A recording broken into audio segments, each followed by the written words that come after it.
Academy. Di Toda Academy, anak saya berpeluang untuk belajar dan eksplor minat dia. Akademi kami mencorak masa depan industri game.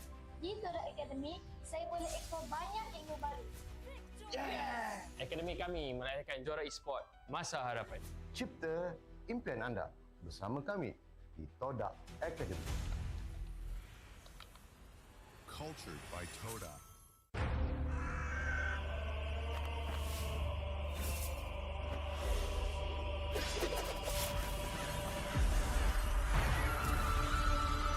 Amaterasu.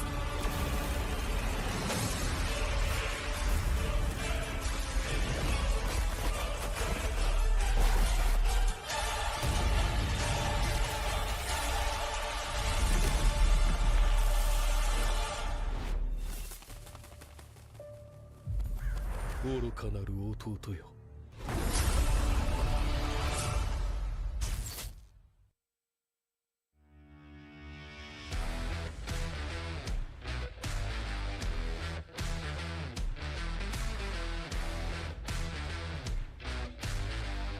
MPL Talk MY dibawakan khas daripada Toda Gaming. Gimana ngelihat standings yang sesuai ekspektasi? Invictus Gaming, waktu diorang nak secure that second title, diorang dah ready untuk main dengan 1-4. Cultured by Toda. Minna! Uzumaki Naruto ga kaette kita zo! Kiraishin no jutsu. Ore tte wa Touchanを越す火影になる。愚かなる弟。子供魂か。アマテラス。行くぜ！これが俺たちの力だってばよ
！Tonight is movie night. Cerita apa you suka? Contoh macam cerita makan-makan ke, macam dia ambil makanan ni kan?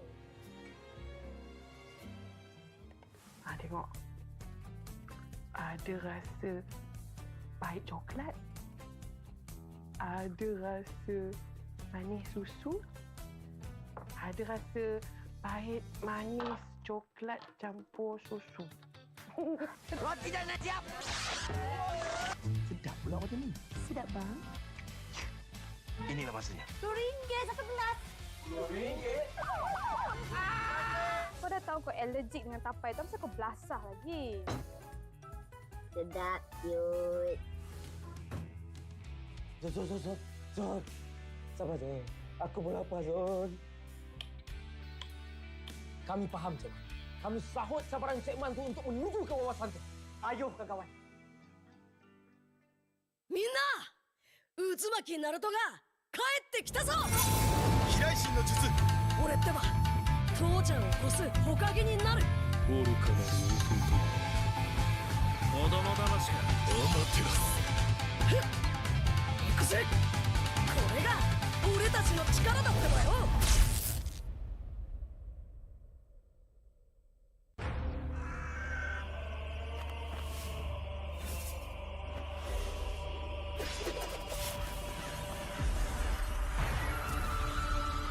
アマテラス。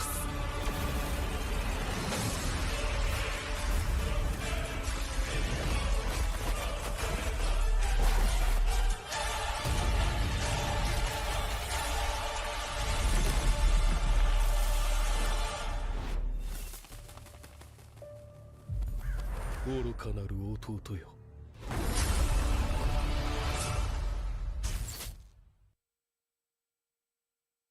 Welcome to the Hook Battlefield.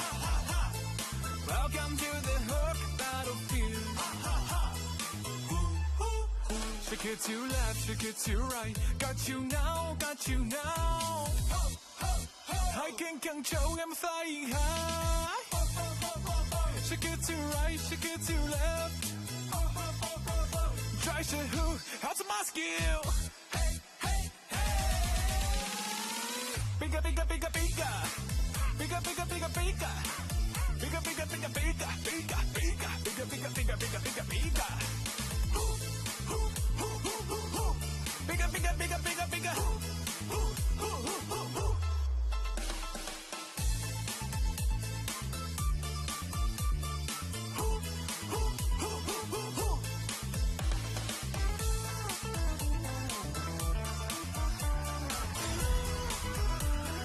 Welcome to the Hook Battlefield.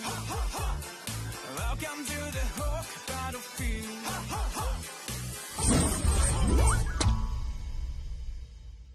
Saya tengok ending semalam. Tak ada tonton. Tak ada tonton. Tak ada tonton. Tak ada tonton. Tak ada tonton. Tak ada tonton. Tak ada tonton. Macam ni baru boleh kawan.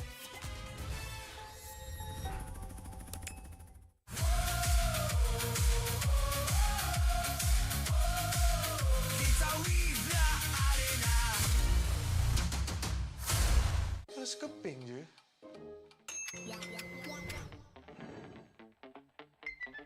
Mesti shopping pun boleh. Siap ada diskaun lagi.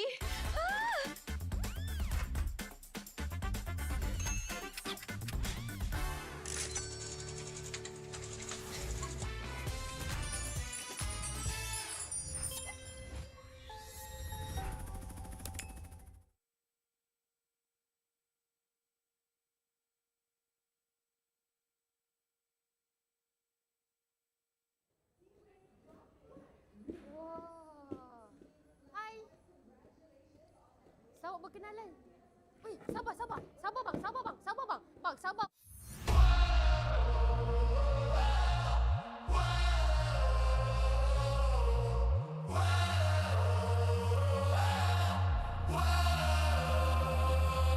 Adakah takdir lemas ditelan air mata?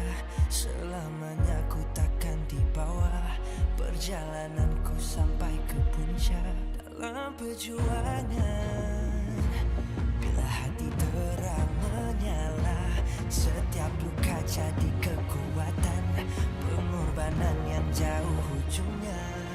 Sudah tiba masanya melangkah takdir, jalan yang gentir ku tempuh. Bangkit bersama kita juara,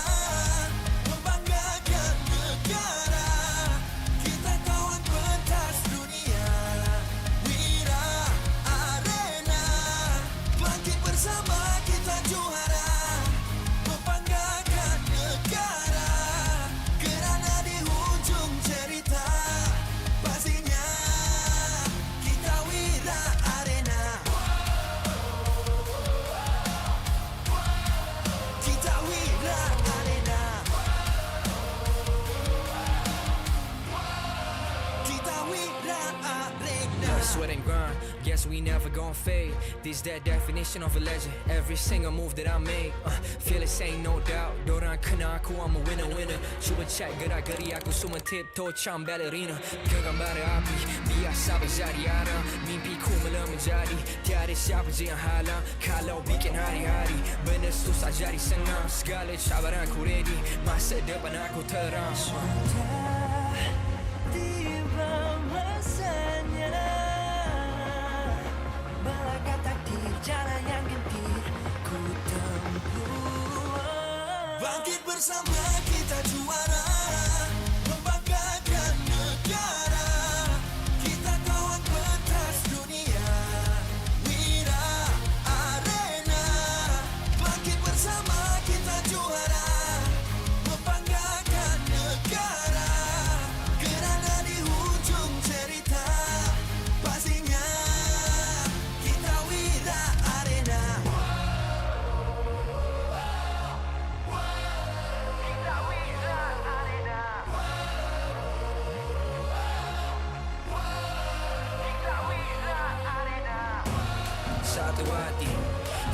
jiwa.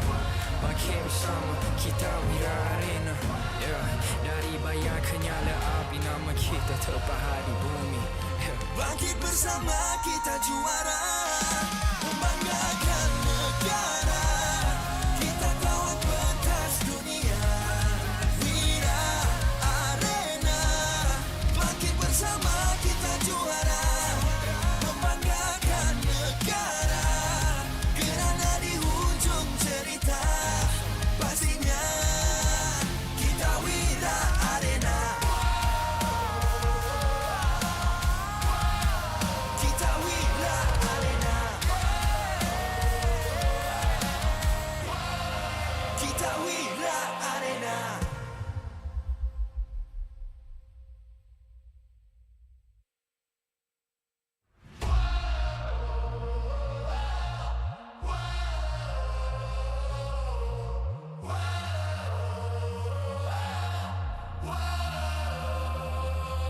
Adakah takdir lemas ditelan air mata? Selamanya ku takkan dibawa perjalananku sampai ke puncak. Dalam perjuangan, bila hati terang menyala, setiap luka jadi kekuatan. Pengorbanan yang jauh ujungnya. Sudah tiba masanya melangkah takdir, jalan yang gentir ku tempuh. Bangkit bersama kita juara, membanggakan negara. Kita kawan pentas dunia, Wira Arena.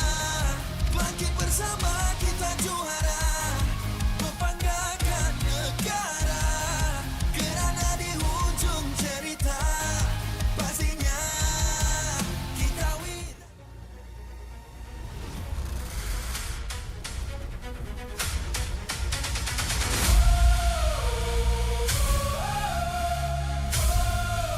Kita Wira Arena.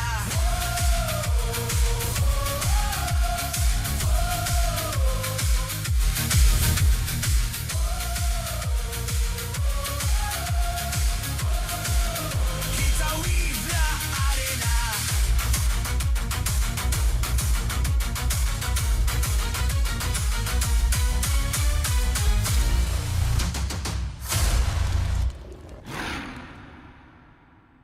MPL Malaysia Season 17 is powered by Pautan. Presented by Celcom DG. Power up now with Celcom DG Prepaid 5G. Climb to mythical immortal with unlimited 5G power, uncapped hyperspeed and endless entertainment. Celcom DG Prepaid 5G. Limitless. Made for Gen Now. Infinix Note 60 Pro. It's Note what you think. With Snapdragon 7S Gen 4 plus 3D Ice Core Vapor Chamber cooling, active matrix display, and 90-watt wired plus 30-watt wireless charge. Grab your Infinix Note 60 Pro. Available now at Infinix Official Store or TikTok Shop Infinix Malaysia. Official food delivery Grab. Definitely focused when full. When people is hungry, they lose focus. Then, they will have bad aim or bad performance during the game time. Hence, order from GrabFood to stay focused. Cultured by Todak. Todak Academy, a leader in digital creative education where potential becomes success. Powering the future with industry-driven STEM and TVET. Official motorcycle partner, Yamaha. Official content partner, Media Prima. Official streaming partner, Tauntaun. Our strategic partner, Ferry. TNT Co. Obspot. Quill City Mall. Supported by KBS, ESI, Rakan Muda, MESF. Persiaran langsung dari MPL Arena, Quill City Mall, Kuala Lumpur. Kita pun sudah memasuki minggu keempat untuk MPL MY musim ke-17. Bagi yang belum pernah menonton secara live, dapatkan tiket anda di website MPL Malaysia sekarang untuk merasai pengalaman menonton pasukan-pasukan dan pemain kegemaran anda secara live. Kedua-dua pasukan juga telah bersedia dan membuat persiapan terakhir mereka sebelum naik ke atas pentas, dan minggu ini adalah minggu minggu yang sangat-sangat penting untuk pasukan-pasukan for the first leg of this season. Selamat datang ke MPL Malaysia musim ke-17. Nama saya Rose, host anda sepanjang musim ini, dan sedar tak sedar tiba-tiba kita pun dah masuk ke minggu keempat. And speaking of minggu keempat, ini adalah minggu yang sangat-sangat penting kepada semua pasukan. And the reason is sebab minggu ni adalah minggu terakhir untuk first leg. And kalau kita nak bincang sikit pasal carta liga, kalau pasukan-pasukan of course nak layak masuk ke playoffs, first leg dorang pun kena dapat mata and secure points untuk mudahkan perjalanan mereka ke playoffs. Hari ini kita akan saksikan 3 perlawanan yang confirm akan jadi sengit. So with that, tanpa membuang masa, mari kita tengok jadual perlawanan hari ini. Untuk perlawanan pertama, kita ada Invictus Gaming menentang dengan Selangor Red Giants. Adakah Invictus akan kembali dapatkan rentak kemenangan selepas kalah minggu lalu? Dan kita pun akan lihat Gorgeous bertemu rakan-rakan sepasukan dia yang dulu. Perlawanan kedua, Team VMS menentang dengan Team Rey. Perlawanan yang ditunggu-tunggu hari ini. Kenapa? Well, it's because kedua-dua pasukan sekarang berada dalam momentum win streak. Salah satu pasukan akan terpaksa akur win streak mereka dihentikan hari ini. Perlawanan terakhir untuk hari ini, BTR Malaysia by Vitality going up against RRQ Tora. Perlawanan ini akan membuktikan siapa yang berjaya bangkit selepas kekalahan. I think hari ini akan jadi sangat-sangat sengit. I rasa semua pun dah tak sabar untuk tengok perlawanan pertama. Tapi sebelum tu, Rose actually nak bagi you guys a code.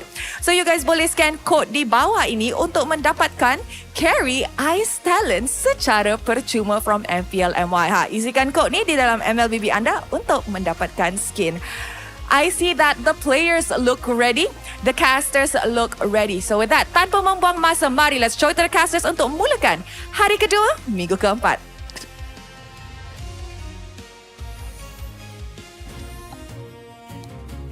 Thank you very much, Rose. And as we always say, you always look like the same every time you're there. The face is just like oval. And then the hair sometimes like belah tengah. Welcome to MPL MY Season 17. My name is Rafael. Alongside with me is Husky as well as Gideon. And you know what day is today? It's Saturday. Saturday. You know what's up. You know what's up. Husky knows what's up. I know what's up. Yeah.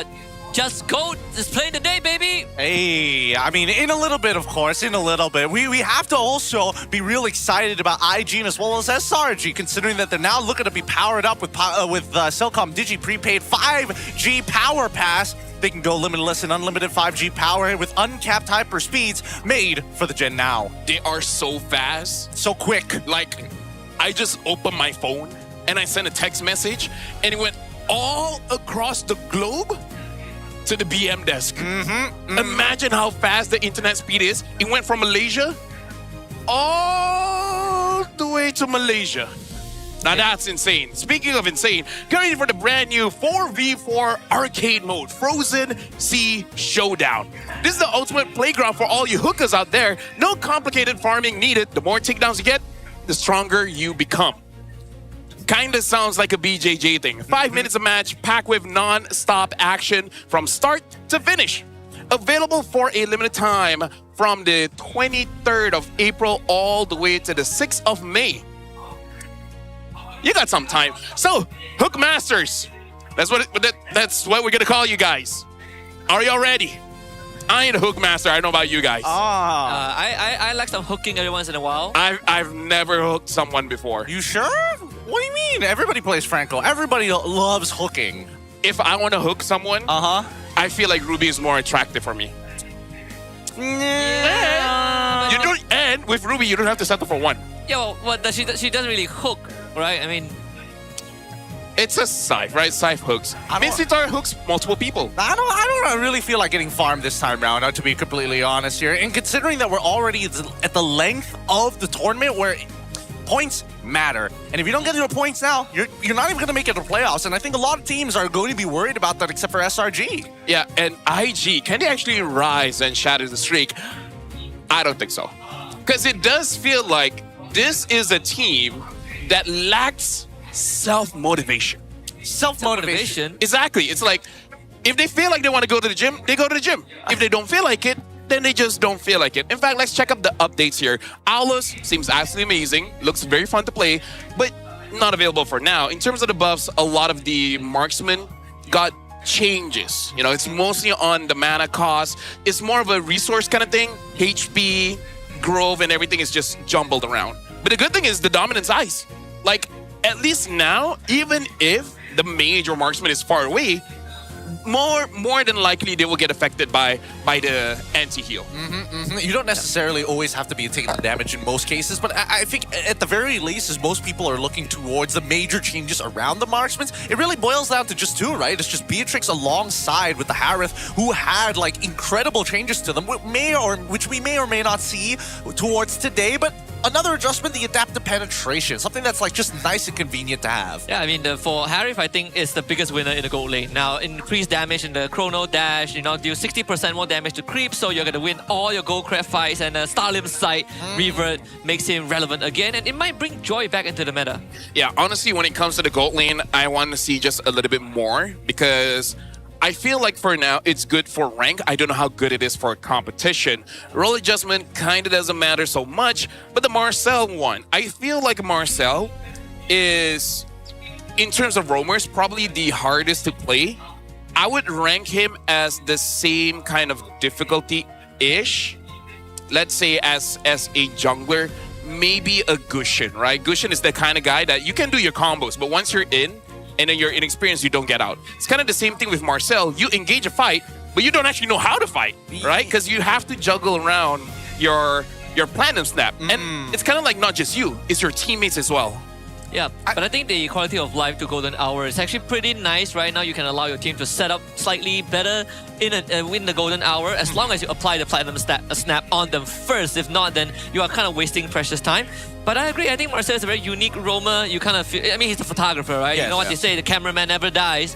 So you got to make sure you know how to weave in and out of these fights. Faster than Flash. You still and Superman. And Superman as well. But inevitably, as a roam, you should be able to communicate. I think this really punishes anybody who doesn't really communicate as a roamer and plays purely off of instinct. If you just communicate a little bit, it's like, all right, guys, engage when I have it, then it usually smoothens itself out. Or be like Team Flash. That frees your team.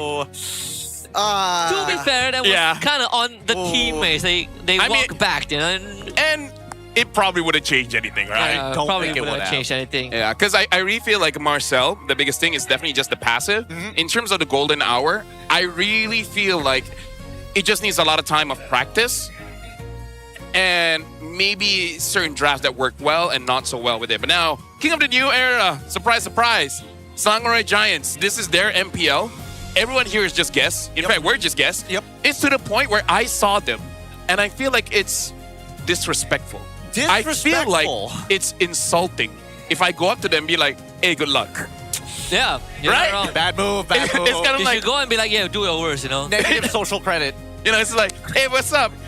Good luck. And then they're like, yeah, we need it. Why you gotta be weird about it? and then we just stare at each other. It's like, I'm gonna head this way. The manager has to break it up. Guys, no animosity here. he didn't mean it, okay? He didn't mean it. He's outstepping his boundaries. Well, here's the thing. Poji was actually able to talk to Gojas. Gojas was a part of SRG, and Gojas is really trying this season. So we'll see what Gojas really has to say about this matchup. Guys, Poji sini. Kita bersama dengan dua pertemuan epic abad ini. Ting, silakan. Memang dia nak bergaduh betul. Ui, sabar. Okey, kita ada Gorgeous dan juga Sky. Apa khabar? Sihat? Alhamdulillah, sihat. Cut to the chase. Gorgeous, semalam Sky cakap waktu broadcast dia nak pastikan poket awak tertutup hari ni, tak buka langsung waktu game nanti. Kau ni macam banyak cakap lah. Kau main hari ni? Boleh jadi tak, boleh jadi ya. Tapi patutnya semalam masa kau tak main lah. Semalam aku main. Tak, maksudnya hari ni. Oh, hari ni. Hari ni lah. You will never know. Tak faham kan? Coach have plan. Alright. Boleh jadi tak, boleh jadi main. Ke sebab kau tak perform? Masa semalam aku dapat apa? Dapat minit Weh, takkan tak perform apa? Okey, kita pergi next. Kita pergi next question. Guys, saya nak tanya awak ni, benda ni soalan yang penting sebenarnya. Apakah perasaannya menjadi sub? Perasaan Sebab bila jadi sub ini, inilah perasaan Gorgeous selama ni. Oh, tapi ada beza. Ada beza. Kau jaga mulut kau, Babi. Ada beza. So, saya tak tahu ada punya feeling. Saya tak sampai lagi feeling sampai ke apa yang Roger rasa. Sebab saya still ada playtime So, awak nak cakap dia tak ada playtime langsung I'm not saying that. Okay. Dia still dapat playtime dekat MSC So, he still play. So, what I feel is just like normal lah. It's just less burden. Kurang pressure dekat awak jugalah. Boleh tukar-tukar. Betul. Tipu. Saya tak percaya benda tu. Kalau kita tengok di balik interview semalam dengan Ros, dia cakap jangan comparekan dia dengan Uni. Maksudnya dia kena effect dengan benda tu. Maksudnya mental dia tengah down, sebab tu dia tak main hari ni. Sebab dia tengah down. Kita jangan bagi diorang gaduh lama. Okay, Gorgeous. Kita nak tahu, ini adalah musim yang kedua awak akan bertembung dengan Selangor Red Giants. Selepas musim lepas pun kalah 2-0 juga. Pertembungan hari ni, any expectation, any plan? Adakah awak akan menang ataupun teruskan lose streak tu? Hoi, soalan. Kalau macam daripada part saya, ni part saya je lah, bukan as a team lah. Kalau macam saya, season lepas kalah, tapi kalah tak meruah. Kalah yang tak bermaruah. So kalau boleh, untuk hari ni saya fokus untuk tonjolkan bakat je, tunjukkan performance. Kalah menang tu nombor 2. So prediction? Saya tak letak apa-apa expectation sangat. Saya just akan main no pressure sebab orang pun expect kita orang akan kalah. Mungkin saya akan capaikan expectation orang. Capaikan. Okay. Guys, awak punya prediction untuk pertembungan hari ni macam family juga kan ni. So, bagi satu game menang ke macam ni? Dia pun dah cakap tadi nak capaikan apa yang fans expect. So I think obviously 2-0 easy balik awal. But I hope Gorgeous can show something lah for himself. Darusnya. So rasa itu saja untuk hari ni. Okay, one last fight. Silakan. Okay. That's all for today. Okay, jom kita masuk dalam game balik. Kita biarkan diorang gaduh. Jom.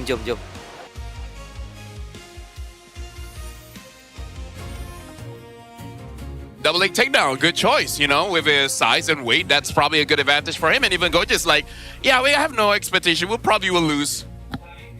And then that's just about it. In other news, you guys know that Logan Paul is now being stated as a real-life celestial dragon. What? So in One Piece, like the bad guys, they're like rich and obnoxious. It's celestial dragons, and it's because he had this thing, and he's like, oh yeah, I like Luffy the monkey. Even you know that's wrong. So, drafting has been decent, but leans towards safe and predictable. The team shows great chemistry and maintains a positive dynamic in and outside the game. So in case you guys haven't heard that one, you guys can cringe with Husky. And he doesn't even watch the show, and even he knows it's wrong. That's so good. Luffy the monkey.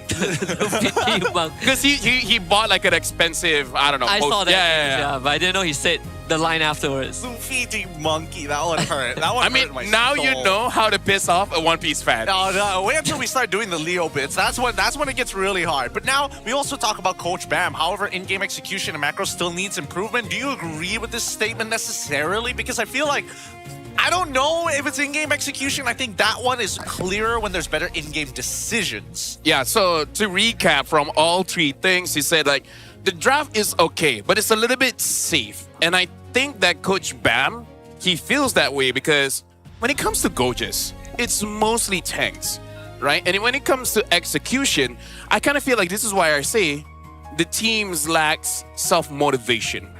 Because I feel the mid duo especially, if they don't get a perfect setup, they won't do it. Yeah. And sometimes that's a problem. Yeah. It's pretty interesting because when we say that they play safe, but then they have pretty, I wouldn't say innovative draft, but draft that doesn't follow the current meta trends. Yeah, right? exactly, like for example, they are the only team that actively picks the Kimmy, picks a tank XP. For me, it's just inconsistency. Yeah. Good week 1, bad week 2, good week 3, and then towards the end of week 3, they fall off again. Because especially for me, Nova Escobar, from a scale of 10, he either looks like an 8 or 9 or a constant 2. He doesn't have those 5s. He doesn't have those 7s. This is why I say it's like, unless it's a perfect Monday, they're just not going to do it. Whether he has a filter on or not. I think it really just comes down to like making the best out of a bad scenario, right? Everybody has their own individual problems that takes a little more time to actually, you know, smoothen over. Like, he can play damage, but is he going to be playing it on the big stage against a team of this caliber? I don't think so, personally. Yep, speaking of smooth, look at Cram's face. We got Cram, Uni, Stormy, Yums, and Innocent. At this point, I'm not even all that excited about the jungle change because does it really mean anything at this point? We're running out of intros for these guys because there's nothing to... There's nothing new to add, you know? It's like, did they win? Yeah. Is there any special hero either brings out? Not really. I don't know. And worst of all, sometimes they get those like brilliant moments of inspiration while watching MPL and BH before they get up onto the stage. So I really am worried with what they're going to bring to the table. I mean, Leslie was used in first week of MPL BH. I don't know if Innocent wants to use that. It didn't win, so maybe not. I mean, like, will he get punished, right? I mean, we've seen him get away with Chang'e. I feel like that's like bottom of the barrel stuff. He got away with Hanabi also. Yeah, that as well. Really bottom of the barrel stuff. Now, I feel like you can go lower. How low are we talking about here? What other marksman fits within bottom of the barrel other than Chang'e? Just bring Roger back. War X is not pretty good. Hey, actually, Roger's good. I'm okay with Roger. I'm down for Roger. I mean, half man, half beast, am I right? Exactly. Bring back the Brodies as well. I would say bottomer than Chang'e, because Chang'e is like a mage, right? Uh-huh. Yeah. I think, which one do you think is better, Cyclops or Chang'e? I can see arguments for both being above each other. I'll take Chang'e any day. I think Chang'e. I think Chang'e is better. Right? See, yeah, you can go bottom. Oh. What about big brain? Valir gold. Just build attack speed, and someone comes to you, you peel for yourself. With that being said, let's actually introduce the teams to see if anyone can actually use Valir Gold. Probably not. Invictus.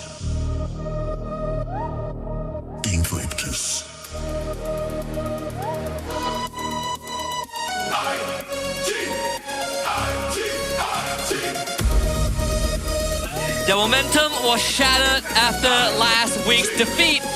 Now, they face the ultimate test against the champions. Can they rise again and reclaim their winning rhythm? Ladies and gentlemen, make way for Invictus Gaming! Honestly, Invictus looks super promising. I would say a lot of people seeing this team thought it would be bottom of the barrel, but they're doing very, very good. But against a monster like Selangor and Giants, they gotta go above and beyond. And I don't know how much they have.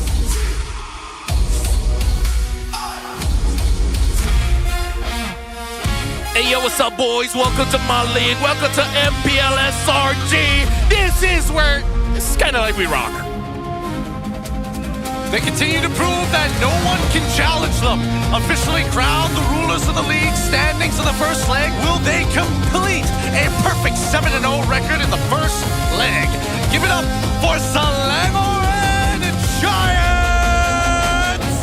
Again, you just can't take them down. Like first leg, second leg, playoffs. I don't see any team really dropping them. Maybe RRQ, but maybe that's more of a playoffs kind of thing.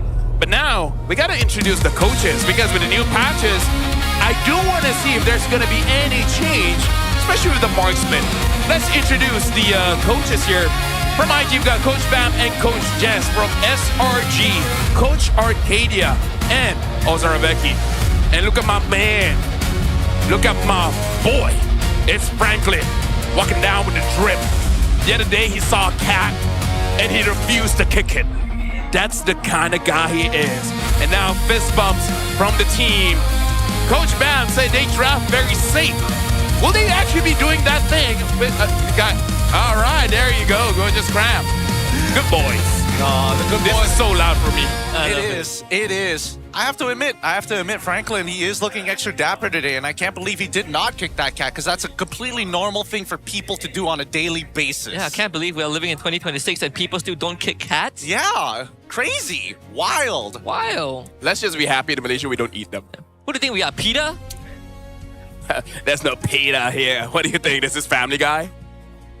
PETA. I'm trying to think of a place that actively eats cats. I don't think. We've traveled to a few of the places, no? What? Yes. No. You're yes, joking. we do. You're joking. One of them we just went to recently is for a world tournament. What? Yeah. I thought it was just dogs. Oh, wait, maybe. I mean, Keyboy does. Anyways, MPL MY Insider by Salcom DG. We talked with Ozora Becky. What do you think sets the top teams, meaning you, apart from the underperforming teams? This is the difference between a team that has built an identity versus teams that are still finding theirs. So having a double round robin helps them. They just need to commit right now. If it was like the previous season, it would have been over for them.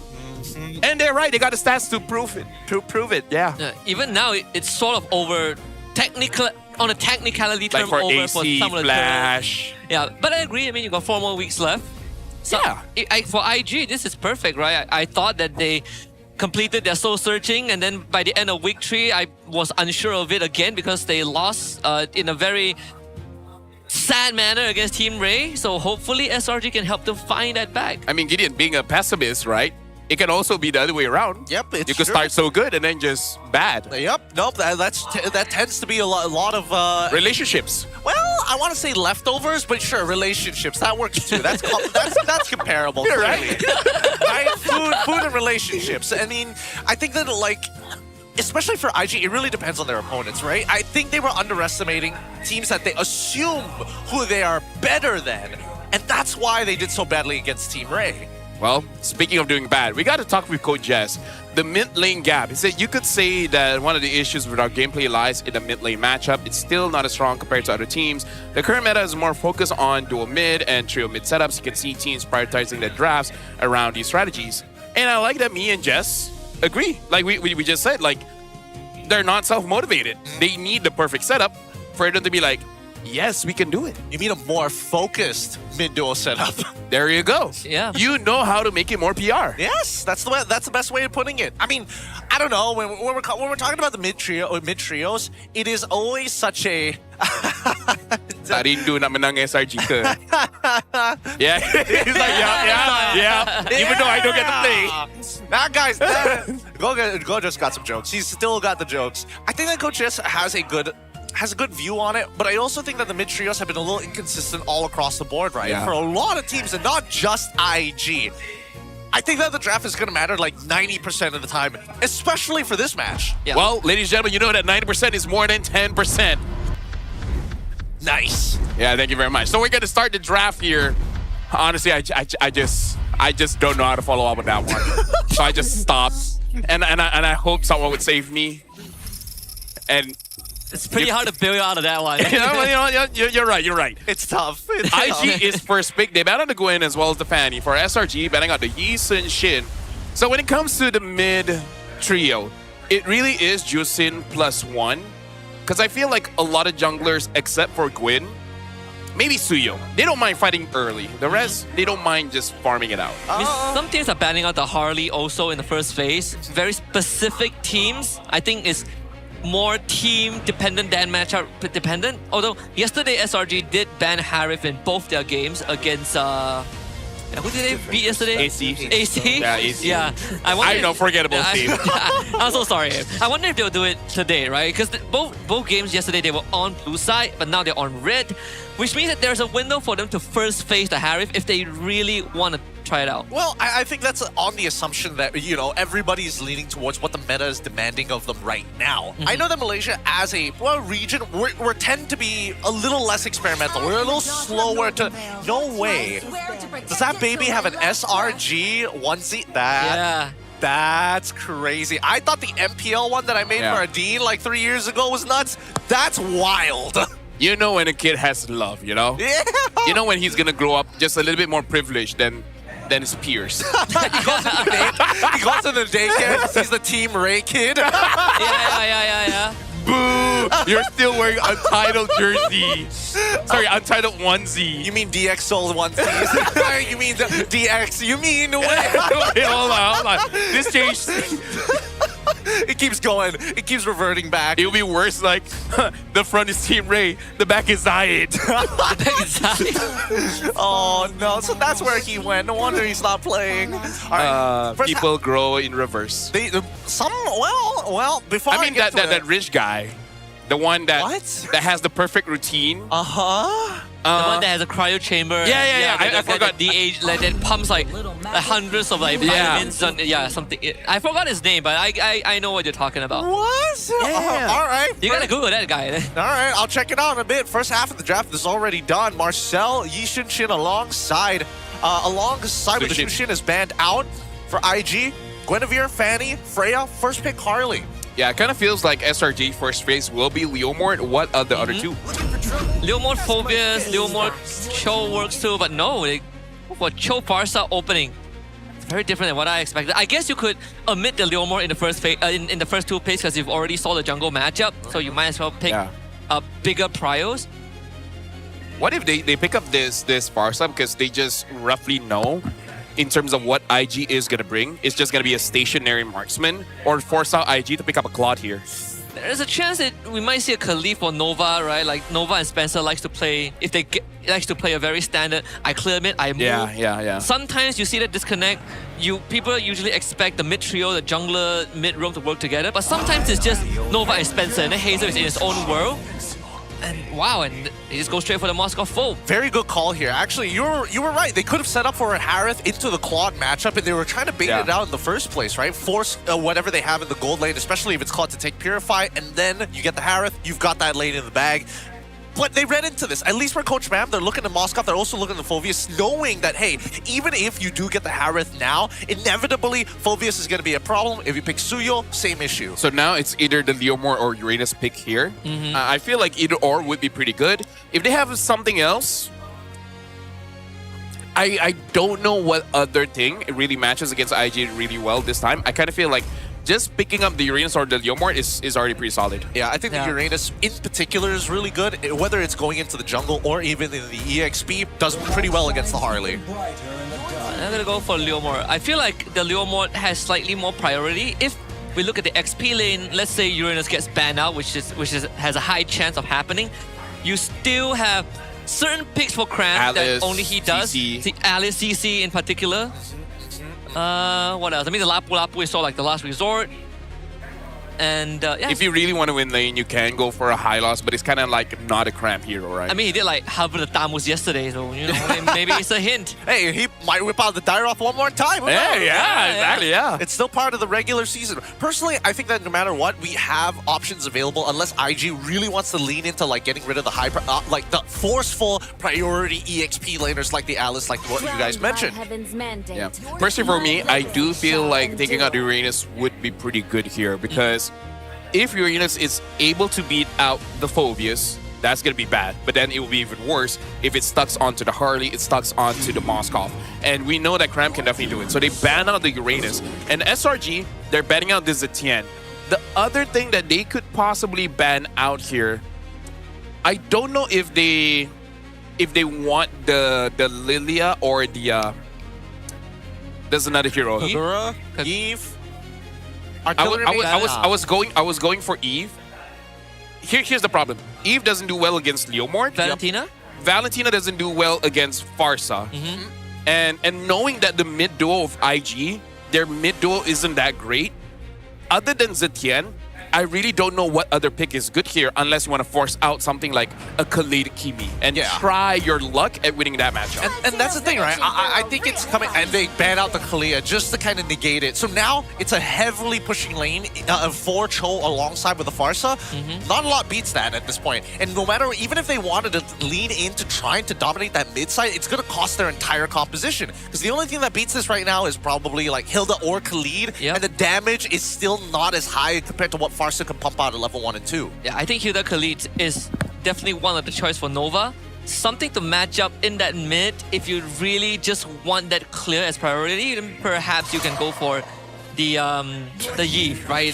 Sort of makes slightly more sense. At least it gives you the teamfight control, but at the cost of you being stationary. Look at Cram smiling, because I can actually see this Terizla work for SRG has an okay lane with Phoveus, but more importantly, will be able to get onto the Moskov. Yep. So now in terms of the pick here for SRG, I think it would be okay for them to pick their gold laner, but rarely does SRG pick gold lane red 4. It's usually a red 5 kind of thing. Yeah. Even if it's not a surprise. And you want Cram to see the whole lineup first too. I think Alice and CC now are sort of at the top of the list. I would personally go for Alice because they do need some kind of front line. Yep. Or just someone to stall out so that Leomord and Encho can get in position. Yep, there you go. Will it grant immortality? No surprises here with the Alice pick at the very least. I still think that the Harith could eventually change out for something else if necessary. Now that they've made their composition very much around, you just gotta wait for the pick. We kick, Farsa combos, we should guarantee ourselves a kill. If Cho isn't there, Alice is the other replacement. Same goes for Leomord too. I feel like as long as the hero either is a Harith or someone with a DHS, it should be fine, because you still need someone to chunk down this Phoveus in case it becomes a problem. If all else fails, there's always the Claude, right? Yeah. Even though his skills cost mana again, but it doesn't really affect the hero too much. And Innocent did use Claude yesterday. Now, in terms of the mid lane pick here, I can see Lilia being okay here, but then I would prefer a Hilda. But looks like they are still gonna go for the Khalid as well as the Valen. I think the Khalid is almost a given. But here's the thing. This is like, I would say, pretty gambly for IG. If they win mid, they can win hard. But the moment they lose, recovering that lane against a Cho Farsa is going to be very, very difficult. So I want to see if there's some kind of cheese that they can play out this first 2 minutes for them to win out against Yums and Stormy. They gotta either somehow chunk out Farsa or they all have to commit on Cho. They cannot split their damage apart because they just don't have enough to distribute everywhere. Cho and Farsa, same thing. They got to look for one of the targets, either Khalid or Valentina. The most ideal one is going to be Valentina, and if they can deny her level 2, even better. My worry is that level 2, the Cho can interrupt Khalid of his healing. So that's something that Nova has to micromanage. Yeah, they don't have the best wave clear either. Now that they've taken Valentina, Carry will be the last choice, and one of the few heroes that is not too scared of the Phoveus. Eventually, she will destroy his health bar anyways, and pretty good against the Khalid. Gentlemen, I gotta say, after the draft is finished, this Harley, I think, might have a bit of a hard time. Even if you do get onto the Farsa, everyone else is going to be a problem. What do you guys think? I mean, whenever he had picks in, if Leomord sees him, he just disappears. Yeah, no, you're going to get one shot. Like, you need to find that snowball early. You have to find it around mid. If not, if you can't find your main 2 targets, you target Cho. You start taking away the enablers of their composition. We take away Yums, and then your life becomes a lot easier because Alice is predictable, Leomord is predictable. Yeah, I don't know, man. Looking at the lineup here, IG going up at SRG in game number 1 of today. For IG, it kind of looks like you gotta go big. You gotta go big. You gotta go fast. And speed kills. The question is, it kills who? Well, hopefully they were able to run through SRG before they crash into the divider, because IG still pretty lost on their identity. This is a good time to find out whether they can hold a candle to the Red Giants. The mid clear, as expected, does favor SRG a bit more, and the Khalid does help Spencer mitigate that advantage that SRG has. Okay, so pretty proactive trade here, but Yums now having that life lead is going to make Nova X Kobar's life a little harder. Gets plenty of information on where that... Oh, no. Does he steal it? All right, it's just one side cam. Honestly, that was very clever of Yums. Just like what Gideon said, if Invictus Gaming can focus onto one, it will be a problem. So Yums made sure that he targets Spencer so that he cannot go up and actually deal damage. He knows that his habits, he will respect Yums, and because of that, SRG, they win the trade because they don't mind losing a bit of HP because eventually their level 2 is stronger than Invictus. So they win out the lane by quite a lot there. Yep, and now they don't have to interact with them anymore, right? They've got that initial push because of this slow compounding interest. We'll see more value later on. Yums, he should be okay here, but he will get a trade down before he leaves. And this time the health bar is going to favor Nova X Kobar from level 2 onwards as long as he has the quicksand guard, and now he's looking for a window. Stormy buys back in, and first blood for Nova. But Uni does come through, and maybe they can get Spencer back. The flicker kick on from Yums. Uni couldn't get the finisher, forced to go back in and sacrifice himself to Hazel. That was weird. That was a rare Stormy, huh? Whoa, that was That was something. That was definitely something. It felt weird because either Stormy was responding to Uni making a very long call, like, I'm close, but he's by the purple buff, you know? That's still a bit of a distance to get through. Or Stormy just, I don't know, brain farted there. Or Yums is like, I dare you. I dare you to stop in their face. Yep. And it's like, yeah, they won't fight me. Hit by the Terrify. Oh, well, I did. Or maybe theory number one might be true, right? The Malaysian timing. Well, we'll see whether this is actually enough for Invictus to capitalize on this. The Stolen Feather Airstrike already used. Cram out of there. And IG now gets Prio over the turtle, and SRG don't think they're in a position to contest this. I don't know. Stormy also missed out the entire cart minion in the wave earlier. Very delayed level 4, of course. Definitely giving over the very first turtle of this game. After SRG making that one single blunder, let's see how they recover from this, right? Yeah. Something to note about how late that level 4 is, Stormy hit level 4 at the same time as Nova Escobar. So Roamer for mid, really not a good timing there. Goja so far has been taken control by Cram, making it so that he doesn't get involved that much. But the thing about the current meta is, if the mid duo loses the first 2 minutes, I would say the impact is catastrophic, right? It really makes it so that even if the side lane wins, it doesn't matter. Oh, and tempted gang on the mid lane. Nova Escobar will use his Flicker and Raging Sandstorm to get out. And Uni will have to fight Spencer. Both in the bar out. Hazel comes in and backs him up. Yumes will find a collection. Wants to look for number 2. Couldn't find it. Stormy also does not have the output as Nova survives. Look at that. Wherever you see the mid lane have a little bit of gaps, that's where Hazel comes on through to start finding these big cleanups. And he's more useful in the early stages of the game because of that hat-trick mobility compared to Uni coming in with Barbiel. It's a little too predictable, but at the same time, eventually Uni's going to get to a point where he can start running through multiple targets. However, he needs to stop dying. Oh god. And Innocent is dead. Pretty uncanny from SRG to miss out on these minor details, and it's good news for IG because MelQT cashes in on 1 kill. Yeah. I mean, maybe it's an off day, and the thing about Invictus Gaming, even though they're a mid setup that waits for that perfect Monday to happen, if you give it to them, they do have an eye for opportunity. They see the opportunity and then they go for it. So right now, what we're seeing here is Nova Escobar, Spencer, as well as Hazel really capitalizing on a mistake that Stormy did, and then eventually Uni committed as well. And now they're starting to seeing gaps, right? Usually Innocent doesn't get ganked because the mid trio stops everyone, but no one is stopping Hazel right now, which makes Innocent's timing a little bit off. Yeah, look at it. They're moving towards Turtle. They already know the position. Hazel is looking for steal. And he's going to take Uni's life again. And I think he walks away with the purple buff as well. This is not looking for SRG, although they finally get a punish by killing off Spencer. Yeah, they're starting to figure out SRG's bad habits here, especially Uni's habits of wanting to get those buffs. But the entire team rotated over for Turtle to try and sell it. IG just decided, you know what, well, let's play off of the information that we have so far, and those early invades are now starting to come back and bite SRG. Right now, this is a test, honestly, for Invictus Gaming because they got a big lead here. 1,000 against Magno Gen is actually pretty huge. And you cannot let go of that, especially when it comes to the scaling.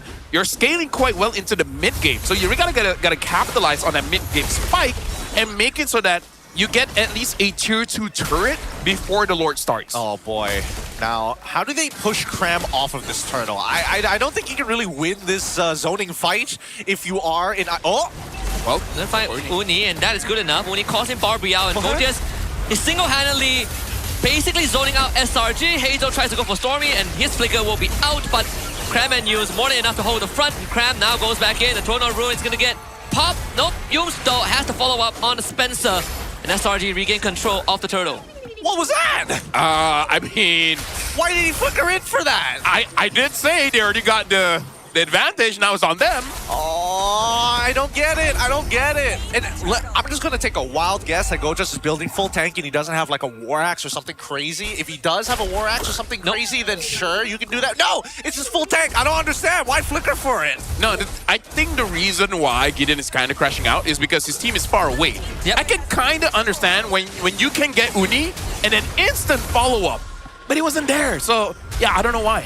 Well, Yumes does find a kick onto Nova Escobar. They're trying to blow him up. Nova trying to run away with the Raging Sandstorm. Yumes is on the case, but the quick stand guard more than enough. And Spencer with the return. Good response there. Full combination, even getting the feathered airstrike down immediately after while the Terrify was going through. Hazel in a very good position at this stage of the game, 3-0-3. And better yet, he's got a 2-level lead against his opponent, Uni, on the opposite side while having completed a Lightning Truncheon. And this is why I say, Gideon, Nova Escobar is either an 8 or a 9 or a 2. Because he can go 2-0-3 against SRG, and then go 0-6-0 against Team Rey. It's the homeboys mentality, you know? Yeah. Like, we can only beat stronger teams. Yeah. Anything below us, we have no clue. I need to lock in. Y'all aren't strong enough for me to lock in. That's true. You're not forcing him into maximum power. He's got to get into that overdrive sooner or later. IG, they've got a position here. Well, Yu's face checking and spots out majority of IG. They are going to find Nova again. Nova easily escapes with the Raging Sandstorm. Cram on top of him, and they will find the finisher. Stormy, though, will perish thanks to Hazel. And Gojas, unfortunately, ends up following his teammate to the grave as well. SRG finds 2. Not sure about that one. Like, Nova's habits again, good and bad at the same time. Looking for 9, a flank. 8, or 2, you know? He was looking at a flank through the mid side, even though they had the side bush control. What's the point? Crap. Now that's on you, baby. That's on you. What is up with this game? SRG being... I want to hear the comms from Arcadia. I want to hear him curse in Tagalog.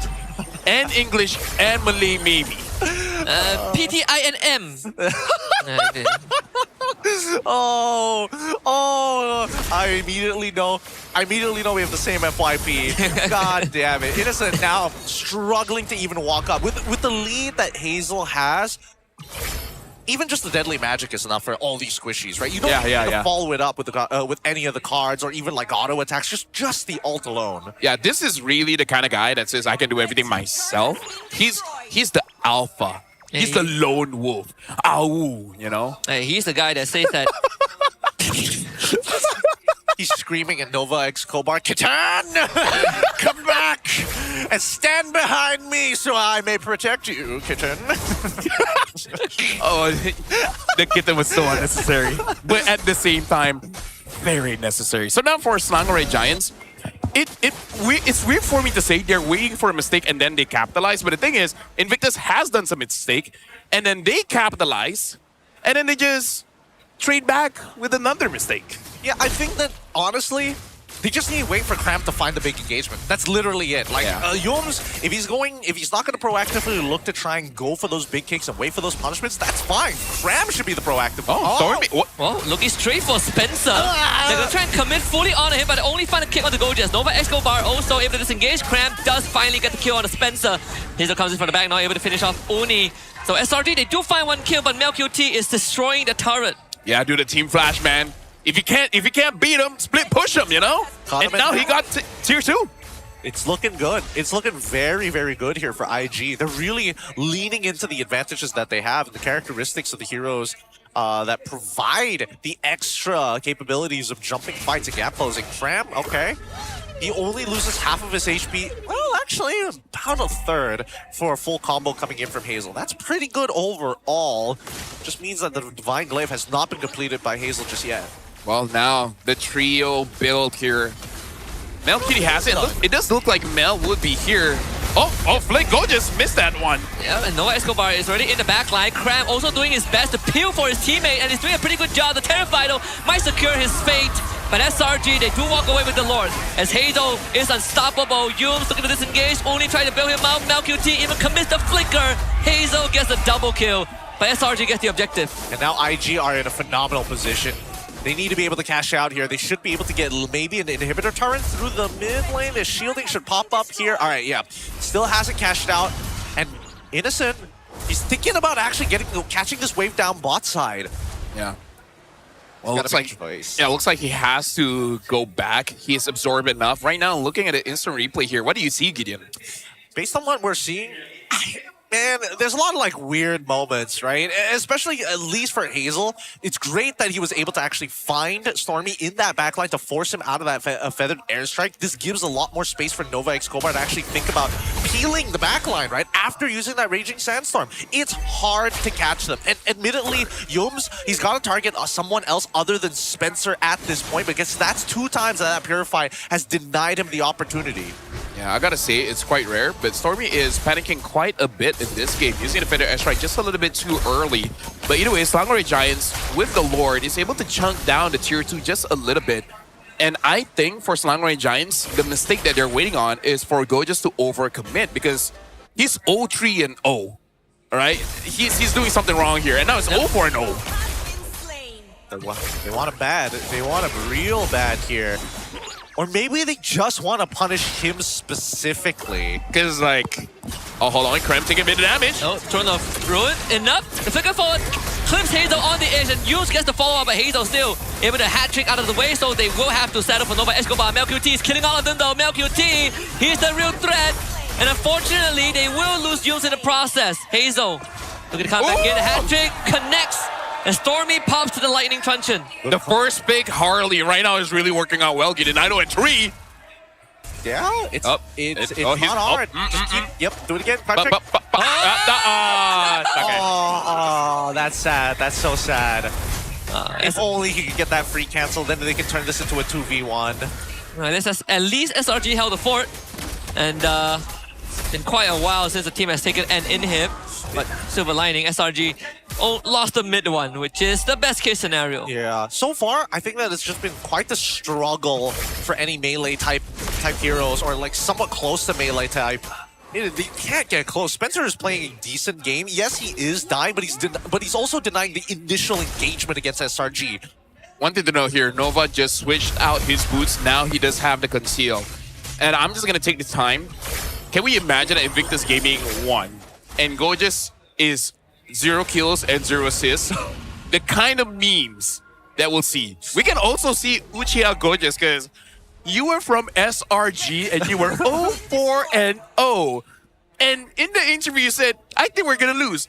Yeah, he tried. He's doing his part. He's doing his part. I'm doing my part. Oh, well, it is said can't do much now. Oh, wait, hold up.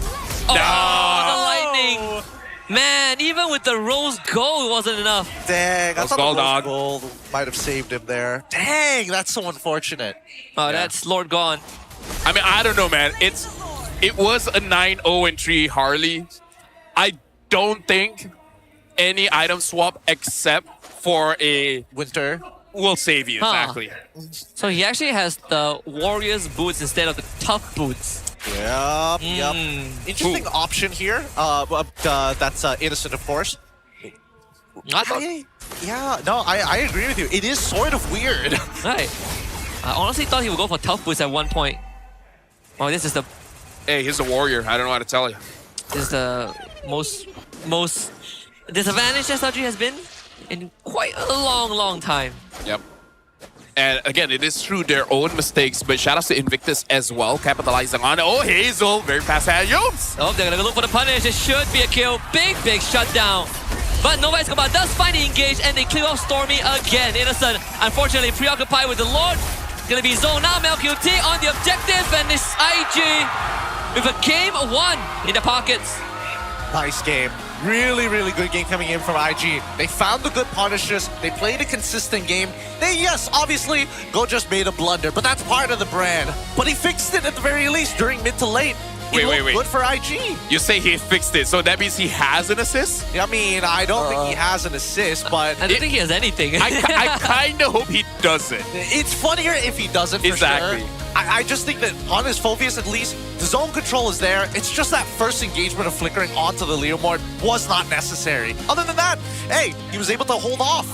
So now, honestly, it's really, like, I just really want to know what Coach Arcadia is going to say, because this is one of those games where Invictus Gaming did well, but SRG, it's undeniable the mid blunder. And if there's any clip that you can show on to anyone on how the first 2 minutes is so important for the mid laning phase, this is the one. Even SRG, if they make a mistake there, the domino effect. It's just a little bit too much. Yeah, it's a lot on IG playing well, but it's even more on SRG just playing poorly. Yeah, we kind of have the same type pattern. Kind of. Well, we have patterns. Yes, we have patterns. I think that at the very bare minimum, SRG was playing not up to snuff. Definitely, we're making a lot more mistakes here. I would say that IG, at least, we are seeing that there is some degree of consistency coming out from Hazel at the bare minimum. But Spencer is kind of keeping it together, right? A lot of botched engages because Spencer was able to get a Terrify. And honestly, Nova as well, just taking a lot of it. But for now, we're going to be looking at the MVP. Just by KDA alone, you know it's got to be Hazel on that first pick, Harley. But again, shout outs to the rest of the team except for Goges. Yeah. Hold on, not okay. MVP, great, but I want to look at everyone's score. Yeah, we need to see the score at the very end here. But what do you guys think? Now with the recent changes, Starlane Scythe has now come into its own once again. There has been the slight change we see here up on our screens. I mean, that one extra auto attack actually made a lot of difference when you're snowballing this hard. It's pretty good. It's pretty good. I kind of feel like it's either Starlium or just in case you keep getting caught, you build the Blood Wings, right? I feel like those the only two items.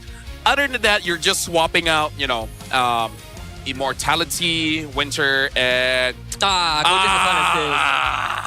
for the team, right? Team player. Gotta sell it. You gotta really sell the idea. It's like, guys, I did something, right? I contributed. That was all me, baby. I love the fact because Go just has the face and the personality to be like, oh yeah, I'm 0-4, even with no assist, all me, carried the game on my back. If I didn't die 4 times, it would be distributed amongst you guys. And y'all don't want to die. Y'all are just kitty cats, scaredy cats. I mean, that's what you are. I would kick you. He looks to his right and he's like, this is what I felt last Sunday against the Rey. Oh no! Oh no! Now he gets it. If I perform, they suck. So if I suck, they don't have to suck. Yeah. One person has to do the sucking. Hey, 4 suckers better than 1. Wait, no. Nah, I think suckers better than 4. No, I think 1 is enough. Yeah, 1 sucker and 4 hookers were good. Yeah, I think 1 is enough. But yeah, SRG, this is their second game loss. And we are in a world where IG could eventually win this best of 3 and then ruining SRG's only dream for this season, which is to go 14-0. And then once that's done, we can finally see them cry. Yeah, what a headline at the start of the show as well. The new era of the Giants. It's like we cursed them by saying they're the king of first leg. Maybe. That usually, where there is a bit of a tendency of whatever our writers come up with either ends up coming true pretty fast or goes completely the opposite direction. Looking at the damage here as well, 62k for Hazel. And again, Stormy, this is very uncharacteristic. One of the lower damage dealt in this game. Yums is competing against him. 24k, and it's mostly because using the Feta Extract quite early when your opponents, like Spencer, is pretty mobile. But I kind of get it just because the threat of Harley is always there. Yeah. Hazel didn't allow him to play the game at all. He's always looking to force at least a flicker out from Stormy, or if Stormy doesn't have it, Hazel just one-shots him every single fight. And even Uni as well was controlled quite early by Nova Escobar because Nova played with Uni before. Yep. Right? So he kind of knows his pathing. So it's like, I bet he's going to be here. I'm going to be here, land on him, kill him. And made it so that the Harley scales up even more and being the carry as well as the rich guy.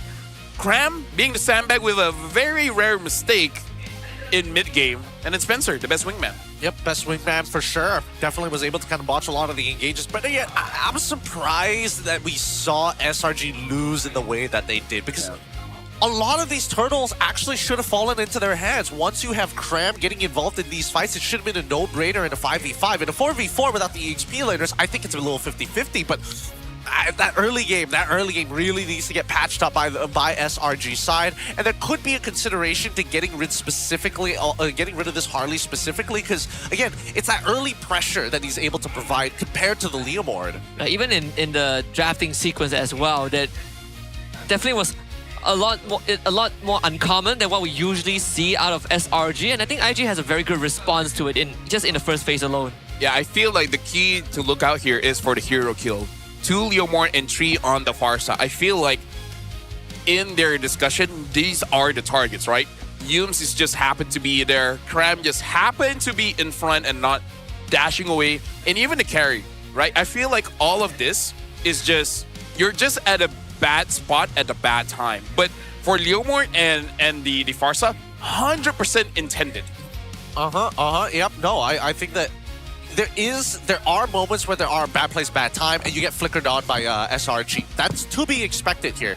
Oh, and the most important thing, most of the kills happen around mid, which again kind of highlights the problem for this game for Selangor Giants. Exactly. And that's why you see a lot of these weird motions coming out from the side of IG, like Nova X Kobar, like trying to actively look for a flank and then walks into the convoy of SRG. But the early kills is what kind of set this up, right? When you are that far ahead, you're not thinking too hard about, hey, are we going to get one shot in a lot of these scenarios? No, they look like this, where you basically just 100-0 them and walk away. Yeah, a lot of moments as well. Hazel just focuses on the target, right? He sees Stormy. That is the only guy he goes for. Hat tricks forward, deadly magic. Doesn't matter what happens across the map. Even if a trade happens, at least Stormy is the one that goes down. And he puts this Farsa so far behind that Stormy really didn't get to have an impact. Yeah. Unironically, you know who's the most happiest with this win for Invictus Gaming? Who? Skies. He's like, Coach, did you see how Uni lost that one?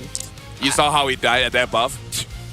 I only died like that like 3 times, so just let you know. The greatest day of Uni's life. He gets subbed out. Skies lose game 2. Hey, I lost, but did I lose the series? You came in as a lifeline, you know, it's like who wants $1 million? You call your best friend and he gives you the wrong answer and you just lost $1 million. Yeah, it's like, what's this guy's name? Oh, it's Luffy the Monkey. Loses $1 million. Oh, what's the One Piece about? The cops. What? No. Yeah, but honestly, for this game, I would say this draft shows that it's a very targeted draft, because rarely do we see Harley first pick, and it's picked with intention, right? Yes. I feel like in a different meta, say a better pick would be Haya, the same kind of drafting sequence would be roughly the same. It's really all about shutting down Stormy. And we heard from other coaches like Sasa, the big problem going up against SRG is the mid trio, and one of the trios that you could possibly exploit is Stormy. Yung's a bit too tanky. The jungler sometimes is just not there where you want him to be. But the mid laner is always going to be there, right? Yeah. So I think IG has the right idea. Out of the mid trio, Stormy is the easiest one to target. So go for it in the draft. Attacking it in the draft as soon as possible. I mean, so many things here that we need to keep in mind. And obviously, for those in Thailand who could be watching the Sawadee to everybody there. They're currently having their MSL. The tournaments happen in that tents. They're already pushing through, and you may recognize some of these familiar faces. I don't, but Mergo said they're good. So I really trust him, but for this one, I will. Yeah, there are a couple of familiar faces as well. This might be the first season, but we have some familiar imports from different regions playing there as well. We've got 4 series per day, so many MLBB actions. I know we went through some of the drafts in week 1, you know, Kadita, Valir, they all look uncommon, but maybe this is what they're going to bring to the international stage. Well, they're golden. I'm saying, imagine Hardy comes up to your face and you push him away gently. Imagine a Cho tries to kick you, purify away. Purify away, no big deal. It's like using a marksman with 2 spells. Or you could use 1/1, either or. Yeah, you know. Yeah, except for when you miss both your fireballs, your game is over. Hey, that's why you build attack speed. Right? You don't have to hit your fireball. You won't expect my crit damage. Whoa! Game 1, DHS build. Game 2, Berserker Fury. Honestly, it'd be kind of funny, because imagine if you get the full crit build, right? You stun the guy for half a second, 2 auto attacks, and you kill him. The lava slinger. Well, right now, Rose, I'm looking at her, and she's on IG side. So let's see who she wants to talk to. Yeah, that's it. Hey guys, it's Rose for our game break interview. And of course, perlawanan pertama tadi membuat I rasa MPL Arena actually very very shocked, and of course membuat semua macam bergegar lah, orang boleh kata. And I don't think kekalahan itu adalah sangat-sangat expected, tapi I think the best person to ask pasal game pertama tadi adalah Uni, IG's country manager. Hello Uni. Hello. Nice to have you with us. So right now, I actually nak tanya Uni sedikit tentang prestasi IG. Maybe looking back these past 3 weeks, we could see that IG is currently on the 4th place in the leaderboard. How do you feel about the team's performance, and Uni as the country manager, where do you see them going actually? 首先在现在的排名在联赛内排到前4，我觉得这是一个非常不错的开始。然后我觉得就是可能赛季初大家对我们的队伍还是比较陌生的，所以可能大家对我们的预期不是很高。能有现在这个位置和现在这样的成果，都是选手们和队员们共同努力的成果，非常感谢大家的努力。然后当然我们肯定不会满足于现在的这个排名，我们会希望接下来能够稳稳的打进季后赛。如果有机会的话，我们当然也希望能够争取一个进入EWC MSC 的资格。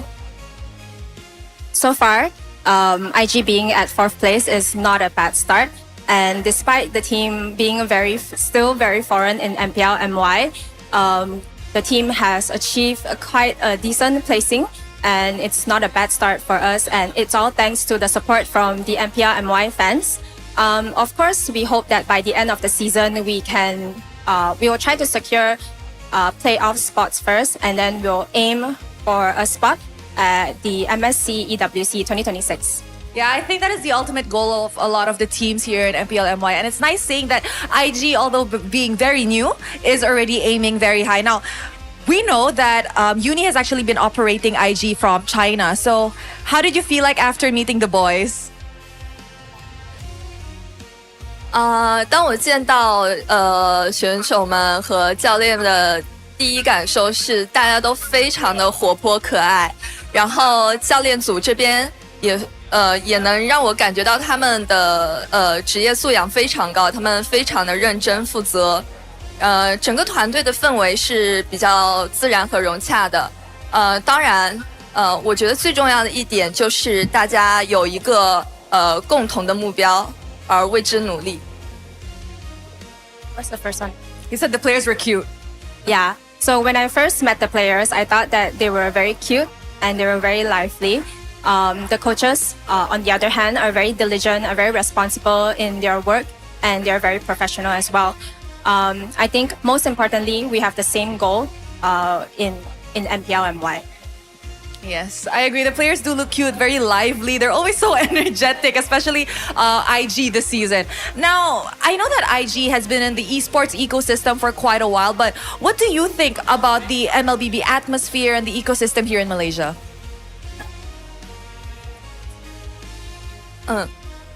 我觉得马来西亚MLBB 马来西亚赛区是一个非常有活力的赛区，不管是联赛本身，还是俱乐部生态，以及选手粉丝们对这个比赛的关注度都非常的好。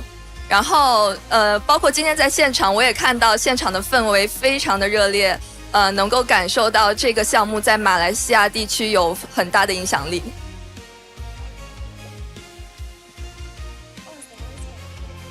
So, I think the ecosystem in the MLBB ecosystem in MPL MY is very complete and very vibrant. The atmosphere is very electrifying as well.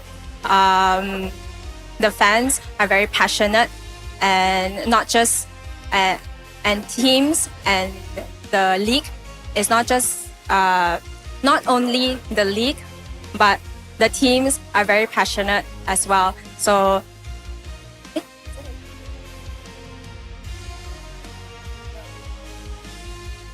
Restart dah hari ni guys, kita perlu bantuan. So I think the MPL MY league in I think the league in MPLMY is very mature, and I hope that we can go far. I think a lot of people actually want to see IG go far, especially after that performance up against SRG. Maybe one final question. I know you mentioned that you say that the fans are quite electrifying here in MPLMY, but did it really come as a shock when you guys entered MPLMY?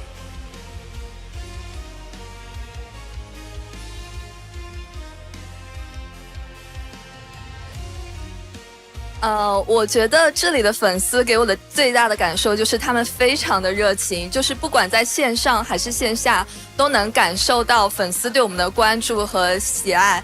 当然，我觉得我觉得这对我们来说，完全就是一种动力，就是会让选手在比赛上会有更好的表现，包括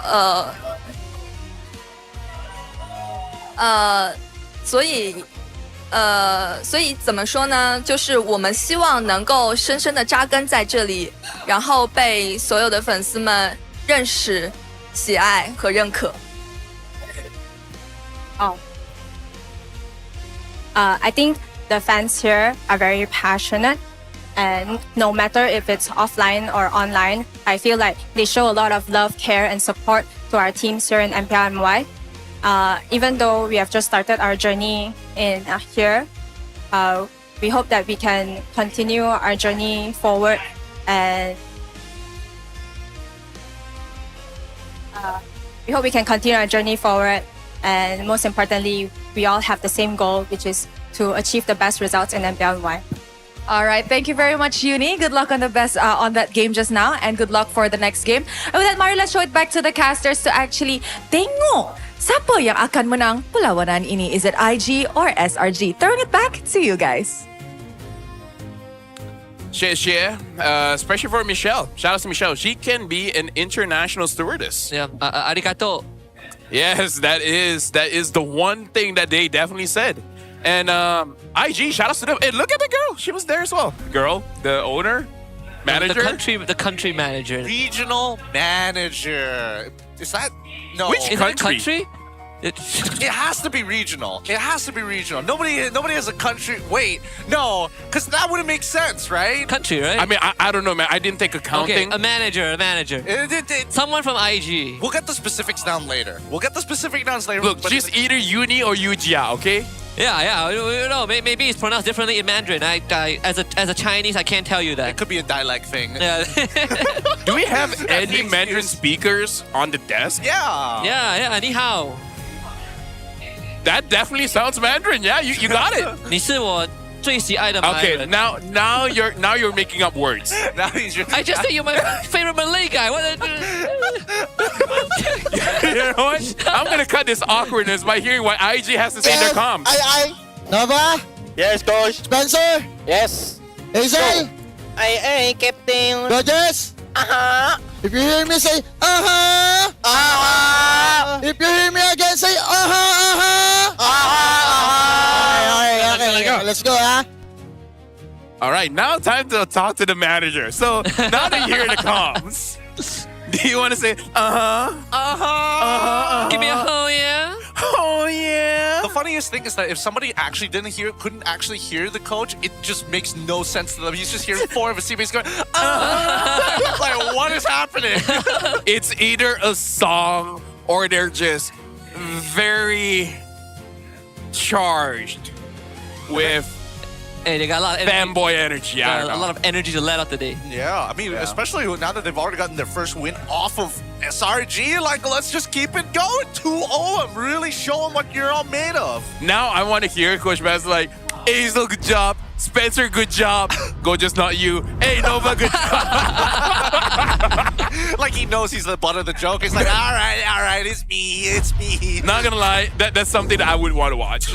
Like, if they win, I want to see that in the interview. Like, everyone did great except for Gorgeous. But other than that, oh, good. I don't know how close they actually are, but let's see, right? SRG this time going to be on first. I mean, they did say to each other. Nah. Yeah, I mean, that's at least a 7 out of 10 in closeness. It's either that or Bam threatens their career. So I choose the first one, you know? They cut out the part where it's just like, if you don't reply, we're going to cut your pay. It's like, I have your contracts over the paper shredder. Oh no. I feel like, oh dude, the memes are gonna come out of that for sure. Yeah, so Yusashin ban, Harley ban, Guinevere ban. So 4 junglers off the board right now. I think they're gonna commit to just banning out junglers. They're Just gonna ban Leo more here. yeah. Get rid of them all. Get rid of them all.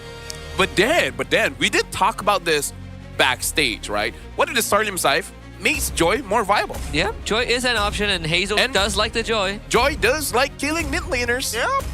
I think that's a completely reasonable assumption. She looks like Riz. Actually, right? I thought you were messing with me for half a second.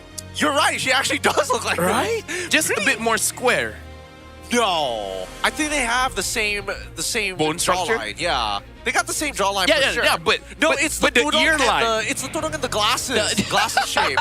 The ear line is different. No, the color of the tudong is the same as last week. Dude, I agree with color 100%. Yes, especially since it's not green or purple. Even the lip color is the same. Okay, I'm not sure about that. It's the same shade of red.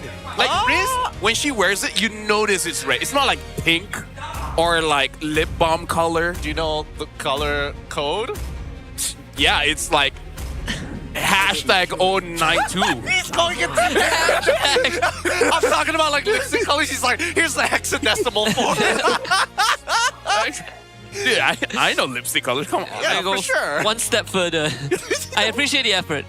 So the Jushin is open. Do they want to go for that one now? Sure. I mean, now that Harley is gone, it's like way harder to punish. And the Khalid as well. Yep, I think you should go Jusin. Take it. It's so good. What could be better? You can't go wrong with Jusin. It's pretty hard to go wrong. What could be better? Cho. Oh, wait, no, there's still Freya available. That's true. I mean, Jusin does the decent. I mean, you like Jushin, right? Jusin is my go-to. Right? So, I think you're good at draft, so pick Jushin. Who cares about Freya? Like, if you're bad because Frey, no. All right, there we go. Give me a Freya. Right? It's Freya. Freya. Like, it's either Jushin or Jush out. Oh, you want? I could make a joke out of that. Yeah. So tell me, man. Tonight, as boys, are you Jushin or Jush-out? Respectfully, I want to let you know I hated that. My answer cuts to the clip of Jushin's money shot. Out. I'm in all the way. I'm in too deep, sir. I can't get out. So your Phobias, but Phobias does get picked up by Jushin. If they want to make this worse, they can pick up a high loss. But if they want a controller, I can see the Cho being okay still. Yeah, Cho high loss. We haven't seen SRG play any high loss, but they did have the Badang yesterday. I'm not sure if it's going to be viable. Even if it is probably not the first phase. I feel like the Phobias probably didn't need to be shown here. I kind of want to see a Joy. Yeah, I was thinking of Joy and how to set it up. But, I mean, now that they've already got Suyo, that kind of omits it from the question. Unless, you know, it's Suyo EXP or something silly like that. I mean, they already have a Phobias, so unless they do Phobias Roam. Yeah, you know. What if you just go Marcel? Dude, no, why not? No, that also. Yeah. They haven't played Marcel yet, right? I mean, you can't spell Marcel without the L. 3, 2, 1. Ooh, baby. Dang. Man. I mean, like I said, you can't spell Marcel with the L, so Dude. I don't see a W with Marcel unless you turn the M upside down. Yeah. Yeah, well, it would be... Look, either way, I feel like there was no getting around the Marcel. I feel like Phobias should, on Red 2, should have been the Marcel. This has to be a Hilda, I think? Because Hilda is bad against Jushin, but good against Marcel. Yeah, so like Hilda and Khalid both, right? So without the Khalid, Hilda is not a bad option. You're not a bad option. Oh, thank you. But that's me, you know. I think. Well, there you go, Hilda. The clarification was important. Somebody in the crowd is just like, I don't. It's like, not talking to you, thanks. So in terms of bans here, I think you want to eliminate the existing junglers, especially because they have a pretty sturdy front line, right? Yes. So I think the Joy is a good shredder. Other than Joy, what other assassin picks that shreds? Because if not, you might force SRG to pick up a Leomord again. Need no protection. I was thinking Baxia, yeah. Well, Baxia is gone. Well, you should have said it then. It would be pretty weird if Baksha gets led through, let's be very honest. Yeah, it would have been, especially against the lineup that we see here against IG. It only makes sense. I'm thinking whether or not it is worthwhile to reverse engineer this. Start with what mid laner are you looking to set up first? And right now, based on what we're seeing, I would pick Zetian. Zetian doesn't seem like a bad idea, but Valentino? Oh, Van. Yeah, it got banned out. So I'm feeling like like more towards Yves, something that actually goes decently well against the Jushin. Unless there's like a big enough ult, I would have imagined the Valentina, but since it's already gone at this point, that's probably your best bet, right? And then they're already on Moscow, so you don't have to worry about Claude too much. You just have to like. I like the Eve. I like the Eve. Yeah, I think Eve or Zetian. Zetian is not too bad as well, because she doesn't have to be exactly present due to her ultimate. So if a golden hour does connect, you have a pseudo tempo breaker. Yeah, but my only argument against it is that unless they have another magic dealer, you're losing out on the second part of her kit, which is to shred away MR. I mean, let me just tell you, Gideon, we fought against Zetian just now. We 100% should have won that game. The Zetian was 2-14 and he won, okay? She ulted once and our HP was cut in half. Well, yeah, you shouldn't be hit by it in the first place. Yeah, you know, that's our bad. We should have died. My Grok was taking my kills. we should have died. Hey, you know what? His Grok with no Sky Piercer dealt more damage than the guy with the Sky Piercer. You know how much Sky Piercer stacked me and Sunfrost missed out because of this Grok? Where just tech charges a 10% HP Mosque. My Grok was stealing my kills, man. Yeah, and your team was gassing up for your gold laner. Doing that, like, just 1v5, what are you scared of? Hey, he did 1v4, but we just lost the game. So like, yeah, I thought he was innocent, you know? I guess that's our bad. we trusted the wrong person. Yeah, our bad, dude. We forgot that our particular colleague on Moscow, they don't have a good relationship. Yes, that is true. That is true. Now, we jump back into this. The second half of the draft is done. The gold lane taking heavy casualties, including the Kimmy as well, which wasn't a bad idea, but I think it would have still lost the... No. It might have evened out the mid lane. Either ways. I think the Kimmy is kind of like a disengage, or just to stop someone from engaging. Yeah. I kind of feel more for the Eve here, but I can see them picking up a gold laner now. Yeah, I mean even like Kimmy can be quite dangerous if you. I think partially it's because they are also running a Marcel. You might accidentally end up helping the Kimmy. Yeah. Yeah. So. Well, you know what? I think that Zetian and Kimmy were going to fulfill the same role regardless. I think that Zetian is a little bit better with the ult. The Yves was basically, we can't do much. As soon as the RWM comes out, we're going to get hit by the golden hour. Yep. And now golden hour you can free up your teammates, right? So there's even more room for them to set up. Although I think SRD still needs a bit more damage, and it has to come from the jungle. Plus Zetian is prettier.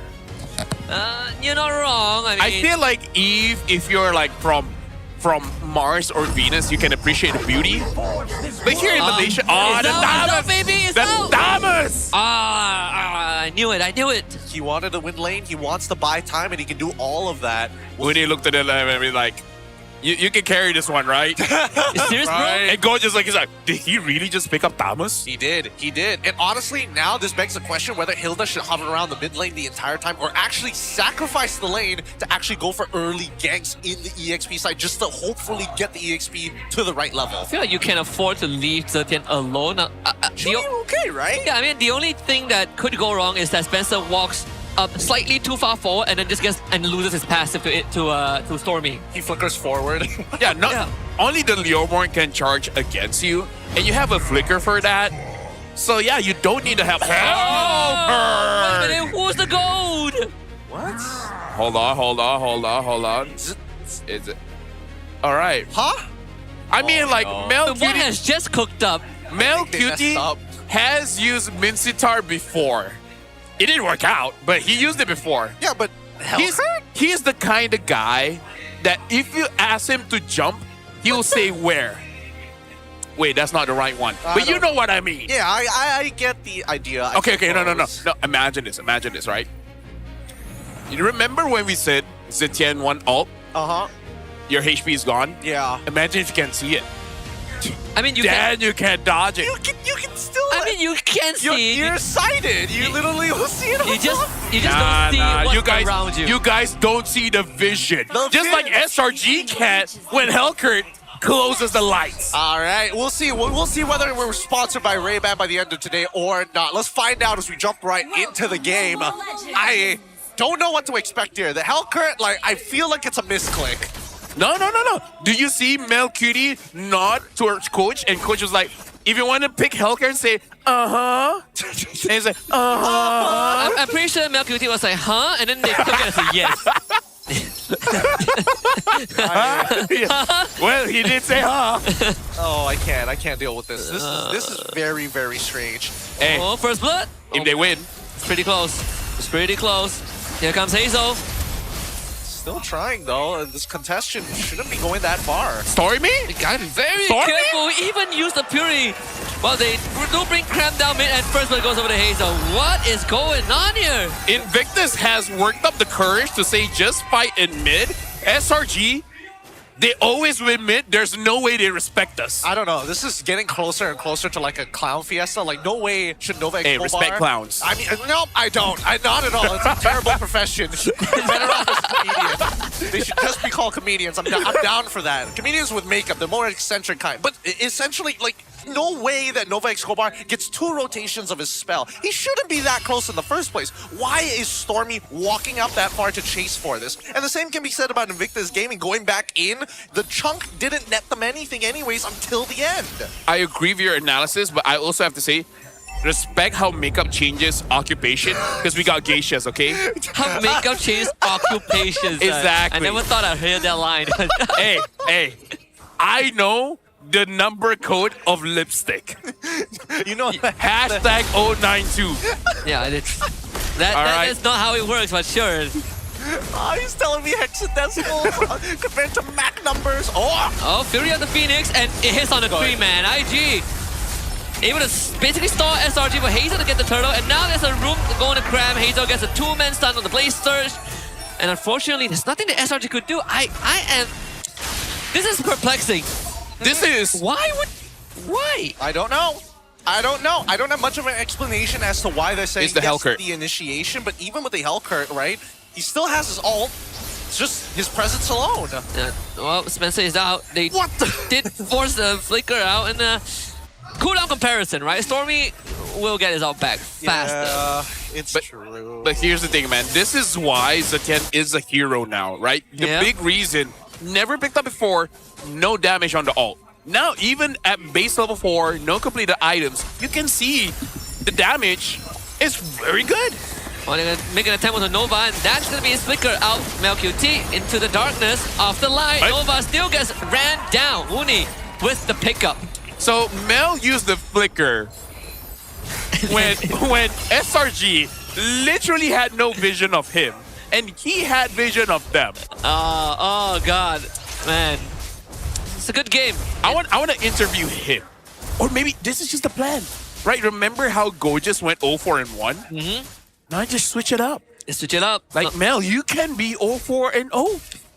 Mel is not the captain of the ship. Yep. He is merely one of the cables. Does Hazel want to go for Sky Piercer? Seems like it. He has the one of the components, the expert glove already. It is one of his. It's one of the most Hazel things to do. Yep.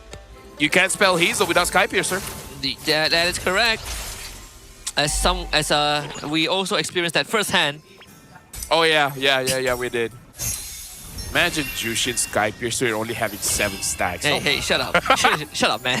Well, Stormy was able to pick up Gorgeous. But again, SRG, in terms of gold, even if it looks like the opponent is controlling, they don't really lose out that much on gold. So they have that going for them. It was the same case as game 1 where you feel like they're getting picked off left, right, and center, and yet they still maintain a very minuscule gold disadvantage. Another attempt this time made onto Nova, Fury of the Phoenix, and the light's gonna turn off as a response. Golden Hour connects on the 2.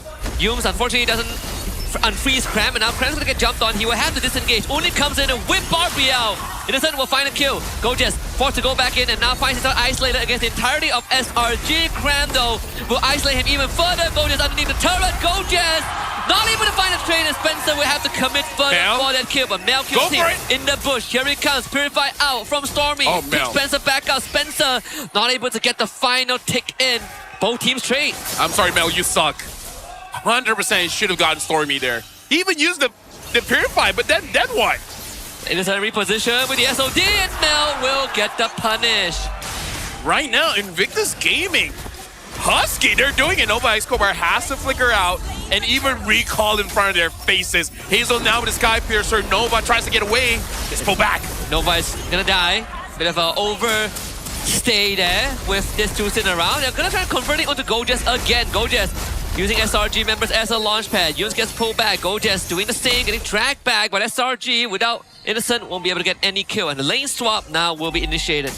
So even though the goal, no difference. Feel no difference. I 100% feel the momentum is for Invictus Gaming because it must feel good to winning out all the straights. Yeah. Only losing Nova and Gojes, who cares about them? Like, even when you're not winning, you're going even, right? And going even against SRG is already a feat. Although, unlike game 1, SRG definitely putting up more of a resistance this time.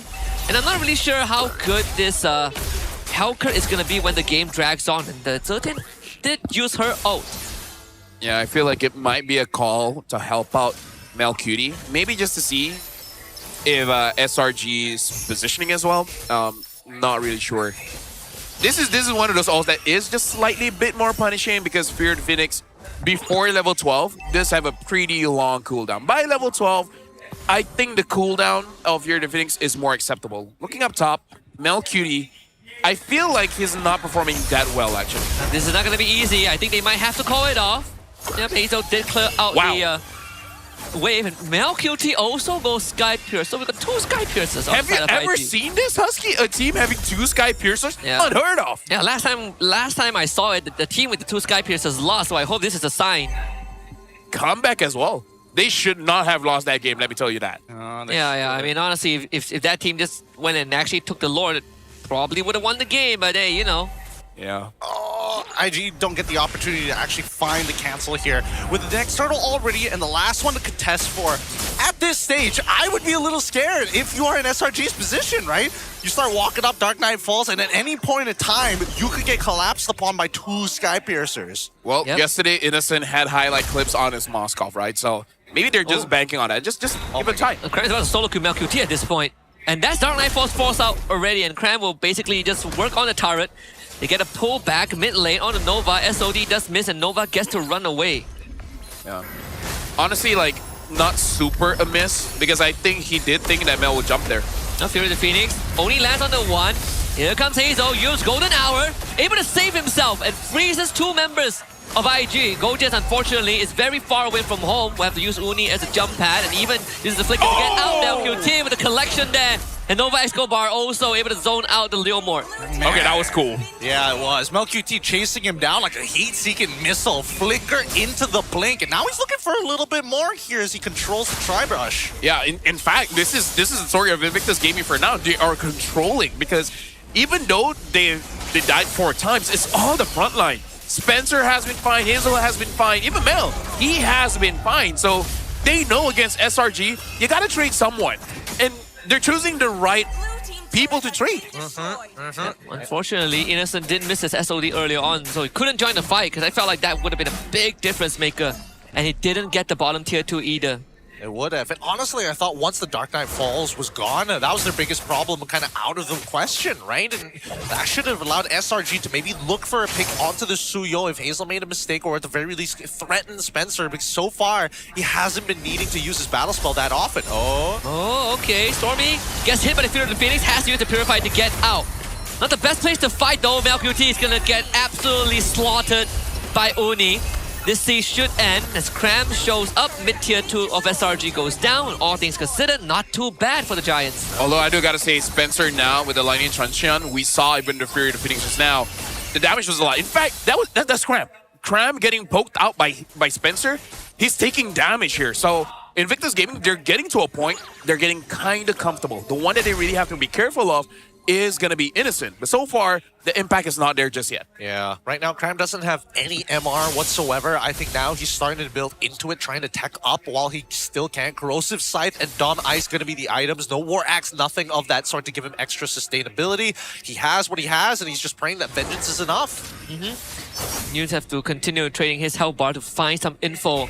Unfortunately, the mid wave did get pushed in, so SRG, they don't get much priority around the map. They use the Fury of the Phoenix, most likely as a scouting tool, and they find Yumes in an awkward position. Hazel able to dodge the golden hour as they full commit onto him, but Stormy now far away from home and has to start peeling back. Spencer able to make it to his teammates in time, and IG disengage. Yeah, I'm waiting for Mel to have a very good engage and either get onto Stormy or Innocent. But looking at IG's initial plan, it looks like Stormy is going to be the target. So right now, Mel should be strong enough to be able to, if not one-shot, enough to just deter them away.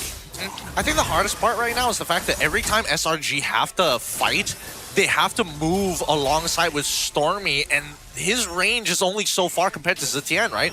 At a certain point, you get too close and you eventually just have to all in with the rest of your team because you have to be the anchor and you're pulling them along for it. Invictus on the opposite side, they get the pokes for free and just have to wait for SRG to step into their territory before they look for cleanups. Innocent is unsure if anyone from IG is around, and now he might find out. Hazel not getting the stun in, but there is Gorgeous around, and Fury of the Phoenix gonna force the Purify out. Gorgeous misses the Flicker Dark Wave, but this should be a kill unless Innocent can outmaneuver this. Yumes comes in and for the Flicker and saves his teammate. Nova Escobar gonna come in from the flank, but unfortunately the backup is already here from SRG, and Innocent gets bailed out. Gorgeous though still goes back in. The Barbell will expire as Cram holds back Nova Escobar. Gorgeous far from home, and Stormy will get the kill. I'm gonna see if there's any time you wanted a Fury of the Phoenix. That was that time. You could have killed Innocent there, and you could have gotten a lot. Invictus Gaming, they almost got it, but the flicker coming in from Yumes, turned things around, made it more manageable, and SRG came out on top on that one. Yeah, it also helped that Hazel ended up missing the second rotation of his Blade Surge. Oh, Uni! Oh, trying to cash in on some Sky Tracer stack. Uni is gonna man fight this. He has the War Axe. Golden Hour freezes Stormy instead. That's not what you want as SRG, but still, they will trade junglers. I gotta say, Melcury, I think he hasn't practiced this much because there are opportunities for him to go in, but he just doesn't see it. Yeah, he doesn't want to lose any of his stacks just yet. He's just holding off on this, despite the Dark Knight falls. He's finding these long flanks, but doesn't want to commit even further. I wonder what the condition is for him before he sees that green light. Oh! They're gonna take Nova out for sure this time. Fury of the Phoenix not gonna do too much. A 4-man pull though might be enough, and indeed it is. Now QT back in as Purify out from Stormy. Gorgeous again lifted up.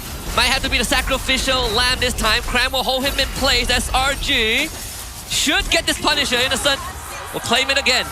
Mel, can you actually go in? Because, I don't know, man, he's level 14. He's already got some items onto him. Again, it looks like he's waiting for the perfect Monday to do something, because if not, he goes in, skills 2, and then gets out. Let's find out. I don't know if that's what the coach wants from him for this one. Well, I mean, it's tough to say. It's tough to say what the entire purpose of the Hellcurt is other than just blinding them in the middle of those fights and finding. And it's not even for him. It's just for him to actually find. It's for him to find those clear gaps to get into the flank.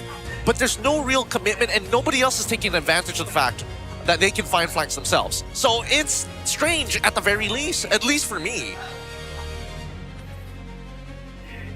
It could be one of those.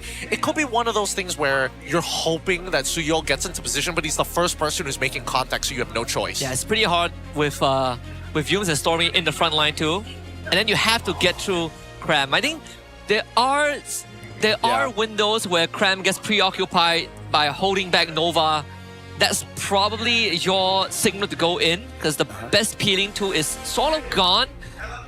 But a lot of times you also have Gorgeous in there with you. I'm gonna give my opinion. If Melcury is playing the way that he is, instead of the Corrosion Scythe, maybe it would have been better. BOD. Exactly. If BOD is too expensive, go for Malefic Gun, right? Maybe even a Hunter Strike. At least then you have more movement speed and more cooldown, right?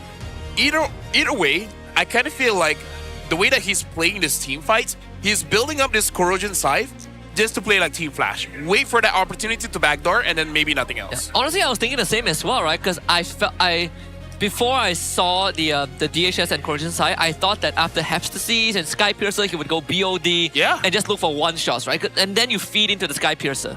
Yeah, it kind of looks like anti-synergy there, no? Get him because you get Hepstasies and then Sky Piercer.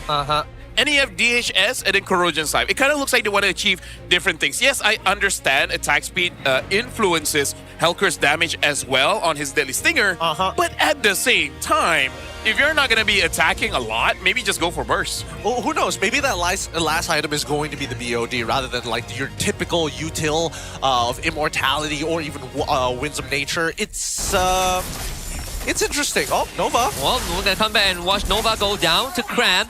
Lord, in dangerous now, Hazel just perfect. Yeah, there was no way Uni was going to take that away unless Yums was able to cancel it. Mel, fight back, Mel. Yep, and so the Winds of Nature was out so early too, but Mel should be able to get away. Yums on the case, able to freeze him in time, just enough. Stormy here, go Jess. Yep, he's gonna turn back. There's no saving this one. And there we go. The problem was a technical issue. Now it looks like they're catching back up to where they needed to be, and this is just before the Lord. Man, I gotta say, people were saying that the side lanes were getting carried. You're kind of not helping out here. Yep, and they're gonna try and punish Go Jess. He is pretty tanky, so there should be no kills there, but I say that Yums is making it incredibly tough for IG to start and hold this, the structures. Lauren's already gone, so net negative for IG. You know what, Gideon? Shout out to Invictus Gaming, man. They fight against SRG, the top dog, the #1 big boss here. And for both games, they're playing 4v5. That's very impressive. Yes. They're limit testing. Limit testing is, I don't know. How do we play with one negative lane? Yeah, I don't know, man. Cloud is open. Why are we doing this to ourselves? I feel like Invictus. I'm curious to know their scrim partners, right? Because they have to get this from somewhere, right? They had to get this from somewhere, and better yet, majority of teams in the MPL refuse to try out crazy things unless they've tried it out in scrims before. So imagine in a scrim day, how many games has Mel QT played in a professional setting? Must be that MA out. Yes. Hey, maybe they're scrimming as the Thailand teams. Oh, it could be. Myanmar, because I think the creative ones are from Myanmar, actually. I mean, like the Burmese teams, the Thai teams. Yeah. They come up with some good stuff. Oh no, it's pretty far up. A little dangerous here, but you can see that like contesting for the space is going to be the main game for both SRG and as well as Invictus Gaming, right? They both want zone control, but they also don't want to accidentally stick their foot into a bear trap, which is very much Invictus Gaming. They're waiting for enough pressure before they clamp down. And now, a very dangerous thing. Yums has switched out his roam for favor now, so it makes it so that Invictus Gaming, if the burst wasn't enough, it's definitely not going to be enough now. Innocent knows Mel QT is there. Mel, you know Innocent is there. Oh, come on. All right, here we go. 1v1. Innocent. Mel, what? He's trying to win this. Innocent's just gonna win some nature. Why, Innocent? The SOD blocked by Nova, and Mel, well, makes it out of his life at the cost of his own roamer. We just started today. I'm already tilted, man. Hey, you're about to get a lot more tilted after this, so Gorgeous might be the second one. Get lifted up, and good night, IG. Starting to really fall apart. Okay. Gonna get solo kill here. Oh, baby. And now the Malefic Roar comes out. Could have had it, 5 minutes ago. Well, dude, I don't know what to say, man. Like, bro.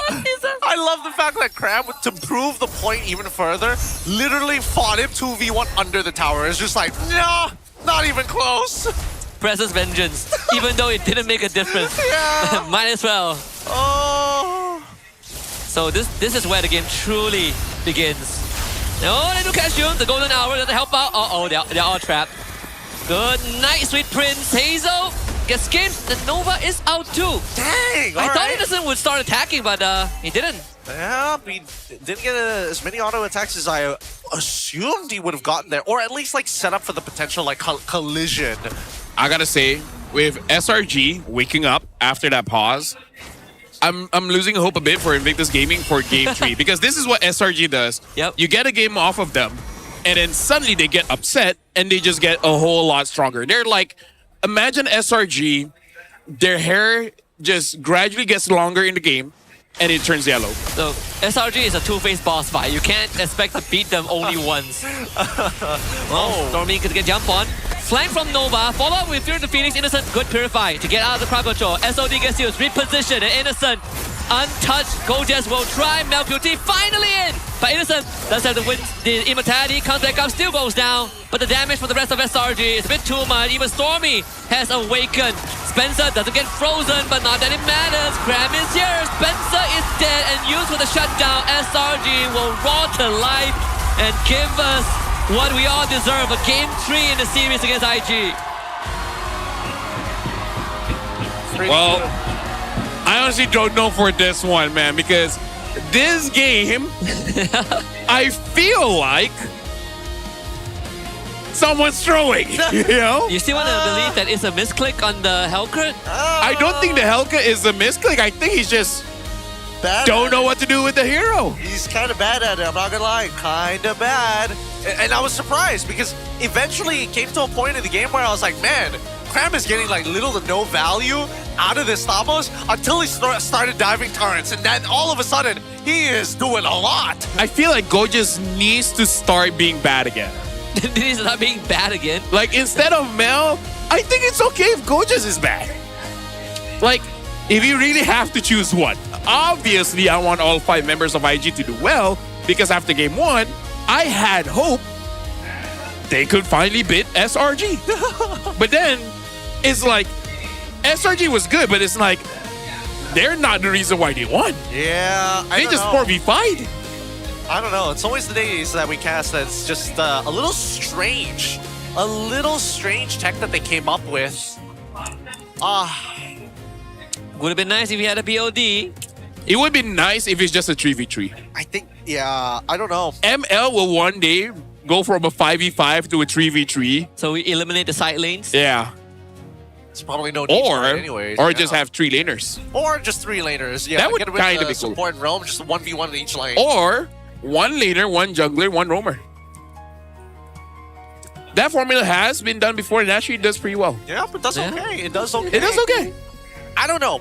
After watching that game, like, there's only so many props that I can give, and I'm running out of them very quickly. After watching, like, a majority of the games look somewhat like that throughout the regular season, it is starting to get to me, right? Like, why? There has to be some degree of polish to this, right? I'm seeing no degree of polish whatsoever. And after the tech pause, it's like, yes, you are winning. I'm hoping that this 3rd game here by SRG is gotta be clean. Yeah, I'm just constantly reminded of that meme I saw where...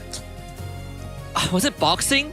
Yeah, I think it was a boxing, right? Like this dude, he gets a knockout and then he starts popping off and then he looks to the side, his opponent has stood back up. Oh, yeah, I saw that. Yeah. Well, the MVP is going to Innocent. Oh my god! Yeah, we know the camera had to turn away. It's like, not a sponsor, but it's okay. Dark Knight Falls don't matter, boy. I couldn't tell. I couldn't tell what phone he was using. My eyes were blinded by the light. Yeah. Dude, I'm just phone blind. Phone blind. Yep, there you go. That's there you go. For. Oh man, what a surprise! Wow, MVP Innocent, what a surprise! Honestly, there shouldn't be any surprises in this game. With the way that things were playing out, there should have been no excuse unless SRG truly did not want to win this game. I don't know. I honestly thought that they had a good chance. Like this Hellcat could have been a genius pick. Could have been. Was doing okay in lane. They put him back on Claude, man. That's the thing. I put him back on Claude. When you say he was doing even well Granger lane, is fine. Like, yeah. Even Granger's fine. It would have been. It was so many things would have went decently well. They had like a solid combo with or without the Dark Knight Falls. Just Zetian's Fury of the Phoenix alongside with Hazel most of the time would have been enough to take out one person. Well, again, you can just say IG is a very brave team. Not every team can say they went up against SRG with less than 5. Less than 5. Yeah. Sometimes just 3. Like, it's insane. It's too much. It's Look at the manager, man. Is this Even she's questioning in Mandarin. is this the real Chuman Granger player now? Even his Granger is just, It's all right. I definitely can't play YSS. Yeah. Now I'm looking at Jess holding Nova by the shoulder. And You did well, boy. Today you're a 9. You are a 9 today. Today you're a 9. Today you're a 9. It's just that, one of our members was -4. You know the guy sitting beside you, that dude. Yeah, like if you need to spit in his face, it's okay. Yeah, I told him when he the ops bot can still trace his face. Yeah, I told him when he presses Alt, SRG can't see, but I feel like every time he presses Alt, he turns off his phone screen. And He just locks the phone screen. No. He's just like, I can't see anything. What are you talking about? Yeah, but then cut to Vecchi. It's be like, we are in this league for a long time. All we have to do is increase the brightness. And then we're good. I'm sorry, guys. I want to give proper explanation, but there's no way to do it without just bullying one person nonstop. And this is how you reinforce your point earlier, where clowns are respected profession. Yes. Can't have a carnival without a clown. Who knew nowadays you don't even need makeup, right? Maybe just have orange tan all over you, and then that's it. That's all the makeup you need to show people that you're a clown. Yeah. Maybe even wear a wig. Don't disrespect a healer, alright? Don't disrespect a healer. Yeah. Who heals that has yellow skin? So many. No, I get it. No, I get it. Now I get it. Now I can't believe you stray away from your own setup. Hey, I don't have that social media here. Okay? You don't have the social media. Here in Malaysia, we have false. We have what? We have false. Over there, they got truth, we got false. Wait, false. Yeah, over here is just bad advertisement and what do they call it? Misinformation. Helka feels like a misinformation. By the way, I gotta say, hero name Misinformation is actually pretty cool. Shout out to Rick and Morty for that one. Yes. You know what I prefer? I prefer Misfortune. Yeah, well, you know what? Different title. But hey, rich guy, innocent. Hey, if innocent can do it, we all can. Just wait for the next marksman. Miss Unfortunate. Spencer the carry, Nova score by the sandbag. Humes, the best wingman. Who's the MVP again? Innocent. You know why I asked? Because it really didn't matter. It didn't. It did not matter. It did not. Although I do feel genuinely bad for Spencer because sometimes like the skill cycle for Zetian is so awkward at times that you just have to sit there and just watch. You're like, yes, my full, all my ability. All right, now what? Yeah. Yeah, you're just like 3 rays and you just. Give me a sec. Let me breathe. And then you just nonchalantly walk away. Yeah, you're just walking around, and then you're just like, let me do it again. It's like Hazel's like, do something. It's like, let me basic attack. The Emperor of Chengdu is here. I can imagine just Mara slapping the air. Either ways, this is the rich guy, Innocent. He did a lot. Around 7,000 gold coming in from the minions, almost 1,000 coming in from the turrets. 71,000 damage dealt, pretty good. 78,000 damage taken. That's much higher than I would think. Yeah, was it really 78,000 damage? The amount of shields that he's been getting from Yums. Yeah, makes sense. And the number of times that he had to Winsome Nature to dodge damage as well. Honestly, even the gold per in 794 is quite low, no? It is low, and that's because of the few times that we see him in the fight just get one shot out of nowhere, or like he accidentally gets caught in by Nova X Kobar and then the follow-up CC after. It's usually one of the two. Yeah, so now we're looking at the highlights of the game. SRG and Invictus Gaming, the bad thing is they were basically on par with each other. If someone goes down, they're going to trade with someone else. Yep. Honestly, in game, IG won a lot of those trades, but then it became bad when IG set up where SRG could have force errors, right? Force out mistakes like this. You can have an opportunity where Melcutie can go in and just wreck house for SRG, and even if he dies, it don't matter because guess what? Hazel could clean up. Hazel never had that opportunity. Hazel didn't have a friend this game. Yeah, I honestly felt like if he didn't go on hit and Ghost Burst instead, I could see a lot of times where he would have been able to do enough burst to cash in on a Sky Piercer. Like, Even Endless Battle. even endless battle, right? Like, because the fight doesn't permit you to stay there and just hit people in melee range. Agreed. And I think that was like the biggest blunder here. It's the small things that end up compounding into bigger and bigger things. And I think that I agree with that the Sky Piercer should have been much higher from LQT considering like his overall performance and how much space he was given. So there's really no excuse. Spencer only went down once, right? Yeah, I think he did. Yep. Only at the very end there. Again, like, I don't know. Like, if I'm in Spencer's position, I'd be pretty furious. Like, I've comboed perfectly with everybody else. I've opened up the space. I've even created space for y'all, and yet we still can't get the job done. If I was the coach, I would be pissed as well because I'm like, I got you guys a draft. The draft was pretty good. What happened, y'all? And when I say y'all, Mel. Y'all saw the vision. Y'all saw the vision. You know what? You guys had vision. You know what? Coach will be like, I am baffled by what happened today. I thought my anger towards Gorgeous would be unmatched. But then you came in. I asked you, are you okay to use Hellcare? And you're like, huh? And then I took that as a yes. Bam starts using advanced English. I am perplexed by your incompetence. You? On this unorthodox pick that I gave you. You, my good sir. You, my good sir. Do you just jest me? I am vexed. We're gonna use old-timey English and say that he's... I do not like to be jested, sir. Now we're gonna hear the comms. Let's go. Okay, who Can asked? we use now? Jap, tunjuk If ni. everyone agree? Okey, okey, tunjuk ni jap. Carry, tak Vivo Om. Let's go. Okay, guys. Enjoy the game, guys, yeah? Respect. Oh, I thought I would hear some strats.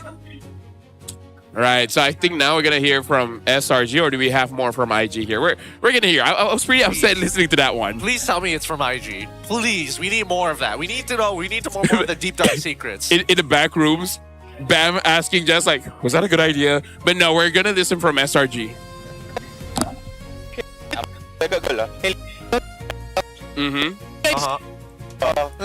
Don't we guys just man? They just want to kill Moscow. Yep. Yeah, he didn't even do that. He didn't even do that. So yeah, I don't know about this one, Chief. Look, it's tough. As soon as the Hellcurt showed, it could be tougher. But I would imagine that if SRG didn't actually get the Moskov in the first place, this might have been a slightly harder game to play overall. I think so too. Yeah. Just give him the knockback. That's all it needs. These assassins don't stand a chance against the CC. I wonder if there's a better pick if they knew the Hellcurt was coming. Because I don't play Gold, right? But would Roger be stronger than Moskov in that situation? You'd probably still get one shot unless you're able to like go into the Lycan pounce, but that's still tough to predict. Well, in 5 seconds, we're going to be throwing it over to Poji. And that's 5 seconds, so let's go to Poji. Terima kasih rakan kasta. Anda kembali bersama saya Poji untuk interview special. Kali ini kita ada kawan perempuan istimewa Mel Cutie. Hai. Hai. Cuba kenalkan diri sikit, nama awak siapa, datang daripada mana? Nama saya Chalia. Saya dari Putrajaya. Dari Putrajaya. Dah lama ke kenal dengan Mel? Tak adalah lama sangat. Okay. Tapi ya, Boleh-boleh lah. Okey, untuk awak datang ke sini macam awak cakap tadi kan. Awak datang tengok ni kali pertama ke awak datang sini dan menyokong dia dekat pentas MPL ni? Tak, dari season lepas. Dari season lepas? Yes. So dari season lepas lah kenal ke dah lama? Dari season lepas. Oh, baru kenal. So memang kawan je? Yes, kawan je. Ya ke? Okey. Tak boleh nak tekan sangat sebab ni bukan sesi menekan. Okey, untuk awak tengok dia bermain sebagai seorang pemain profesional, apa perasaan macam, wow, kawan aku pemain profesional? Best tak? Rasa bangga tak? Ataupun dia kenalkan awak dulu mula saya orang biasa je sebab saya marksman biasa-biasa ke macam mana? Tak tahulah. Bagi saya, okey kot. Sebab saya kenal dia pun memang as a pro player. Tapi saya tak expect pula dia sejauh ini. For his journey. Maksudnya define lebih sikit sejauh ini tu maksudnya macam mana? tak tahulah. I tak expect lah dia pro player yang macam, you know, quite who he is right now. Terkenal, hebat. Yeah, maybe. Wah, macam simple jawapan awak Okay. Lepas tu kan, boleh tak macam kalau awak kongsikan dengan saya kan, apakah macam perangai dia lah sebenarnya? Kalau kita tengok dia dekat on stage kan, okay, tok dia tengok tu. Dia banyak senyum, banyak gelak, banyak main. Dekat belakang kan, masa dia tengah lepak-lepak dengan awak ke kawan-kawan kan, dia orang yang having fun juga ke? Ataupun dia seorang yang sangat-sangat serius? No, he's quite funny. Oh, dia seorang yang kelakar. Sebab tu saya boleh berkawan dengan dia. Cuba buat lawak dia sekali. Siapa? Dia lawak. Siapa tanya? Oh, okay. Siapa tanya? Okay, kita terkena. Alright lah, sebab dia dikenali sebagai marksman biasa-biasa sebenarnya dekat MPL. Jadi pada pandangan mata dan juga pandangan hati awak, adakah dia adalah marksman biasa-biasa ataupun dia adalah lelaki luar biasa di hati awak? Maybe he marksman biasa-biasa, tapi dia tak luar biasa. Dia luar biasa lah bagi saya. Malu. Okay, Chalia. Hari ni awak datang kan? Awak tengok dia dah menang satu game. Game pertama ni dengan SRG, which is satu game yang sangat susah untuk orang menang. Dan game kedua dia pakai Hellcat, tiba-tiba dah seri dah satu sama. Ini dah nak pergi ke game yang terakhir. Ada tak apa-apa pesanan, kata-kata awak jangan kalah ataupun anything mana cakap? Perasaan awak, luahkan. Kalau dia menang, dia boleh tuntut apa yang dijanjikan.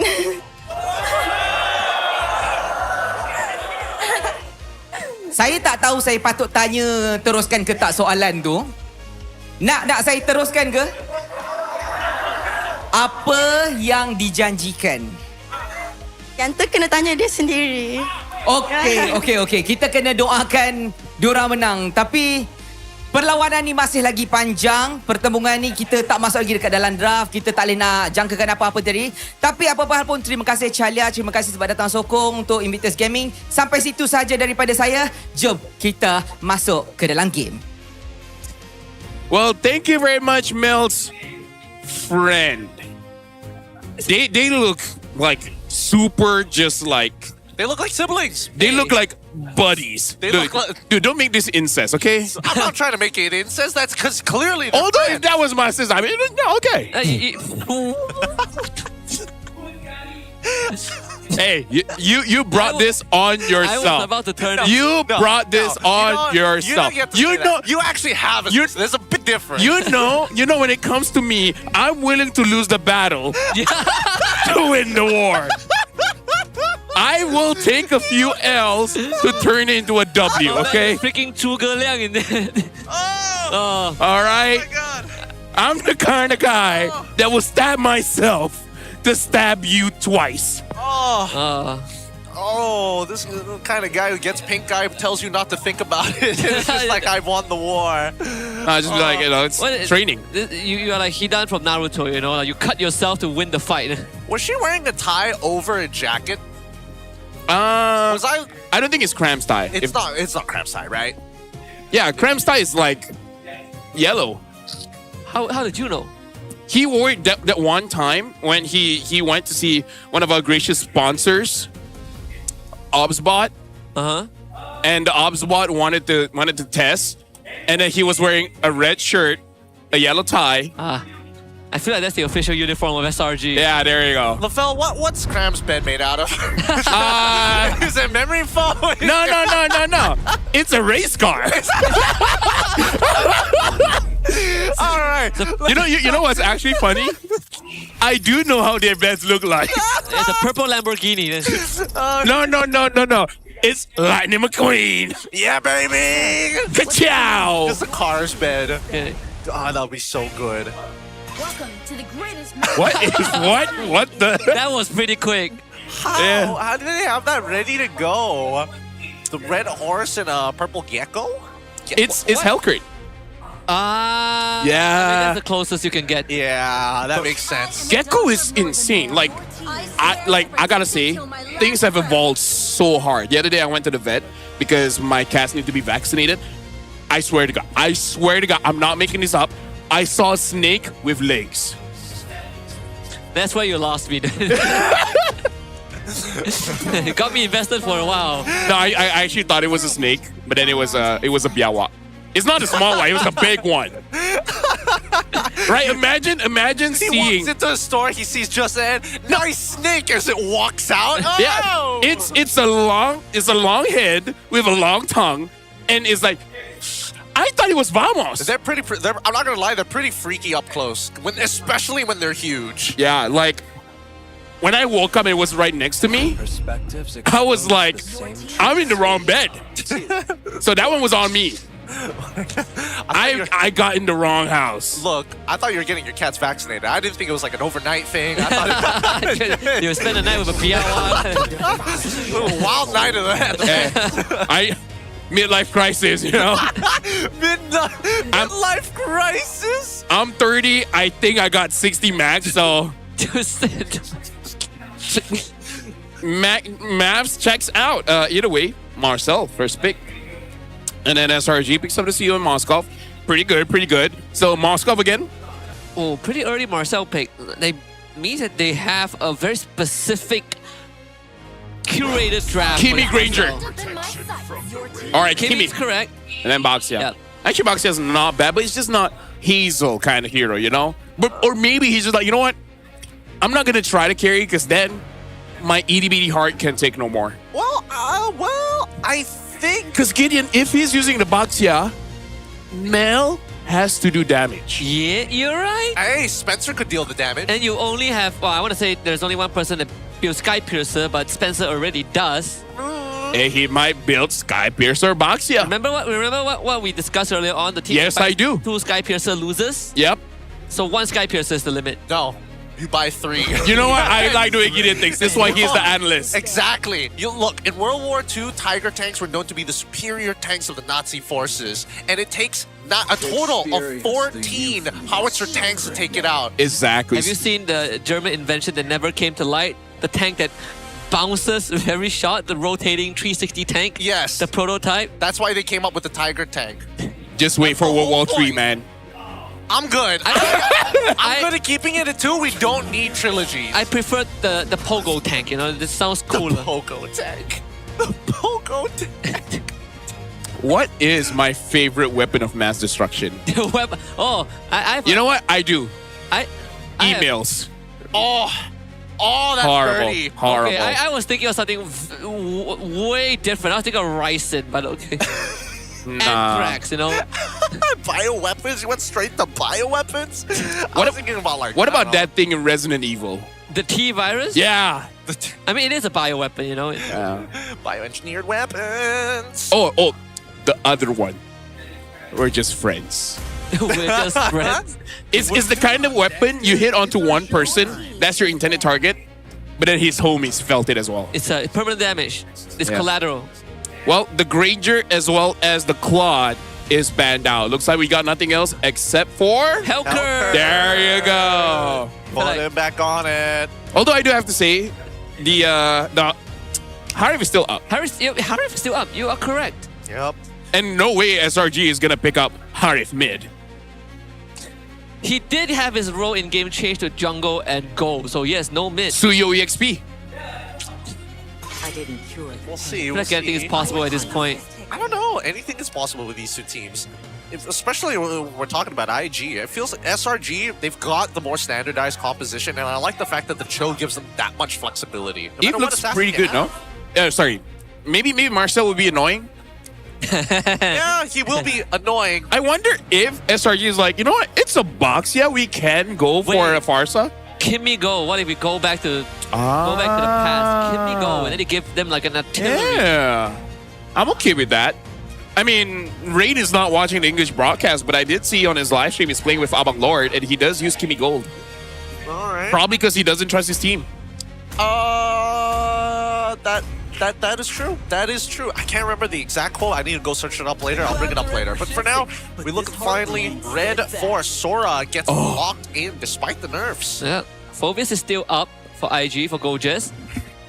I wonder if they would just give Gorgeous to Gatot, right? Like this feels like a draft that they might put him on Gatot again because they do run it with the Boxer and Kimmy. Actually, considering everything that they have, you might as well just go Phoveus again. Yeah, I think That Phoveus is is true. perfect. That is Phoveus true. is perfect. And then for gold lane, You just pick a mid lane here.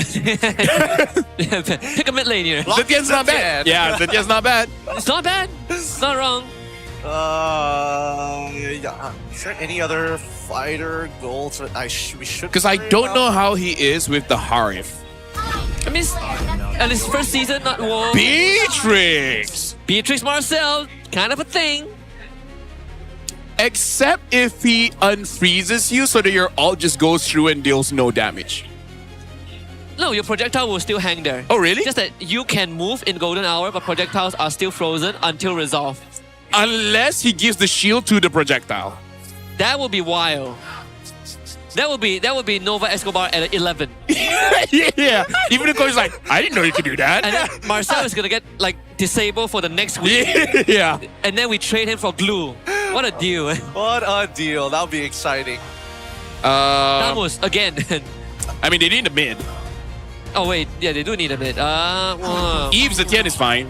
Zetian? Something that can use Wishing Ladder. Oh, man. this works as well, yeah. We lost to these heroes, so I think it works. Yes. Yes, we did. And I don't think this is the first Vexana. I think this is the second. This is the second. First one was by Kim, if I remember correctly. It was against a glue. That's all I remember. Yes. But ideas are still the same.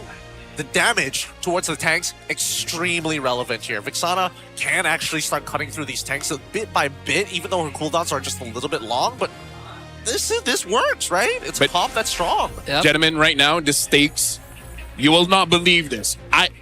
Trust me when I say it's higher than winning an M series. Yep. Would you rather? Because Mel's friend said, if you want what's promised, you have to win against SRG. Yeah. I don't know what the promise is, but I'm gonna assume Mel wants to win this one. I'm pretty sure it's a pretty good reward if the task is that I difficult. would put money on it even if it's haram. I'm pretty sure GMXK is looking at this and it's just like, we know what it is. I kind of feel like everyone in the crowd's like, we know what it is. Y'all think you're slick. Y'all think y'all... She does seem to be a little bit too honest, though. I wouldn't trust her with a secret. That's what I would say. I mean, she didn't spill anything. Dude, this innocent gonna lose right here? No, thank God. He walks out of it.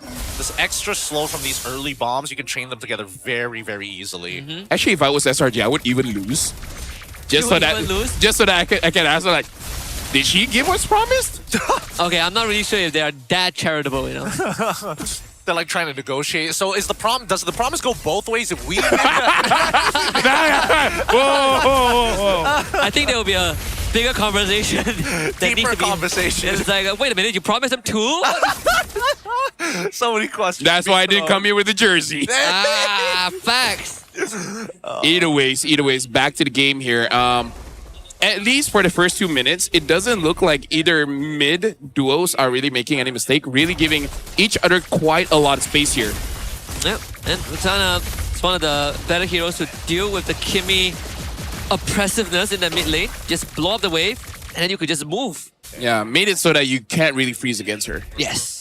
It's tough. And also, since Nova Escobar is pushing in and out, it's giving Yums the confidence to actually walk up. He might get caught here. Oh, they get a two-man fear into a good combo. First blood almost attained. Nova able to just get away, but it's good enough for SRG. Yeah, but now they gotta go back. Funny enough, Hazel really wanted to give this scavenger crab to Gorgeous, but it still went over to Hazel. Yep. Even the game's like, nah. They just got zoned out completely now. Yeah. Question is, do they contest this at this point, right? They already don't have the position for it. I would. I feel like Gorgeous would. Actually gets knocked up by the Eternal Guard. Stormy did have to flicker away. Yums looking to disengage. Nova Escobar in. Good freezes. So multiple members of SRG and Gorgeous will full commit, but first blood still goes over the cramp. Oh, Mel. QT has arrived. Flickers forward and just blasts Yums in the face. 1-for-1. That's what I wanted to see from a Helker. That's what I wanted to see as well. I don't know, maybe just uncomfortable with it overall. IG, we're able to fight back against SRG now. Able to take one of the turtle. Did they get the invade as well? It looks like they didn't spot Uni out, who decided to give up the neutral as they rotate back into lane. I do gotta say, Hazel is taking quite a lot of damage. I don't remember what his emblem is looking like, but I'm thinking the damage is mostly coming in from Stormy. I mean, like, to be fair, the the Suyo does have percent HP damage, so maybe that's why. But mainly, I think he's been missing out on the Soul Sever part of it. He's using the tap form of the Soul Sever, not holding it on, especially in the early levels. Like, yeah, sure, tap is great, but maybe when you're at 10%. Oh, they're going to full coming on the go, Jazz. Yum sets it up, and the follow-up is perfect. Very clean, very nice. That's exactly how you want to get these EXP laners ahead with a clean set combo. Because you don't mind trading these flickers against the side laners. Theirs are by far more valuable. Yep.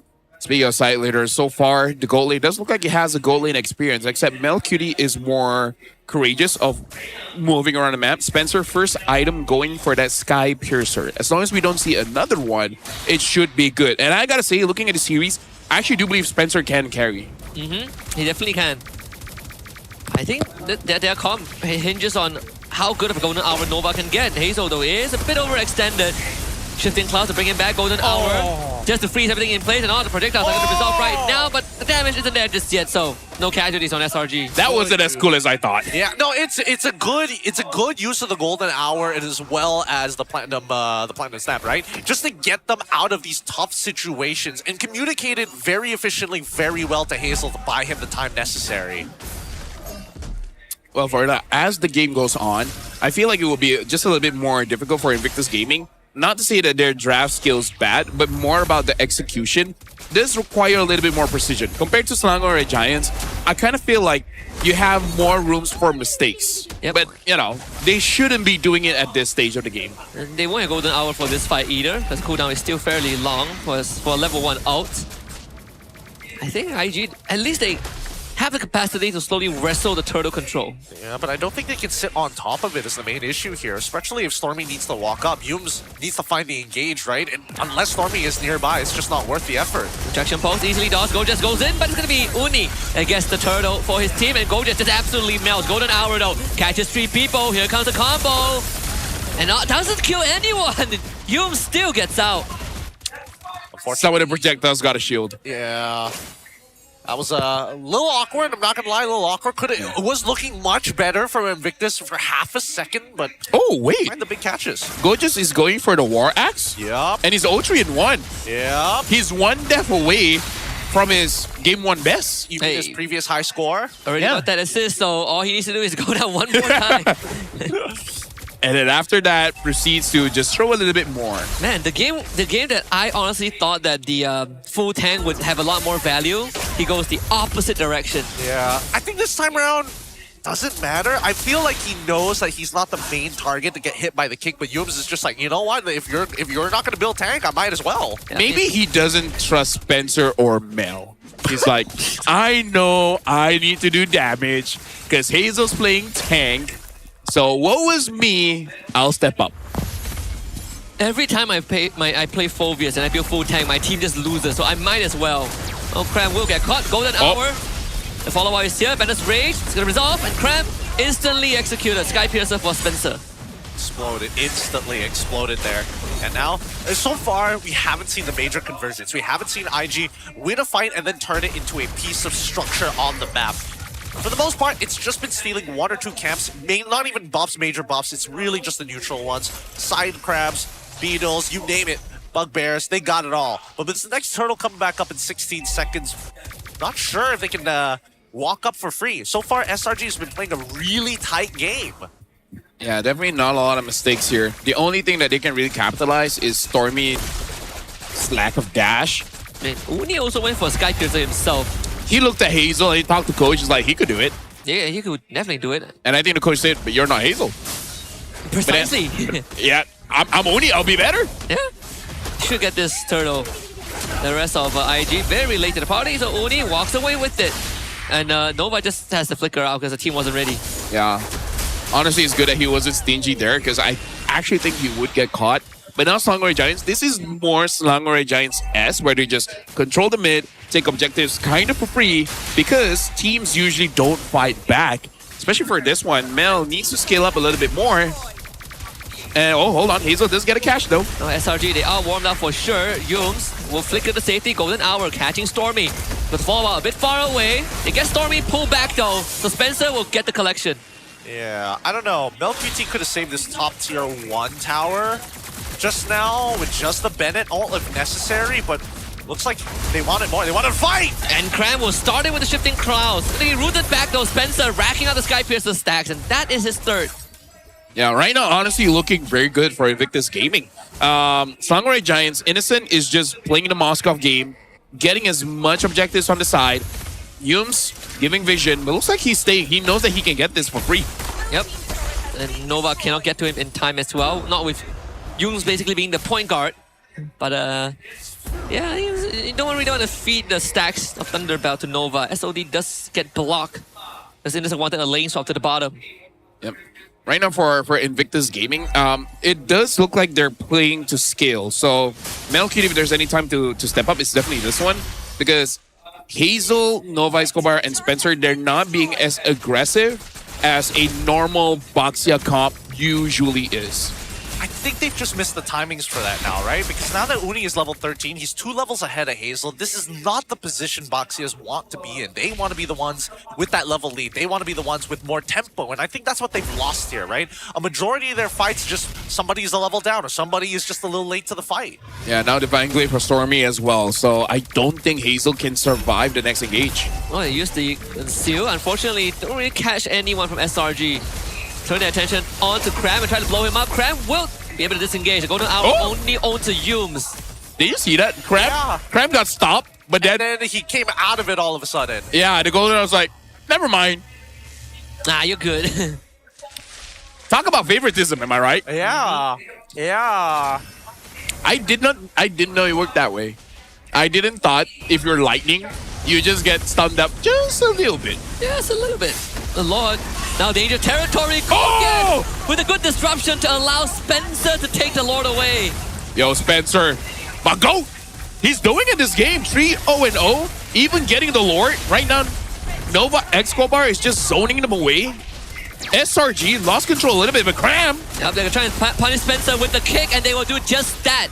To cut the Skypiercer stack down as well. Cram, though, is going to find Mel guilty, throws his life for it, but it's worth it if there's Innocent and Uni still left on the table. Uni now catches in on his own Skypiercer stack. The Marcel able to get away in time, but SRG will be able to take the mid-tier 1, and they have a Lord to deal with bottom. Hey, considering everything that has happened, pretty good. Cram was able to find his trade. Innocent and Uni managed to survive a majority of that fight, and I think that Invictus couldn't have played that any better. I mean, the fact that Yum was able to still find the kick in the middle of that fight, I think that Invictus at this point need to start turning their attention to the enablers, right? Hit that front line. You got to make sure this Cho doesn't get that free flicker way of the dragon. Right now for Sangrai Giants, funny enough, Gorgeous dealt the most amount of damage. Yeah, and Gorgeous has been pretty consistent even in their losing games. This is the second time in the series that he was able to set up for IG to take the Lord from SRG. Blue Ref paused the match. Nice to know we know who paused it. No, I believe, yeah, it's IG side, right? Yeah. It's Blue Ref. Blue Ref does have that tendency, you know? Like, you think Blue Ref is aight, and he is honestly. Blue Ref.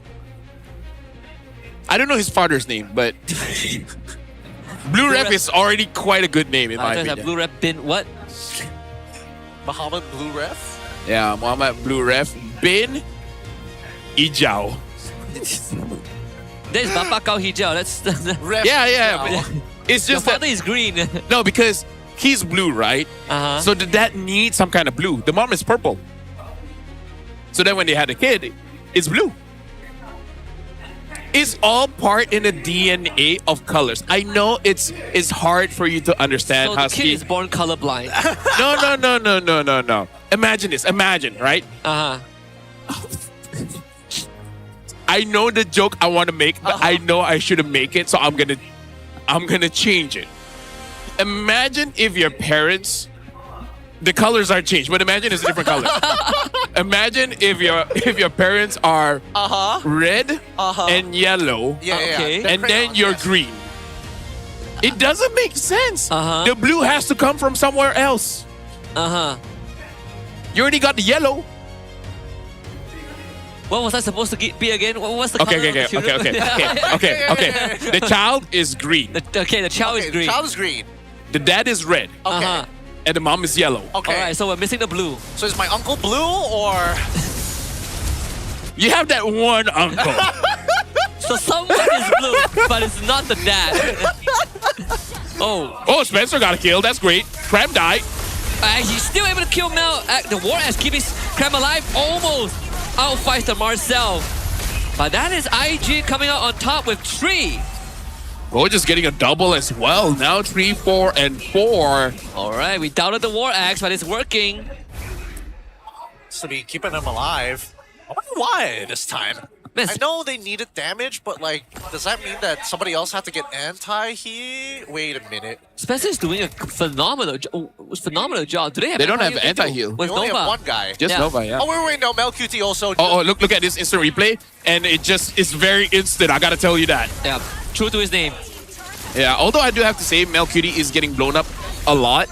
Maybe try to dodge some attacks. Yeah, I feel like SRG weren't ready for that fight either. Well, to be fair, I wasn't ready. He didn't have his flicker and Cram did, so that's just something you can't really get around. So it's Cram's fault. Yeah, for having flicker. Well, Mel QT's fault who Didn't have flicker. Yeah, didn't have flicker. He should have faster cooldown. I get what you're trying to say. Yeah, he should have just waited it out. Yeah, I love the victim blaming here.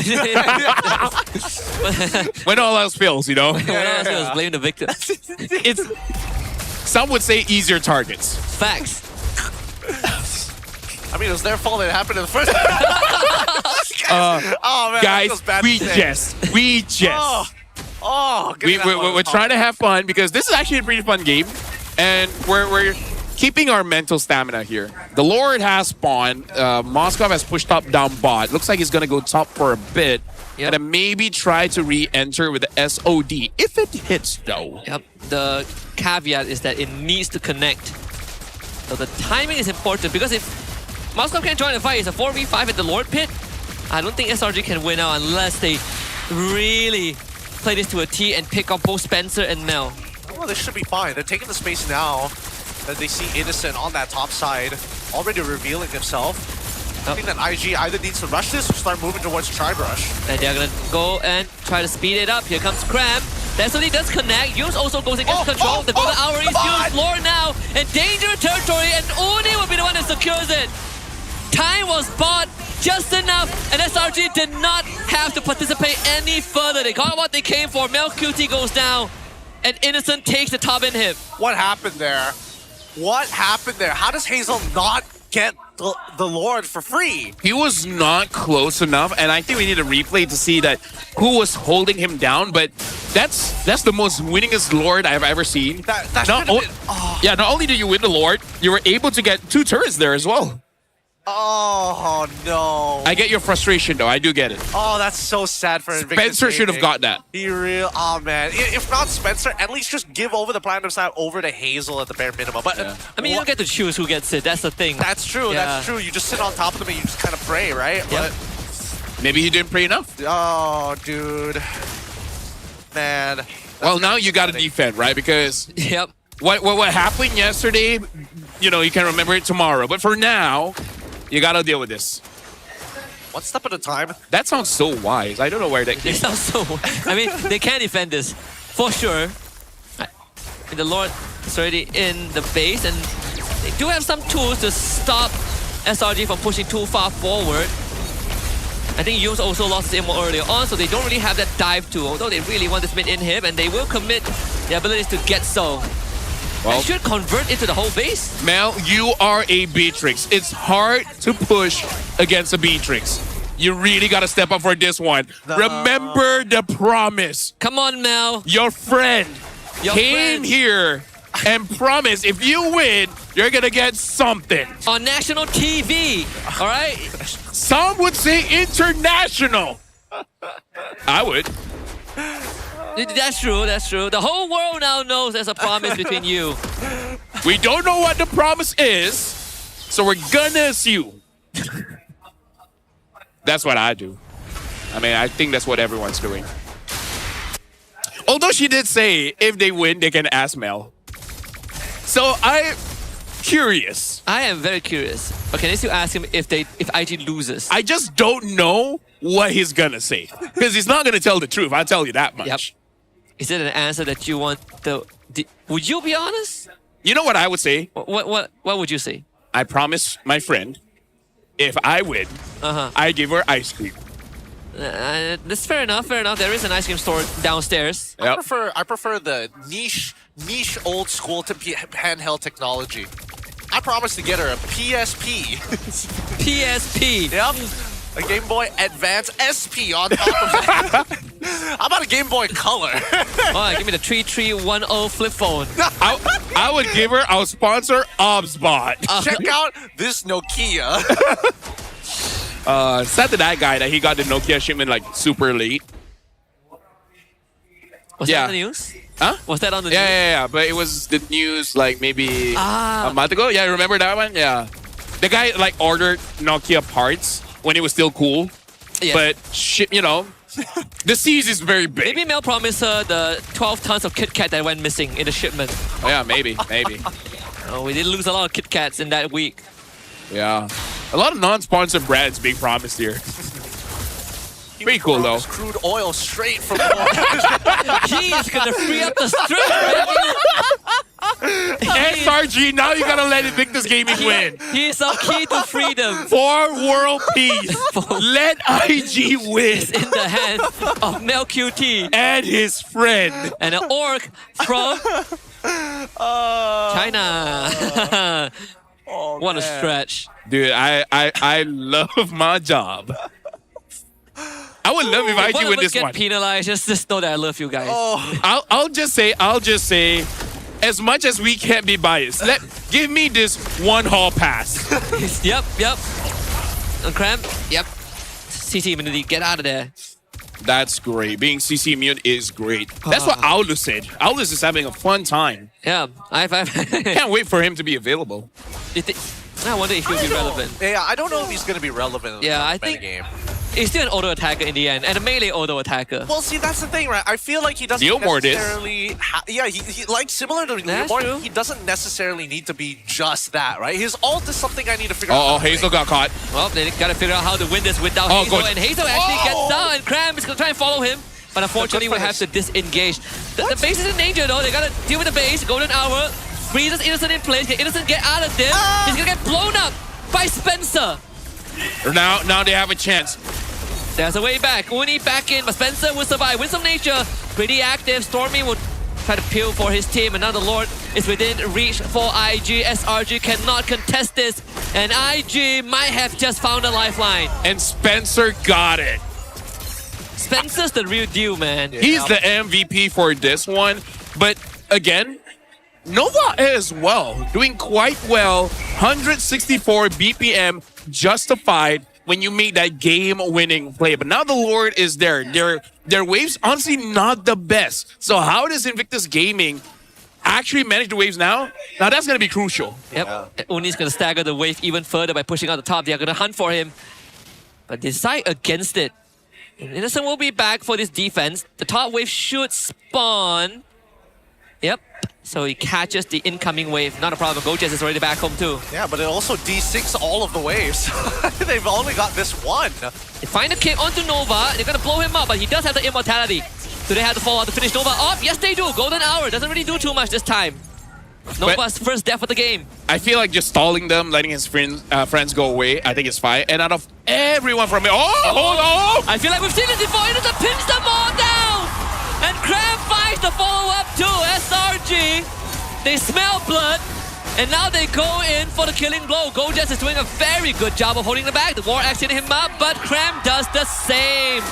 And IG are down to just Spencer and Hazel to hold the fort, but SRG, the win target is out for Innocent. The wave is coming in. You know the final blow is imminent. Hazel would just try to run it out of the base to stall for time.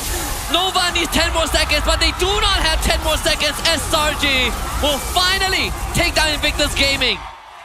After a hard-fought battle, this is what SRG does best. They shatter dreams. And now Mel's dreams is out the window. Should have made that promise.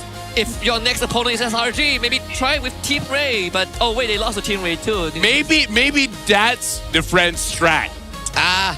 She's like, we're not gonna grant it regardless. Yeah, but she's like, if I'm gonna make this promise, it's against SRG. So you better step up. And step up, he did not. So I guess it wasn't good enough. I don't know. A lot of weird things have happened here, but at the end of the day, it is still a good classic game between these two teams. Obviously, Draft's a completely separate story, but it's good to see that Goja is still happy to see that he's having a good time with the rest of the boys. Innocent, man. Just bringing back the M6 play. He's like, guys, it's not even guys like, remember M6? And they're like, we're ready. Back then, M6, Yums was like, maybe not. Now, Yums is like, yes, do it. Do it. Don't hesitate. Go in, make the play. And that's what they were looking for each and every time. Oh man, SRG. Somebody's got to knock him down a peg. At least it's another game that they've technically lost. Not a series, but at least another game. We need more friends to make promises, to give them the necessary push, the necessary motivation. I did say Invictus Gaming, they lack self-motivation. It looks like coming from other people is not enough just yet. But it's getting there. Maybe he needs another friend as well. Two friends. Two friends. To make the same promise. The same promise, not two different promises. Okay, if the promise is not good enough, then sure, different. They're negotiating at that point. Well, right now we will be going over to the stage. It looks like Rose is with everyone from Selangor Giants. That's just how much this game means to them. Let's go over to the stage. Berjaya kekalkan win streak mereka. Tuan-tuan dan puan-puan, Selangor Red Giants is the king of the first leg. And of course, di atas pentas sepatutnya ada 2 orang sahaja, tapi diorang cakap nak ajak semula. So, Cram, why did you want everybody to go on stage with you today? Because the round 1 already habis. Yeah. Saying thanks to the fans lah. Okay, Cram, let's talk about game 1 first. What happened? What happened? Harley. Yeah, I think the Harley. Yeah, Were you guys surprised with the Harley pick? We got cheese strat a lot, even in the game too. Yes. Yeah, a bit surprised. I see. I'm expecting you guys didn't expect a Harley to come out from the side of Hazel. Is that right, Coach? Yeah. We did not expect him to play that well. Oh, yeah, he dominated with that Harley. And I see the respect coming from the side of SRG sebab selepas kalah game pertama tu, dorang auto-ban. Auto-ban Harley tu in the first phase of the drafting. Which, you know what, kudos to you guys. Really good job. Tapi, di game kedua pula, Hellcat tiba-tiba keluar. There was another cheese pick from the side of IG. And nampaknya game tu pun 50-50 actually. I feel like kesilapan dan errors daripada side IG yang punca kekalahan. Tapi sebenarnya, do you think Hellcat is actually a really good cheese strat? A really good cheese pick for this patch? I think the way they executed it, I think it was really good. Because it also fits with their playstyle, which is they made the game today really brawlish. It was really messy. It's not like the typical MLBB where you fight objectives. So I think it was really good pick for them, yeah. Crab,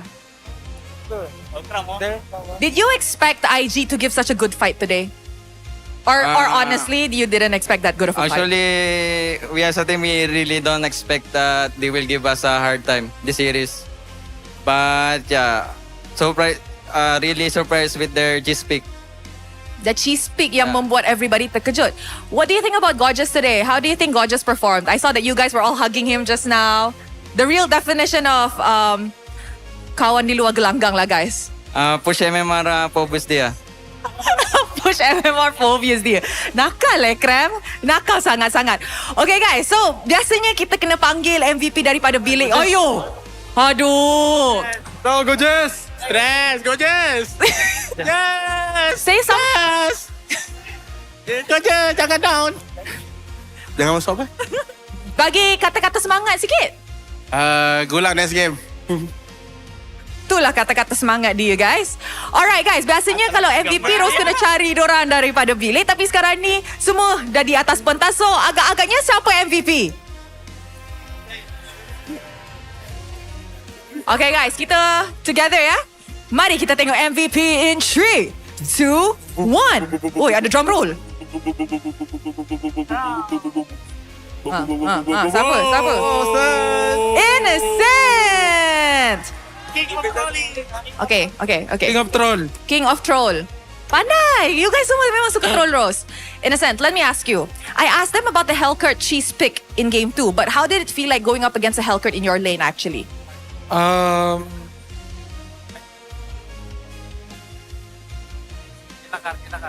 You're thinking very hard. I think normal because in Scrim also we're fighting Hellcurt in my lane, so I think it's easier compared to the Roam Hellcurt. Because the Roam Hellcurt, there's 2 hero. But that game, it's only 1, so it's easier. So, does that mean that Hellcurt in the gold lane is actually a viable pick this patch? If you've been meeting it in scrims and even you had a hard time going up against it in MPL. Hellcurt? Yeah. Viable gold laner? No, I think. No. Why? You say hard then, why not good? No. It's not hard. No, the one that is hard is the Roam Hellcurt. No. What? Nagado na ni. I'm asking, do you think Hellcurt is a viable gold laner? No. Bakit? He say normal, he really say normal. So you think The it's really Roamer- not good? The Roamer biasa-biasa Hellcurt So you really think it's is not good? harder. No, so I'm asking, you really think Hellcurt gold lane not good? Yeah, because it's kinda risky. Risky. After the marksman get wind of nature, how? How? So next time, will you play? No. No, not his hero. Okay, and of course, I know this week you guys baru jumpa IG, but next week you guys are gonna be meeting IG again. RRQ dulu. RRQ and then IG, right? I don't know. We only know RRQ. Yeah. You only know RRQ. Okay, what is the preparation? And when you guys meet IG, will there be more preparation involved to avoid instances like today being caught off guard by the cheese pick? RRQ and IG next week. Oh yeah. Yeah. If they're cheesy, we will be more cheesy. Okay, ini yang kita nak. If they're cheesy, we will be more cheesy. Siapa nak last words? Uni lah, Uni, last words kepada fans?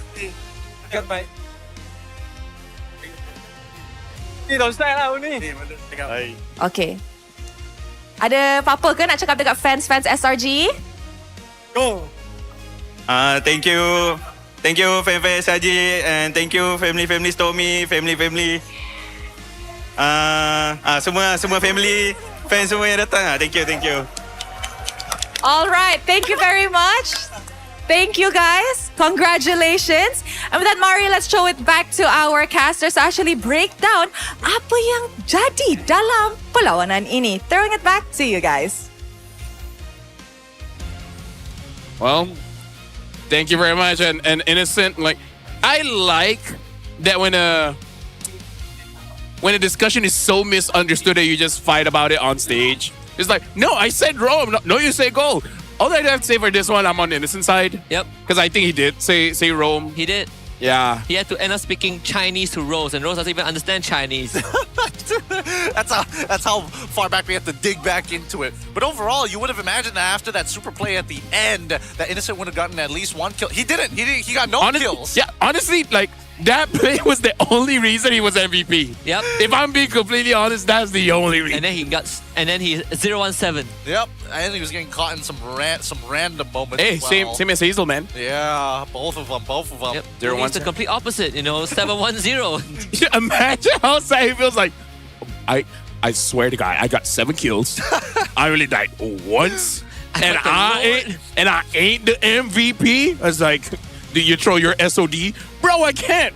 That's why you're not MVP. Exactly why. I don't know. The changes to War Axe is bringing a lot of things that were already in the meta that was decently good, even better than it was before. Feels like it's a lot harder to take down the Suyo these days, especially with the War Axe. And considering everything that could have possibly happened, I would have imagined that Spencer should have gotten the early to mid game down a lot sooner, right? Especially when he got the 3-kill lead. At that point, when were the invades going to happen with Hazel? Guys, can I just say something real but hard to digest? I feel like IG, after regular season, going to playoffs, I think there's a chance they can be top 2 and then they can go to MSC with an asterisk. Okay, what's the caveat? They gotta change the gold lane. Because I feel like everyone did what they had to do. Mel didn't do enough. Like, this Beatrix felt like a Marcel cheese. The only time he participated is when Nova Golden Hour, and then he threw his ult. Other times he did join the fight too, but he's just gonna get dove down by Krem and he just dies, right? Yeah. And I would accept if this is his only bad performance. But let me just say this: his damage is less than Nova. Try to justify that one. Full build, Beatrix, damage got buffed, the movement speed got nerfed a bit, and you lose out in damage to Nova. The only one person that's lowering you in damage is a tank Baxia in the jungle. That's kind of having a hard game and only dying once. So maybe tough pill to swallow, but I really feel like IG, they're very close. If Mel Cutie doesn't step up, and part of management, I would consider my options. Yeah. At least getting a sub. At least. Getting a substitution, it makes sense considering that his Beatrix didn't, and honestly could have saved All the games. Yeah, all the games. The Beatrix, the Hellcurt, even game one. I don't even remember what he used in game one. Let's just say that the Hellcurt was one of the outliers, right? Sure. That was the coach. He asked everybody. Everybody was like, yes. So it's everybody's fault on that one. But the other two, really no excuses. Like moments like this where it's like, all right, you get the ult down, clip somebody, you find the kill. That's great, amazing. Spencer's taking all of the Skypiercer stacks every single time. And Mel QT gets this kill here, but literally 10 seconds before, he could have used that same ult to clear off and protect that top wave and protect his T1. Yeah, it's like, if I want to draw a comparison, imagine you have Kaja carry, or Kalia carry, or Choke carry, doesn't matter, right? And you only get a kill when the roamer catches someone. Are you a good carry player? Yeah, no, Right? no, you're gonna need a little bit more than that. And fortunately, we just didn't get to see it. And look at Cram, right? Despite the Sora nerfs, like yes, he gets chunked more often than not. He would like to deal a lot more damage, won't be able to find it. It's still relevant in diving. Yeah, it's yeah. great in that Thunder form. I think overall it feels like this Beatrix is more of an auxiliary support, right? Yeah. Comes in, banners rage, and then she's out. Best way to describe it, yeah. Right, it feels like auxiliary support. But because it feels bad when you're not even doing a good job at clearing the wave. Yeah. Because even Gideon caught that one mistake. You could have saved your turret, and then you didn't. And then even at the fight, so many people can argue you're not needed. Yeah. Spencer had it under control. Spencer had it under control. And there are times where it's just, you've only seen him use 2 out of the 4 weapons. And I think that he needs to start swapping them out more consistently, because then it's just another ult to have ready in your arsenal. Yep, he used like the Renner like in the laning phase, right? Yes. And afterwards he never used it again. It was Bennett. Bennett, Nibiru. Yeah, then Cram dies him, he switched to Nibiru, and then he dies to Cram, and then it's a rinse and repeat. And that's the thing, right? Especially with the Golden Hour, a lot of these ults are like a super easy setup. You literally just have to throw it into Bennett, and then you swap, and then you... Exactly. And each time Spencer was able to take the kill, sure, somebody was going to take the kill. I'm okay with that. But yeah, like, we cannot be missing these timings. You should not be losing tempo on a Beatrix. That's kind of like her core concept. Yeah, now watching Mel having a conversation with Ivan, all teammates, discussing stuff that, I don't know. I feel like losing out damage against a roamer, it's just a bit much. Yes. You can make argument like, Hellcurt, roam and stuff like that, but this is Marcel, which Marcel does a lot of damage considering his role, but still, you're a Beatrix. I was hoping he would do over 70,000. Yes. Definitely thought he was going to do a lot more there.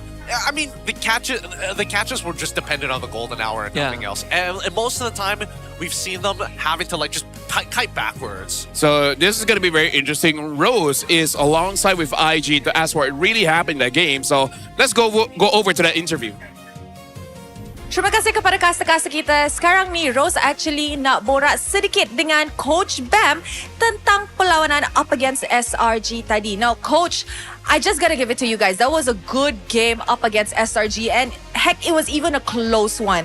What do you think about IG's performance today? I'm a little bit surprised also because our result in our scrimmages is not good or not. But when we go to stage, I'm a little bit surprised. Like, we're playing well. How did it feel like to coming close to beating SRG actually? Because I feel like game 2 was already your game, except a few errors from your side. Actually, that game 2, I already noticed that we can win. But the execution and the targeting is the one made us lose. Now, Coach Bam, we saw from the draft that in game 1, Harley was picked for the side of IG, and more specifically, Hazel was the one who played it. Now, we know that his hero pool is more towards the assassin type of heroes. What made you guys decide to pick Harley for Hazel? Because we already know the playstyle of SRG. They are aggressive, and Harley is the best pick against them because they always want to team fight. So that's why, okay, if they want fight, we pick Harley. So -1 instantly. I see. And I think even for the side of SRG, they were quite shocked with the Harley pick and at how well Hazel actually executed that Harley. Now, what about game 2? Because another cheese pick came up in game 2 where Hellcurt was actually played. And from the mic check that was played, we heard that, are we bringing out Hellcurt? But what was the reason for the Hellcurt pick? Actually, our result in Hellcurt in scrimmages is 100% win rate. Ooh. Because that cheese pick is like Melcute's comfort also. He know how to use it well. We already saw that, but yeah, the targeting only in the second game cost the game. I see. So Hellcurt is definitely one of the cheese picks that IG has up their sleeve. Yeah. Okay, now that you guys just lost up against SRG, and moving forward, moving to the next week is actually the last week of transfer window for the season before we move on to leg 2, right? Will we be seeing any roster changes from the side of IG? As for now, I cannot say that we need to change, but we will try. Let's see in this upcoming tryouts again next week if we can change someone. So you're actively looking but don't really know yet if you guys will be taking? Yeah. I see. So tryouts have definitely been happening for the side of IG. Yes. All right, now you have one more match left up against Team Flash tomorrow before we continue into the second leg of the tournament, correct? Yes. How do you think the team will bounce back after today's loss? Because I saw Hazel and Gorgeous actually looks pretty down after today's loss. Being a head coach, that's my job to lift them up for tomorrow's match. But you will expect a better Invictus Gaming tomorrow. Now, with this Invictus Gaming that we have been seeing for the past 4 weeks in MPL MY, Coach, realistically, how far do you guys think you guys can go this season? This season, I think we can compete until EWC as long as our mental and our game style is still consistent or improving every week. All right, so EWC is still the ultimate goal of IG. Yes. Thank you very much, Coach Bam, Thank for you. that wonderful insight. All right, guys, sekarang pula Rose nak cakap sikit tentang IG punya tickets. Untuk perlawanan esok menentang dengan Team Flash, IG punya tickets masih lagi available. However, all tickets for SRG untuk leg kedua sudah pun di sold out. If you guys are still interested untuk mendapatkan tiket, you guys actually boleh scan QR code di bawah untuk belikan tiket anda. And of course, jangan lupa juga untuk dapatkan skin Naruto terbaru iaitu Gushin dan juga Julian. Dapatkan sekarang sebelum the event ends. And di setiap match day, kita pun ada giveaway kepada fans-fans yang hadir ke arena. So, bila you guys sampai, you guys can actually go to the ticketing booth untuk mendapatkan a ticket or like a card, and it's a prediction card, a voting card. Di mana lepas you guys tick your team of the day, you guys boleh submit voting card tu dekat TNT Co punya booth, and kita akan pilih 10 pemenang setiap hari untuk menang 200 diamonds each. Dan jadi jangan lupa untuk mendapatkan tiket anda untuk MPL MY musim ke-17. With that, mari kita nak dengar mic check untuk kedua-dua pasukan for this match. Mati. Knock. Nice pick up gua aman. Nice. Aku tak ada balik. Tipis tau, tengok aku. Oh, gila dit. Gila. Let me guys, depan guys. Ada gudang maju lagi. Let's go. Kiri dari kiri. Go mid. Nice. Go mid. Boleh lagi? Macam boleh. Aman gua. Cownya missing prap, cownya. Boy, curi sini boy. Komik. Ke dalam. Tengok aku. Bisa tolok kah? Tolok, Mel. Nice one. Boleh Jackson. Pabis na flicker. Pabis na flicker. Ako mid bang. Coming guys. Aman na. Tengok dia. Tinggal dia. Boleh. Boleh. Kita LX dulu ah. Boleh sorry. Pabis. No. No flicker. Hilang. Offline ni. Kata Ni, kursi. Aman siapa? Saya aman. Aman kat asisten. Aku tolak Suyo. Suyo. Mati. Ini Gojes. Careful. Hellcat. Kabur. Heavy mah. Tiago. Apa berapa dua? Boleh lagi hati dah skill. Diam. Power learn ending. Ya, aman. Ni dah. Dapat. Kena Moskov case. Moskov mati. Nice. Sabar. Let go ya guys. Lihat. Orang. Pegang lorte. Let go. Lihat. Lihat Suyo. Sabar. Dah. Pegang lagi lorte. Bagi Gojes main. Gua enggak retri ya. Damage. Ya, gua damage. Balik. Nice one. Nice. Santai. Let me solo alert. Go chase. Ya, boleh. Aman Jis bang. Aku ada tengok ah. Gigi set. Dapat. GG. Dapat. Tu. Nice one. Kami mah. Boleh lagi. I forbid. Tengok bantu abang. Wait. Forbid. Nah, assist boleh. Oh aman toh. Kami grab. Gojes. Game nak play kira. Alhamdulillah. Nice bang.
Di Todak Academy, anak saya berpeluang untuk belajar dan eksplor minat dia.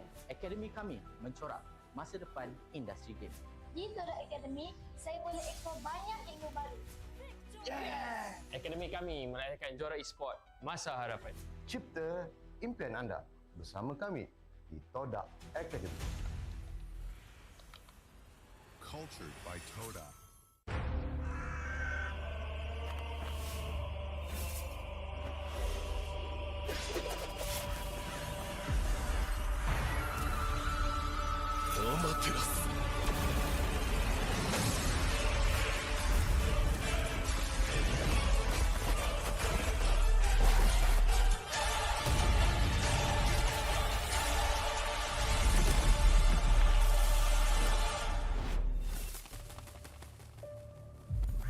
愚かなる弟よ。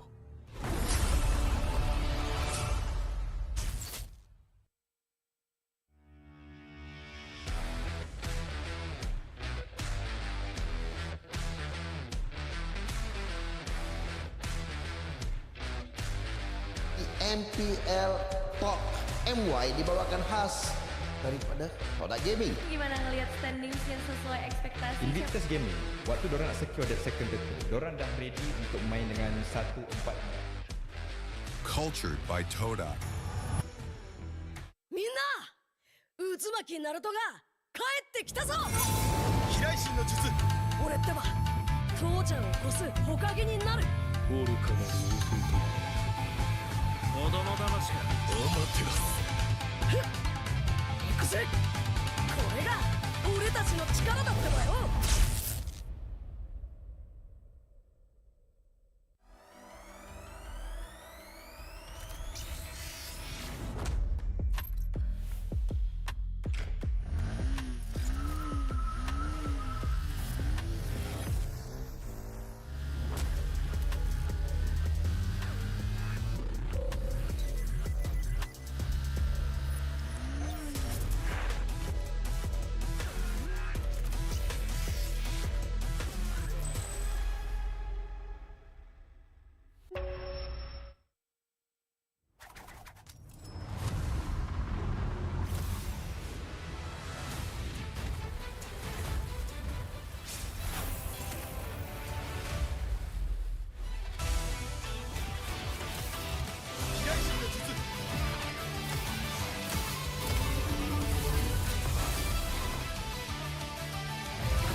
Tonight is movie night.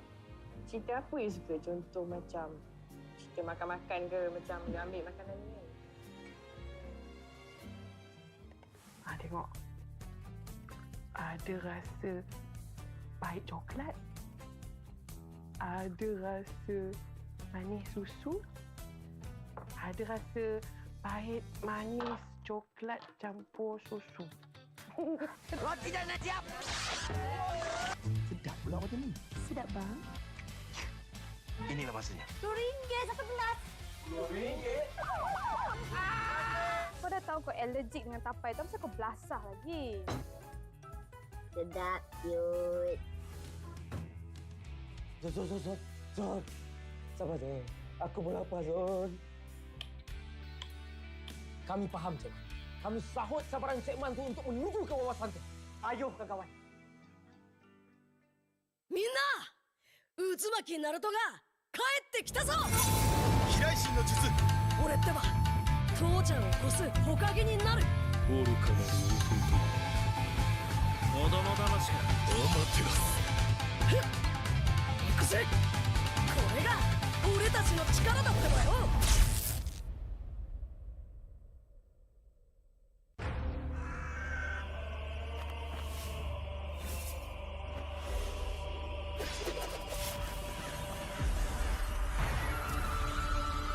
アマテラス。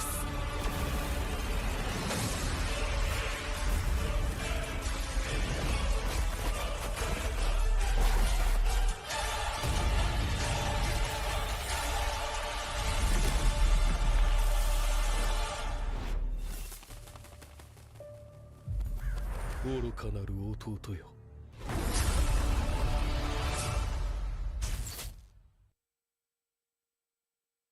Welcome to the Hook Battlefield. Welcome to the Hook Battlefield. Shake it to left, shake it to right. Got you now, got you now. I can control, I'm flying high. Shake it to right, shake it to left. Try to who, how's my skill? Bigger, bigger, bigger, bigger. Bigger, bigger, bigger, bigger. Bigger, bigger, bigger, bigger. Bigger, bigger. Bigger, bigger, bigger, bigger, bigger, bigger. Bigger, bigger, bigger, bigger, bigger.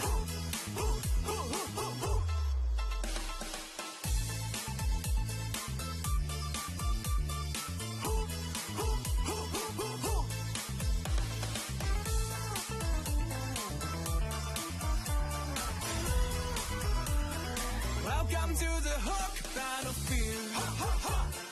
Welcome to the hook battlefield.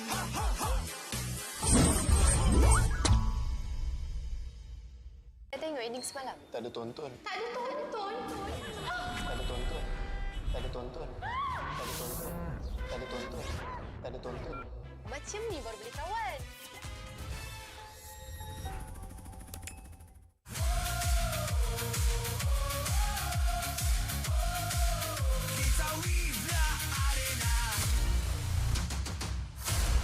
Sekeping je.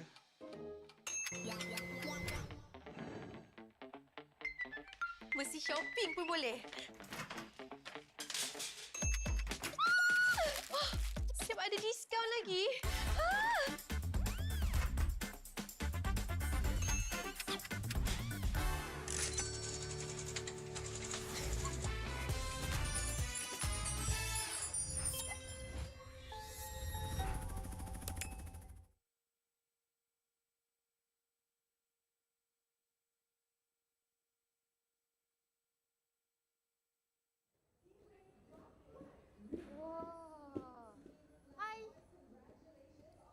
Selamat berkenalan. Weh, sabar bang. Bang, sabar bang. Tahu excited jumpa saya bang. Salam semula. Salam. Sini. Cuba sabar. Tahu nervous. Tak apa saya bangun untuk awak. Good boy. Excited sangat ni. Tiba lepas menang ke? Aduh, tak boleh cakap pula. Boleh lepas menang ah. Ke bawa kalah. Kalau kalah nah, boleh pakai tak kat tangan tu. Sebab nampak macam perlukan juga ni sebab kalah. Ui! Gatal kau! Gatal! Boleh buat apa lagi ni? Cakap. Nak menari? Oh, nak menari lah. Okey. Tengok sikit menari. Boleh menari macam mana?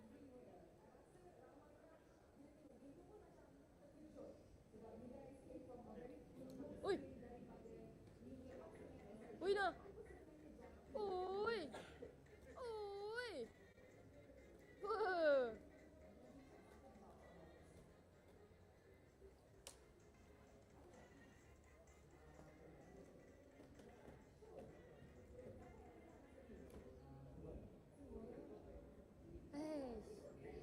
Korang kalau nak tengok benda-benda best macam ni, jangan lupa untuk datang ke MPL MY di Quill City Mall. Bye!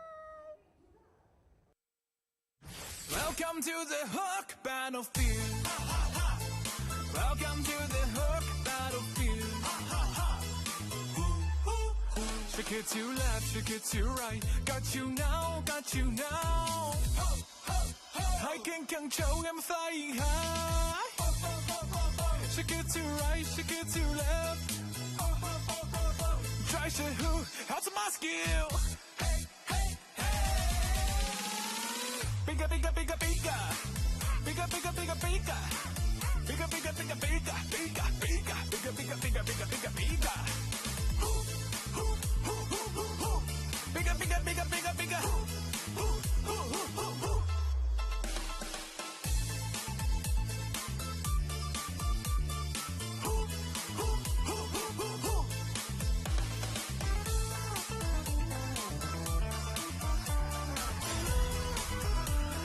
Welcome to the hook battlefield. Welcome to the hook battlefield.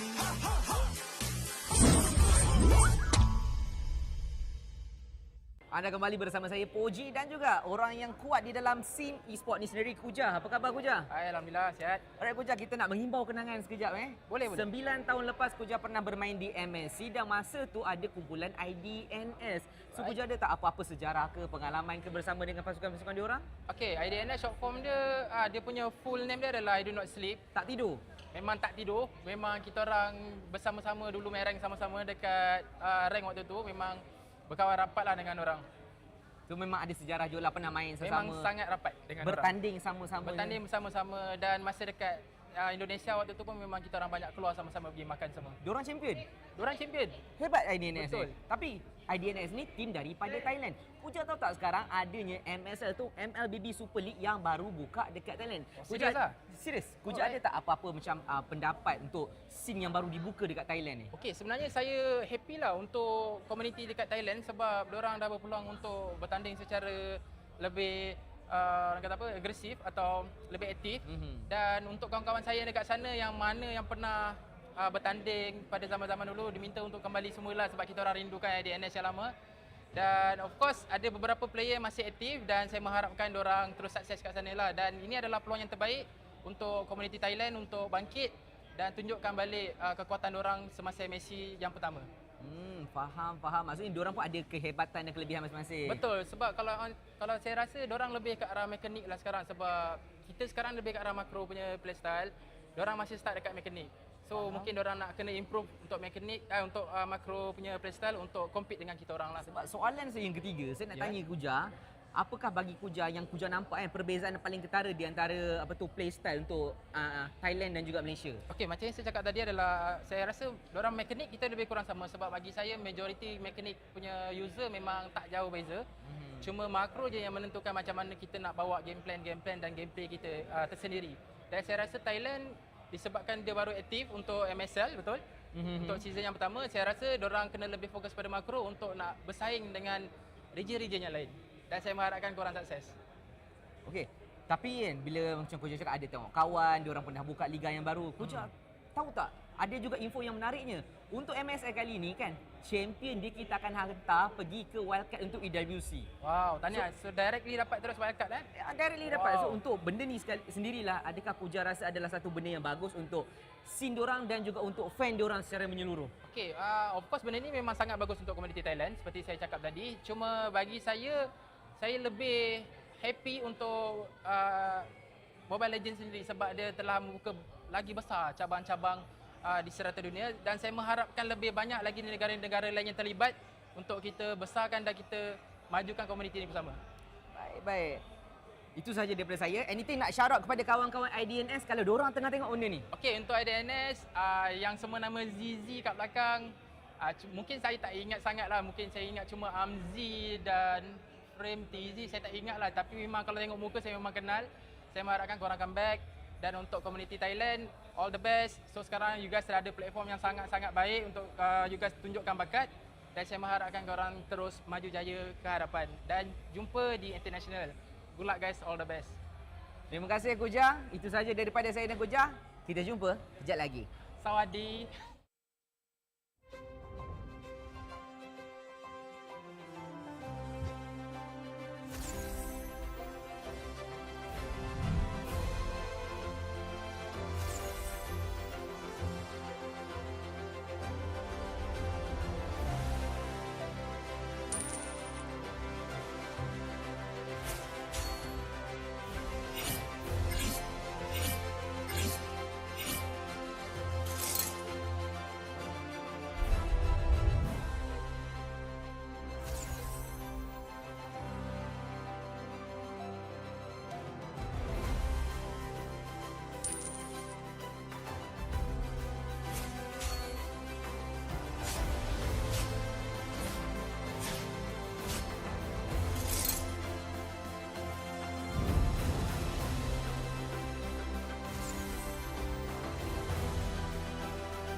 mesti telan air mata.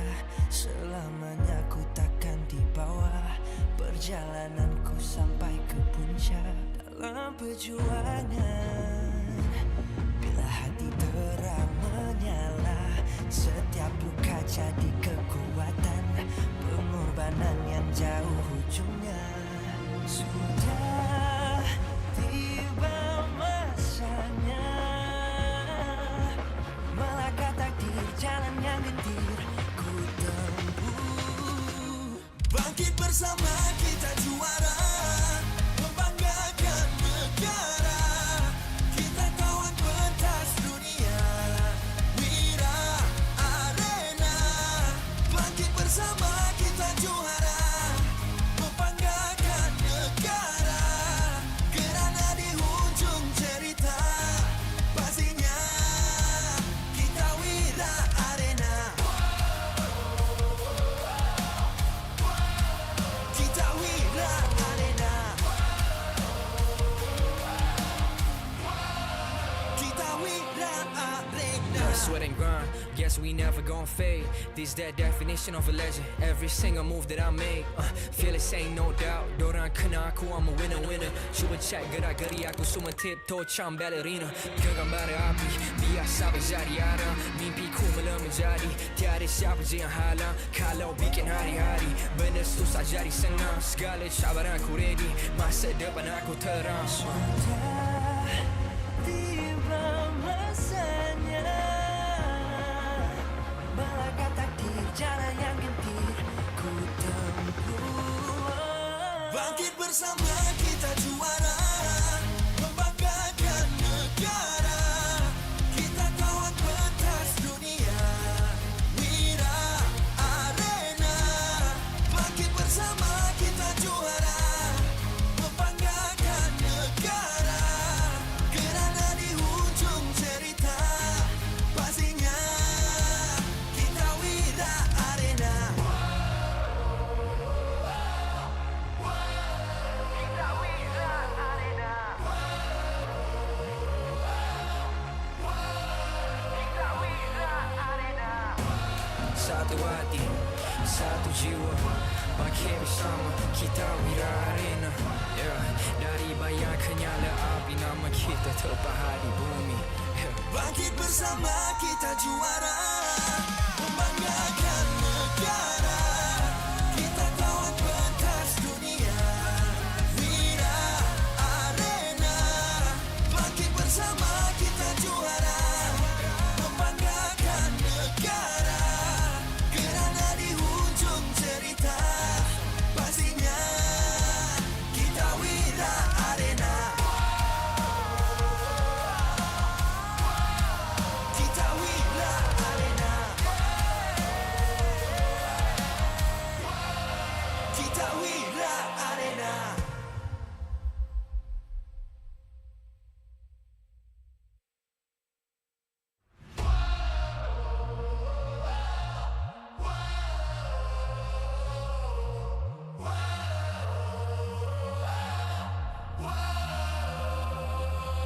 Adakah takdir mesti telan air mata. Selamanya ku takkan dibawa perjalananku sampai ke puncak. Dalam perjuangan, bila hati terang menyala, setiap luka jadi kekuatan. Pengorbanan yang jauh ujungnya. Sudah tiba masanya melangkah takdir, jalan yang gentir ku tempuh. Bangkit bersama kita juara, membanggakan negara. Kita kawan pentas dunia, Wira Arena. Bangkit bersama kita juara, membanggakan negara. Kerana di hujung cerita pastinya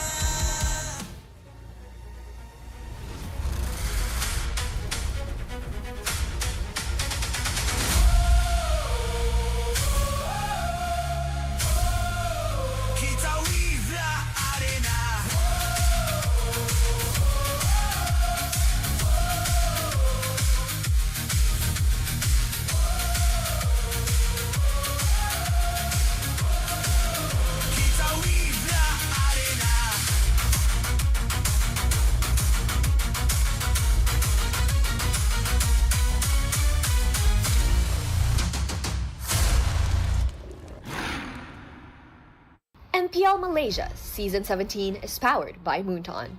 Presented by Celcom DG. Power up now with Celcom DG Prepaid 5G. Climb to mythical immortal with unlimited 5G power, uncapped hyperspeed, and endless entertainment.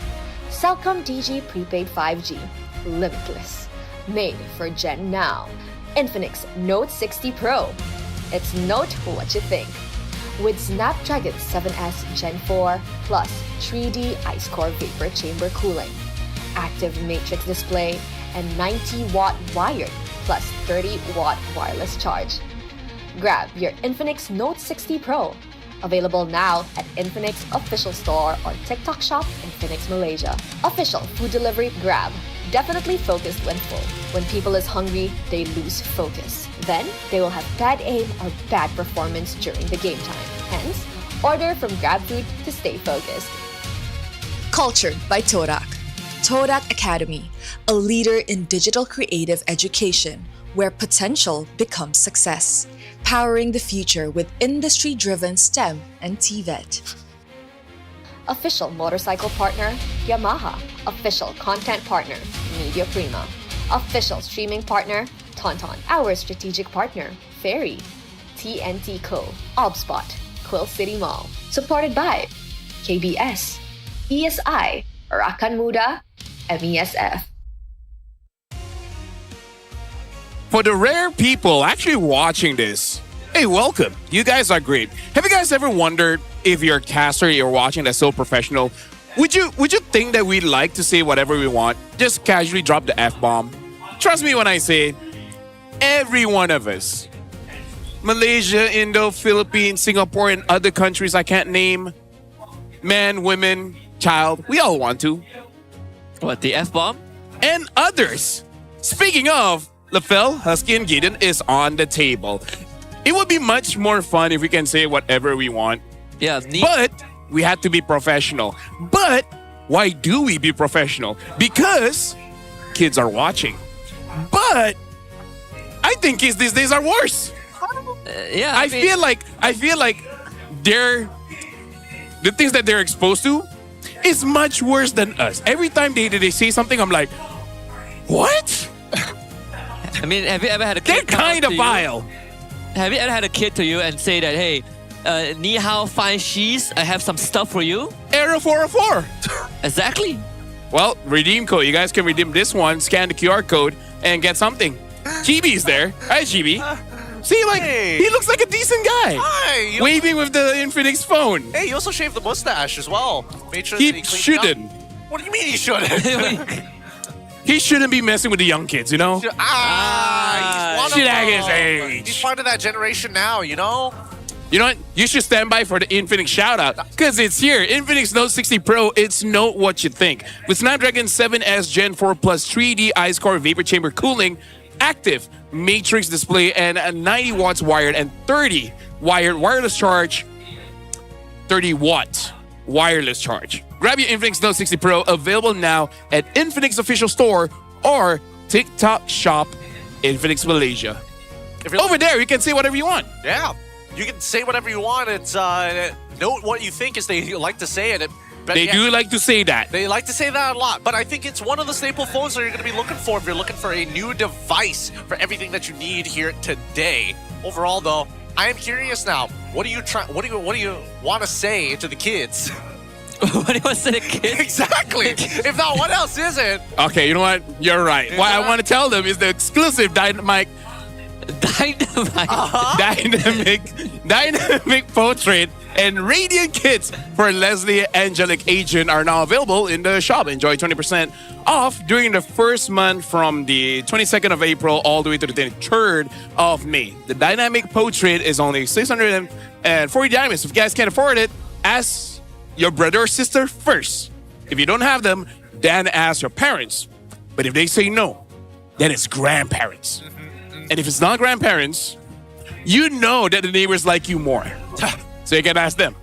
I recently saw a news where a kid bankrupted his parents' company because I'm not sure it's a gaga, but they spend irresponsibly. So spend responsibly. It's only 640 diamonds. They're not going to bankrupt your dad. I'll give you the figure. It's 1.7 mil. See, Gideon, this is why I say kids now are vile, man. Like, I feel like whatever we say cannot corrupt Only them 17 anymore. mil. It's in the millions. It's millions. In yuan. Have you- in renminbi, but it's still a lot of money. Have you ever spent millions of yen before? Actually, you might have. No. Oh, you haven't? Not even remotely close. Not to that amount, that's for sure. Well, it's unfortunate that you are responsible. Speaking of irresponsible, we're gonna be throwing it over to Rose and see what she is irresponsible. Hey guys, Rose here. Sebelum kita actually nak mulakan, jangan. Nanti. Okay, Rose actually nak borak sedikit dengan kita punya dua bocil di MPL MY. Now, the reason that Rose nak borak dengan dorang is actually last year, Siska di loan dekat VMS untuk satu tournament international di mana dalam tournament tu tiba-tiba dua bocil ni jadi rapat. So, sebenarnya how close are you guys? Apa tu? Very, very close. How? Define very close. We eat together, bath together, play together. Mandi sama-sama. Yes. Fast chemistry. Enjoy F. Fast chemistry. Guys, I yang takut. I don't feel too safe right now. Okay, now, kedua-dua pasukan ni tengah win streak sekarang, betul? 3 win streak, 4 win streak. Agak-agaknya apa yang akan jadi dalam perlawanan ni? Siapa punya win streak yang akan stop? Siap sedia lah. Win streak Vamos dipecah oleh Team Rey. Oh! Team Rey, jangan berangan sangat Apa expectation kita pasal perlawanan ni? Adakah kita akan tengok 2-0 fast game, 9 minit, 2-1? 2-0, dua-dua end bawah 5 minit. Weh, 5 minit? Jadi ke? Tak, tapi mungkin 2-1. Bagi game seru sikit lah. Kau tak yakin boleh menang Bukan tak yakin. Bagi dia nafas sikit, Bocil tak boleh nafas? Sebab hari ni nak bantai kau-kau. Okay. So, Rose punya final question adalah, kalau siapa-siapa pun yang menang, apa akan jadi selepas game? Ada special punya plan hari ni ke? Sebab semalam, dia dah tolong Zeno untuk ton Gorgeous. Untuk ton Siska. Maybe ada special taunting lah. Just be ready. Ada. Siska pula? Kalau Siska tak nak masukkan Zeno lah dalam poket. Tapi nak bocil jadi kitchen lah. Siap-siap lah jadi kitchen aku depan ni. So, dia kecil-kecilan? Ya. Jadi kitchen letak kat beg tu.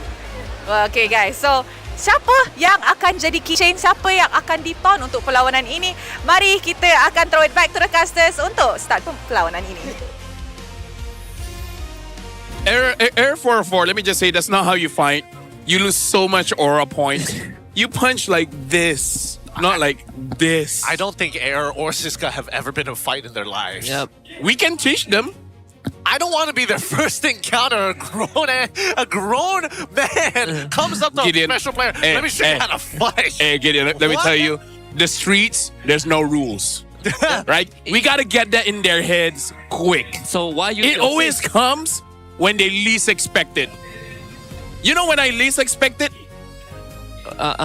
Later, win streak on the line. Only one keeps the run alive. Who stops running? Oh boy. The one who loses their legs. Okay. Yeah, you know. Yeah. My bad. That's where we draw the line. That's where we draw the line. Steel chairs on an uphill. You know, that's how far are we going here? But look at Vamos, 2-0, and it's not against. Okay, RQ is strong. The rest is kind of like, you know. I mean, and look at Team Rey there. I mean, IG strong. I mean, okay, both teams have some impressive wins, right? Their most impressive record is one is against RQ, one is against Wait, did Vamos win 2-0 against BTR? I thought it was... No, 2-1 yesterday. They lost game 1, and then BTR decided to give up in game 3. But that was a 2-0, so... No, it's 1. It's 2-1. 2-0, 2-0, 2-0, 2-1. Sorry, my glasses, one of them is Prism.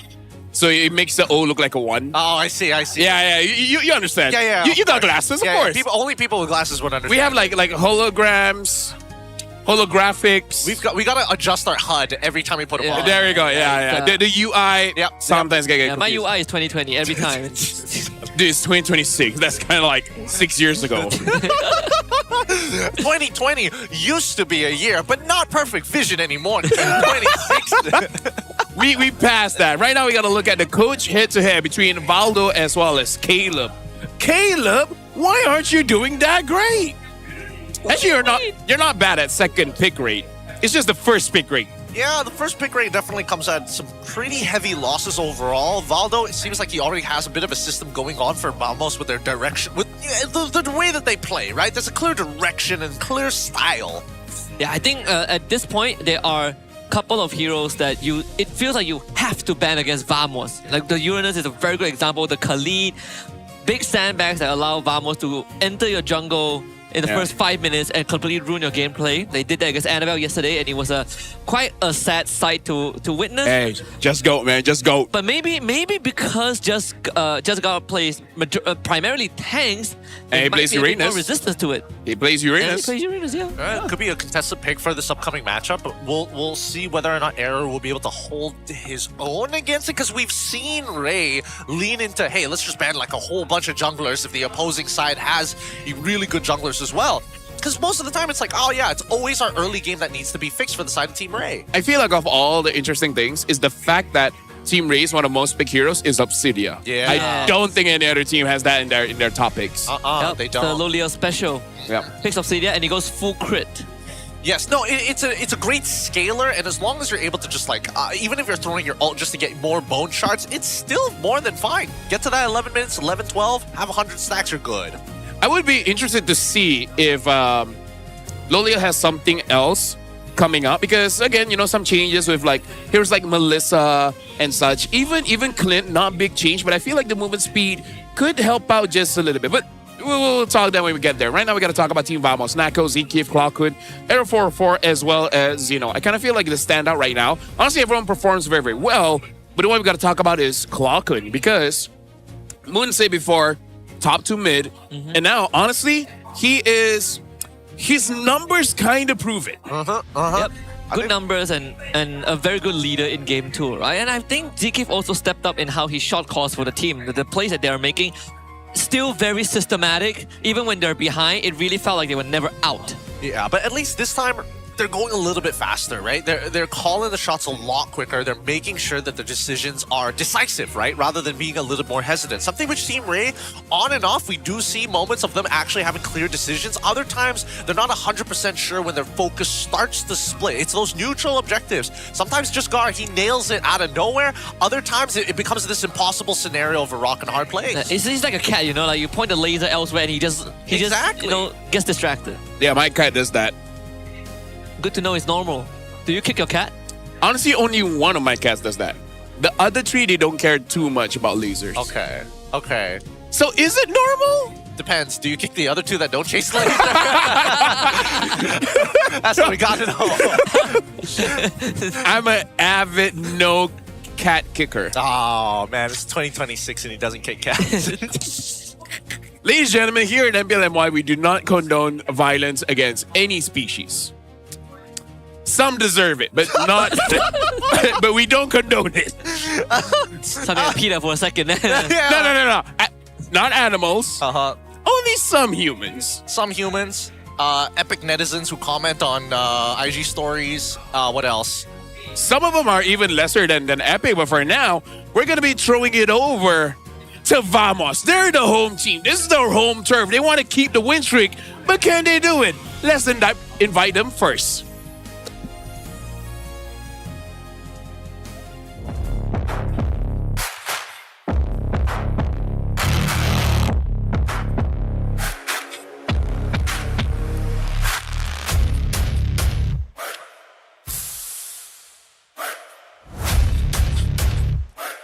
Rising day by day, week by week after falling in the first 2 matches. Now, they stand in second place, riding a 4-match winning streak. Prepare to witness the fury of the young guns, the serpents, the vipers, the cobras.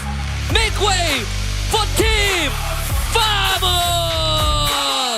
Vamos, there are multiple different types of reptiles, but the ones without legs. But they're coming, slithering in. And right now, Team Rey is hoping to be their next prey.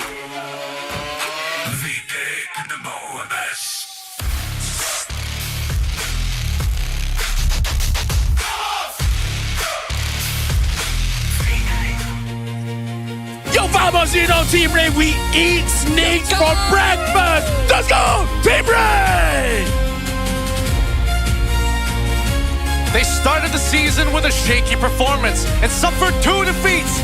Now, they've become a team riding a 3-match winning streak. Can they keep the momentum alive and continue the winning run? Give it up for Team Rey! Husky and Gideon, am I hearing this right? I hear more cheers from the crowd for Team Rey than Vamos? You're hearing the crowd absolutely correctly, sir. This team wants to maintain the win streak. Well, let's cheer on for the coaches because look at that girl trying to get out of frame, but she failed miserably. We got Coach Valdo as well as Pop Bet, and from Team Rey, we got Caleb as well as Saint DeLucas, which apparently is going to be representing Malaysia in the ENC later on. So good luck to him. We got Franklin as well, and now going for the fist bumps between Team Vamos going up against Team Rey. The Snakes against the Rayers. Rayashes. Oh, some may say. Rey is Spanish for king, apparently. Well, the Southeast Rasians. Yeah, you like that? I love that.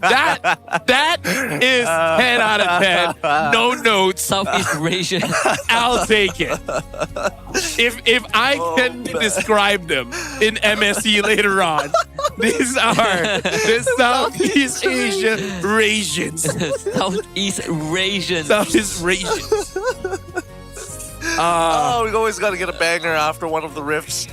Oh boy. Only here, folks. We're here until tomorrow. Yep, we're here until the end of Saturday, baby. All right, jumping into this, right? We've almost already up on that first pick. I would only imagine that Natko has a lot to say. Well, not so much, actually. Red Strike, I think the biggest improvement for us this season is our training system. It's much more complete, and we're more disciplined. As the captain, he is the captain. I've also made sure the players follow through, and since Zikiv and Aeroport 4 are newer, they're more motivated to win, not like Zorn and Chibi. I'm just rereading I think it was deleted it's at in the black at the bottom. No wonder. Different colors. Prism glasses. Prism, I can see it. Yeah. Well, big shout outs there. But interesting to note. Considering that all the decisions are made by the gold laner, it's kind of interesting how they communicate with each other then. Yeah, let's actually listen to that now. Nanti dealer mau ke box aja. Gue bisa ke belakang sih, Pak. Ya, kalau dia masuk coba sih. Kalau masuk. Tapi kalau dia masuk, matanya di boxnya dulu. Satu-satu, guys. Bagi gue. Kita fokus Pak itu. Kalau nih, bawahnya stackin aja, Cil. Boleh. Gue bisa ke belakang juga. Gue bisa cari Bennett nih. Sabar guys ya. Bennett tadi sini ya. Ya, Bennett di bawah pasti. That should be game 2 against BTRM yesterday. Yeah, I like that now they make a decision. Let's go for the fights. The Lord, who cares about it? Let's just go for the fights.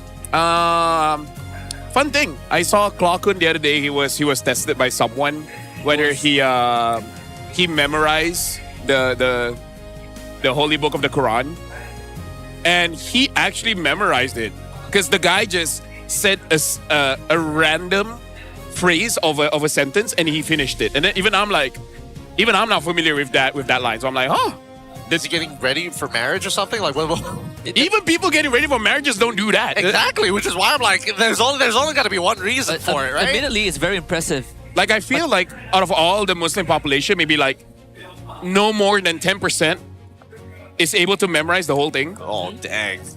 Well, MPL inspired by Salcom DG. We talked to Lolio. What can you say about Team Rey's improvement so far? He said, I used to feel like I was carrying the team. You were?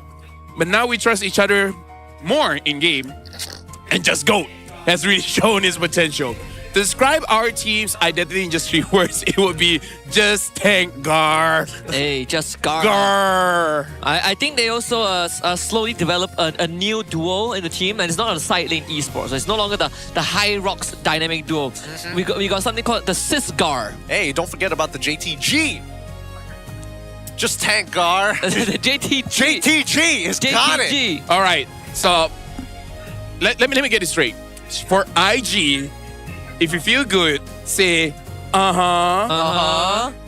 and then for Team Rey, how do you guys feel? Gar. It's like, yes. I gotta say, MPL teams, I did not expect us to have this kind of personality. Honestly, Team Rey feels like a bunch of pirates now. Just like, "Arr." Give me a bounty. Give me the booty. I want to find Give me the booty. Give me the booty. That's what they call it. That's what they call gold. Chests worth full of gold. Yeah, the guy that lost his Bitcoin is actually just a different Goldie Roger. He's like, my treasure is somewhere in this pile of rubbish. Whoever gets it, it's yours. It's the unswimmable sea. It's my one piece. He's fighting homeless of people. Bitcoin. My one piece. He's fighting homeless people. No, give it back. Well, vamos. We heard them talk about boxes, or they're just going to be batting it out. Betting on a chip as well as the Gwyn. Wow. And now, Coach Caleb bet on the Fanny as well as the Freya. All right, Juicing up and on they the table both have again. 100% win rate on Expand Rivers. Interesting. Yeah. I think the lowest win rate for Team Rey, the map, is, I think it's either Broken Walls or Flying Cloud, one of it. Broken Walls, if I remember correctly. We haven't seen too many flying clouds overall during the season, if we're being completely honest. Not this week, no. Yeah, not this week, or even we got plenty last week, actually. Week 2 had a downside. Oh, then again, the one day that it didn't come, it was like all flying clouds. yeah. I mean, they're still juicing up. What else? What's the ban? Harley? Are you going to let Juicing over? I don't think they're going to realistically ban Harley. Not yeah. Yeah. That needed to go. Okay. So, Oh, Harry. Oh, here we go, baby. So, now that Uranus is not there, Phobius, right? Yeah. Phobius, Jushin. You gotta solve the guard jungler also. I mean, they're still, There's Fredrin. Yeah. They can deny Fredrin. If they wanted to, but this depends, right? Khalid, alongside with the Phobius, good calls here. Flexible, but maybe still contest. Maybe they want to, bait Vawas to pick up the Jushin for some reason. Yeah, I don't know. Why not pick up Jushin for yourself there? Especially knowing Team Rey, they kind of do want to play tank jungle. And Jushin kind of likes it. Yep. I mean, Team Rey's answer to that has been the Lilia for, I think, the past 2-3 times that Jushin gets picked up.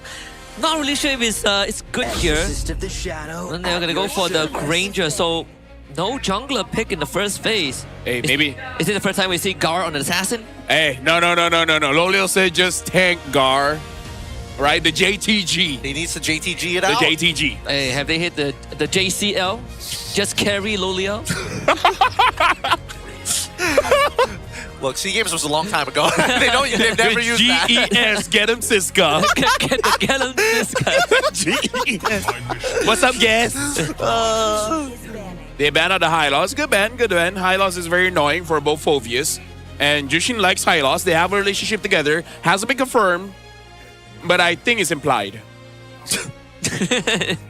Jushin confirmed to be a horse girl.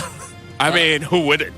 As someone with the same ethnicity as Jushin, I would like to confirm that is true. Oh, you're a River-Canian, right? Yeah. They're just Chinese, but Mobile Legends. I mean, horses are one of the most loyal animals out there. Have you seen Mulan? They go into war, they see their master get chopped in half, and they stick around because they're like, I got nothing else to do. I mean, like, legit, when you go to war, you bring horses. Look, one horse is enough, right? They already have Barbell. They don't need Hylos. I think dogs are more loyal. Sorry, I'm taking this question really seriously. I was thinking about, I'm pretty sure dogs. I'm pretty sure horses get spooked during war times. I mean, you can just cover their eyes. Have you seen the back in the days, during one of the wartime periods? I love that today we're just going back in history and seeing all the war stuff. There was a bear that got recruited into yes, I know this is actually real. So it's the a real bear story. carries munition for the army. That they literally a literal bear did it, and he would do it for a pack of cigarettes and gum. Yeah. The bear smokes. Yeah, that was apparently the party trick that even the higher CEOs actually liked. I don't know why, but it's written in history. You know what? That just shows how some teams, they suck so hard. Back in their days, they can get a bear to get a job. Now we can't get enough players? What? Hey, look. Not enough allowance, right? Hey, man. Not everybody can afford a pack of gum and Yeah, so now that some history lesson is out the picture, I'm sure we'll have more down the line. If you guys enjoy that, hit the like and subscribe button. And follow MLPP Esports. So now that's a little, yeah. Jungler, there's still the Fredrin, but I don't even know if that's the best that they want. What else is there? The sound. I mean, the Akai is there. Yeah, there's only Fredrin and Akai. I don't see any other jungler that can tank Barat. So I mean, they could if they wanted to, but I don't think it's the greatest idea. I mean, if there's the game that they want to use a Harley, you know. This could be it. Harley tank. First item brute force. I feel like Harley just gets like two-shotted. Basically, like especially... No, that's why I say Harley tank. Harley tank. First item brute force, second item concentrated. Unless he does Gary's build where he went... Gary's build. Concentrated, yeah. The concentrated and brute force. He actually went brute force first, I think. Concentrated and then brute force. Yeah. Oh man, what the heck? How do you get past this lineup? Gatot and Alice as well? Like if Lilia's job wasn't hard enough, Granger is like, dude, I can't clean them up even if they're at 1 HP. Yeah. If Team Rey is any game they want to use an assassin, this is the one. It's not JTG anymore. This is... No, because look at Vamos. They've invested so much into an anti-tank lineup. Yeah. And then just Gar, you know, just the secret weapon. It's like, Dominance Ice Nolan. Hey, Nolan is actually his secret pick. Caleb's been prepping this for 4 weeks. And now we gotta see if he should keep it a secret. You have a hidden talent. Keep it hidden. Well, ladies and gentlemen, we are about to jump into game 1 of Team Vamos against Team Rey. I'm actually excited for this one because I would say both teams are on equal power level. So I'm hoping not to see a one-sided match. Welcome to the Land of Dawn. Vamos Team Rey, game 1. And our Just Goat is going Nolan. Let's jump right into this here. Let's see, the jungle starts, and most importantly, the first interaction at level 1 for the mid lane. Keep in mind that Khalid will be able to get there first to set the battle lines, but more importantly, who gets the damage down? It's also a very classic setup for Vamos too. If you let your foot off the gas or you let your guard down and you lose mid-prio, don't let guard down. Walking into your jungle. Yes, don't let guard down. Don't let guard down, don't man. Let guard down. He has worked moderately enough. All right, Zkif, back off, taking a bit of damage. Oh no, Zkif took the wrong ability here. He took the wrong level 1 ability. I'm pretty sure he took taunt. Yep. That's why they're not clearing the wave fast. And Just Goat is already on counter jungling, so he's gonna take that beetle away, which will set him slightly ahead. And Martini starting to leash onto the Little Wanderer. So the pathing for Team Rey is already off to a decent start. Zkif, not gonna risk it. Even I was like, what if you're just building it up? And then he just lets it away. Anyways, right now, Air 4-4 still taking it. Looking at the emblems here. So it looks like Hive this time going for Weapon Master. Full tank for the Gatot. Tenacity for the Jushin. And that's all I got to report. Yep. I've been doing a pretty good job of reporting the how fast Aero 4-4 is clearing because Jaskar actually backtracked back into his own jungle. I think he was thinking of an invade and decided against it. This just in, Clockhood apparently flatlining live on stage with no heartbeat whatsoever. Hey, that's when you know he's locked in. He's locked in. He's so locked in. He's like, I don't need this. I don't need this. Ice in his veins. Oh, Aero. How patient are you? Siska, don't do it. Don't do it. This is like... Yes. Keep the freeze. Keep the freeze, baby. Keep the freeze. Come on. Yeah, he may have broken his freeze just a little bit, but still, it's more than enough time. Oh, he saw it. He does have the flicker, so should be fine. And then Ivan here, just on time. Hey, you know what? Eyes in his veins for Siska as well. It honestly should be just Zkif because Gatot is the one with Bones of Iron. Yep, Bones of Steel. Bones of Steel. Muscle of Iron. There you go. BL. Air 4-4 stepping on top of the glooms, and it's not easy to cut through Martizi. They're gonna commit onto this. Throne Rune only connecting onto one, and it's just Siska. And now Jaskar will go in. Martizi finds the first blood. Clockwood unfortunately doesn't provide enough for support. Jaskar with the turtle for Team Rey, and Zeno is gonna be the next one to get jumped on, able to displace himself with the Crimson Cleaver. Still goes down. Martizi finds 2, and Clockwood goes down. Ivan finds the 3rd. What was that? What was that? That was Team Rey being great. Goat. Was it great or Vamos were like actively talking They about? were being great. They were great. I like that one. I like that one a lot. Well, right now, Air 44 doesn't like Ivan being here. Ivan has to flicker out. Ivan not so great. He still has the quick send guard. Okay, he was pretty great. And here comes Gar. And he just stood there. Just for an aura. Boom! That's my boy Gar. Can you hear the crowd? Gar has the most fans here. Yep. He's building a fan base on his own, and Team Rey are doing a fantastic job. As a fan member of Siska, I would like to say most of the Team Rey fans are from our company. You know, Siska Fans Incorporated. I guess now it's Sisgar. I'm telling you, man, Sisgar. I wouldn't mind rebranding. The fact that he's using Nolan, a very handsome hero, the consideration is there. We will appeal formally. Will you look past the crimes that he did just because Nolan is handsome? Like, for example, abandoning his daughter. Now that's a tough one. Now that's a question of morality that I don't know if I want to get into.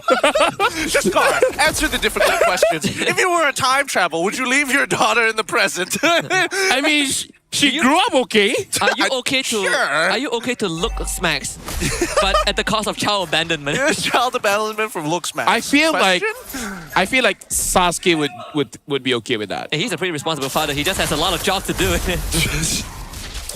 Alasan. According to Sunfrost, Alasan. Not enough allowance, apparently. Either ways, right now Team Rey, they are actually doing amazing here. ZK. Oh, Siska's in. Looks for Era. I think Era is straight up dead. Of course, the AOG does hit Martizi and he disappears without using the black shoes, but still Turtle going over to the side of Just Scar. Team Rey working with 3.1k goalie and Siska continues to go in. Ivan can easily re-engage and Just Scar back into it. Zeno looking to get out of it with the Crimson Gleam, but still not enough. Ivan finds the follow-up and Team Rey continues to get the gas going. Gideon, I'm pretty sure this is what Go just wanted to do, but Siska, again, as a member of perhaps Sisgar Incorporated, that's how you play Phoveus. Oh yeah. That's what happened. Siska escaped his pocket yesterday? Last week? Last week. Oh. Yep. It's doing well. It's doing very well, as a matter of fact. I don't know, it's really difficult when Team Rey has first position. I think that's the problem. I think that Vamos need to recognize that they need to be in the position first and then look, and not really look to counter-engage, but to kind of set the tone of it, right? Because it's a lot easier for Vamos to say, we don't want to take this fight compared to getting chased down by Team Rey after the fact. Right now for Team Vamos, the question is, you're down 1-6 by 4,000 gold. Now that's a lot. And in terms of their wave clear, it's not bad, but it's not the best. Is this game carryable by a Harif? And I feel like that's the question we're gonna see with the buff towards Starlium Scythe and Akko stepping up as a leader. Can he actually do it? I mean, there's a very good chance still. They have Leomore, they have Harif. They both skill incredibly well. What's the caveat is if Loliao gets some Sky Piercer stacks up, then it will be quite a problem because it will help Martizi and Jaskar basically chew through the health bar of Vamos' front line. And yeah. By the way, can I just say how incredible it is that Siska is Phoveus against an Alice, and it seems that he's winning the lane and winning the fights. He just takes initiative, right? Like he's just quicker on it. No, it's the laning phase. The laning phase was messed up a little bit by Zeno, right? He already got like a bit of a push when he should have been like looking to freeze as soon as possible. And once Siska got him into that rear naked chokehold, the lane was already done. Now it's just about zoning, right? Yep. Easy third turtle, 3-for-3 for Jaskar. Barbiel gets called in. Jaskar into the fray again. The push and pull pretty good. There is a Sky Piercer for Loliao, so they gotta be a bit careful. Klokun peeling for his teammate. And Vamos able to disengage fully. Siska back in though. Gets the pullback. Jaskar now. Trace plays and Loliao with the perfect follow-up to find that kill. Ivan trying to heal back out with a quick silent guard, and he is holding Vamos in place. And Team Rey with what a clean execution there in that team fight. Very clean execution. Unfortunately for Klokun, he's literally like 1 to 2 stacks away from picking up any of the vital members. It's just that they're hyper mobile getting in and out of these fights. And Jaskar, he's basically untouched by the butterflies for the most part. Even Ivan getting away with quite a lot, not having to lose out on his flicker. I mean, right now, Siska is being a tank more than Ivan. And that's not taking anything away from Ivan. That just makes his job super easy, right? The brunt of the crowd control has already been absorbed by Siska. Once it's done, he just flickers out. And then afterwards, Ivan, even though he's a roamer, but Kali does a lot of damage. And he can do some substantial setup and absorb with the quicksand guard. So I like that they're juggling. And the follow-up from Martizi, Loli, as well as Jesgar is amazing. I don't know what kind of team bonding activity that they did, but the chemistry has been proven time and time again. It felt like a fluke the first time they get a good game, but this is definitely no longer a fluke. This is a constant. The Lilia is making it hard for the Harry to stay, in one area, and not to mention with Ivan just sitting on top of Natco. See, that's the thing. Every single time they get into these fights, Team Rey is there first, right? They're holding the priority areas. They're controlling the space much better than Vamos. So right now, Vamos, one thing that they need more than anything else, they need a tempo breaker. They need a way to kind of reset this. Unfortunately for Era 404, he is 4 levels down on Jesgar at this stage of the game and didn't even claim his own purple buff there. Sorry, orange buff. Yep. Yeah, right now, honestly, it is actually quite difficult for Natco because the good thing about first pick is that you get the hero. Oh, hold on. All right, a lot of damage from Jesgar. Back to my point. The bad thing is you're basically going to get counter, right? I feel like Siska is already enough even without Martizi, but putting Martizi into the mix, I think Natco, even if he does kill some people, I think he'll die as well. Yep, and see how fast they take the Lord. And it used to be just guard being the problem, but with Lo Liao now having basically a free game, he also becomes a big threat. The longer this fight goes on, the artillery that Team Rey possesses with this Granger, plus the Lilia, the Martini can just walk up and start stacking Gloom. It's making it hard for Vamos to take any space. Speaking of walking up, Granger here on the top side of the map already with the help of Ivan, who scouted out the intersection points, allowing Loliels to getting another torrent on the side lanes. Vamos, they're getting a little caught up in Team Rey's plans and not setting up their own enough. With Lord already pressing through, how many are they going to lose? 7.7k goal lead for Team Rey 10 minutes in. One of the biggest goal lead a team has amassed against Vamos. And the only other team that did that was yesterday with Bigatron. And even then, Bigatron had to struggle a bit more, had to work a bit harder. But so far, it feels effortless for Team Rey. I like the discipline here because Team Rey, they understand they have a lot of poke with the Granger and they never overextend. Right now, Siska as well as Ivan, they're just there as threats. In case you guys want to fight, we are ready. But let us remind you, you guys don't want this. You don't want the smoke. Just got the BOD. And I think they just found Zkif. Zkif might have to use the AOG to get out of this, but doesn't even get the chance to use it. He just pops. Yeah, the fracture is just too much. Too many micro stuns, and even Martizi's getting a lot of free hits here. Man, the Gloom almost blew up Era 404 too. All holy shields have gone down. Natco almost gets one-shotted. Yeah, I don't know whether Natco can do it this game, man. Like, that amount of damage from Jesgar alone from a only tank jungler. My goodness, man. This is amazing growth. 10k ahead. And this should be what seals the deal, if not what puts Team Rey in a position that is near impossible to lose. AOG comes in, Zkif needs to clear out the wave, and they will be successful just temporarily. Mid inhib still goes down. Team Rey cracking 2 structures at once before the 12-minute mark. Pretty worth it. However, long lane is still has an inhibitor on its side. Team Vamos made sure to try and protect this side as much as they possibly can. That way, for the next Lord, at the very least, they can only worry about their mid and bot side after they set things up. Even so, there's still not a lot of time left. 36 seconds until Team Rey will make another attempt at the Lord. And I think that Vamos, at this point in time, this should be GG checkmate. 11.4k deficit is not easy to come back from. Team Rey, before this, they have a cosplayer that always comes to their games. We haven't seen her for 3 weeks. Now she's here? And now she's here. Because I think even she's like, now's my time. We did say this is the most important match for Team Rey in Leg 1 before the first half of the regular season ends. And we also did say, if they beat Vamos, it will be one of the strongest statements that Team Rey can make. It would be a gigantic upset, as a matter of fact. Wait, where is he currently? Ivan, so far away from home, showing a little bit of presence, but this means that they get this Lord for free. And they have almost guaranteed information on the positions of Vamos. Good no contest coming in from Team Rey. Yeah, I kind of feel like he feels safe because the threat really isn't there. especially because I feel like Vichasa's Pauldron is in cooldown. So even if something bad has happened, he'll heal back up. He's able to ult away. So I think this is just to apply pressure. I mean, like, you're 12k ahead at 12 minutes of the game. You're kind of in a commanding position here. You have to really make the effort to lose the game. And they have a fat wave stacked on top. I have friends that's done this before. Oh, let's find out. Here it comes, because it's already knocking on the crystal. And the Glooms are making it so difficult for Vamos to stay composed. And Team Rey, they're just going to strike. The AOG commitment to the backline, though. They're looking for Loliao. Loliao, Tauntal out, flicker to safety, looks for Clockwork, takes him out. And Team Rey, with one of the most convincing wins we have seen. And it's against Vamos. And I feel like this is a win for the coach. Yep. Because the way that they drafted, they smoke and mirrors. They make it look like it's a tank-only jungler. And Vamos, they try to solve a problem that they thought inevitably will be there.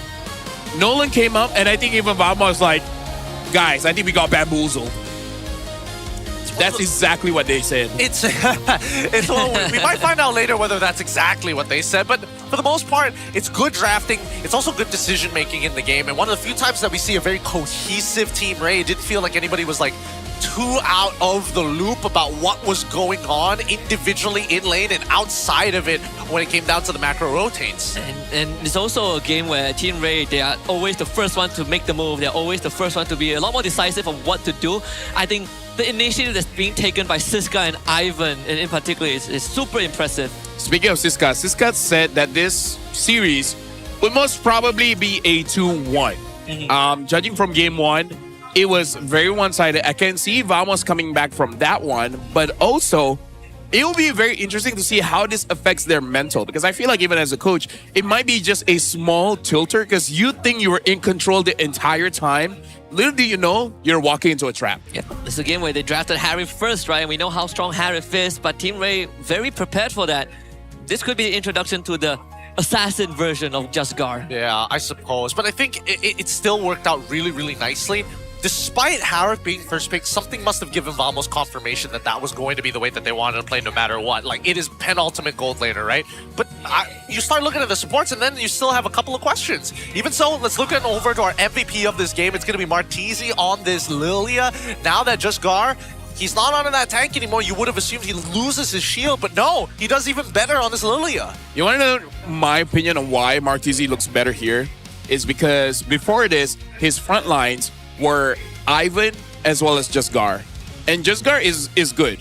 But Siska, he's just a different level, man. Like, the amount of space Siska gave towards Martizi, he was so free. Yep. The only time Martizi died was he got hit by an AOG. That's pretty much it. Yep. One of the few times that they got to be careful not to collapse on there. But even so, it's still a very good performance from Martizi because he was going to be the big decider on whether or not the front line of Vamos was even going to stick around. And looking at the performance of Aaron as well as Zeno, unfortunately just not enough. Zkeef especially taking huge chunks of damage from Martizi. Honestly, looking at the Ice Queen 1 as well, like, whoever gets caught, you're basically stunned. So, although I do have to say, it's kind at this position, it's more of a win more item. He could build BOD and it will be fine. Yeah, Team Rey was so far ahead that Vamos committed everything onto Loliao and he still didn't die. Yeah, still wasn't able to secure it every single time, but man, I don't know. What else can you really say about this game? Team Rey just played very, very nicely all throughout, from laning phase to mid game all the way into the late game. I think the only thing that could have been done better was just the first couple of early interactions when the junglers got involved. I would argue, despite Vamos had a perfect game before of 13-0 going up against Team Flash, I would say this is more of a perfect game because it looked like everything was airtight. There was no real misposition from Team Rey, no misitemizations, nothing, right? When it comes to Vamos, it looked like Flash was throwing. Here, it's just that we know what we're going to do and there's nothing you can do to stop us. And what Team Rey did in this game 1 was sort of what Vamos likes to do, right? We win the early game, we take the first hurdle, we win a skirmish, and then we just lock your jungle down for the rest of the game. Yes, yes. And because Nolan's so quickly getting in and out of the jungle, it's actually fast for him to quickly clean up at least one of your side camps, and they did it pretty persistently, right? Whether vertical jungling was only for just one camp or two camps, most of the time they got those two camps, which is why we saw such a huge 4-level gap between the junglers. So now it would be a test for Vamos here because you were surprised, right? But surprise me once. Who's to shame? Fool me once, shame on you. Fool me twice, shame on me. Surprise me once, tag you're it. Hotel Trivago. I'm stunned. I don't know what to say. How do I respond? You got to come up with a banger slogan as well. No, to what you think. It's the only counterplay we got. Unlimited power match with limitless energy. Salcom DG. Yeah, take that.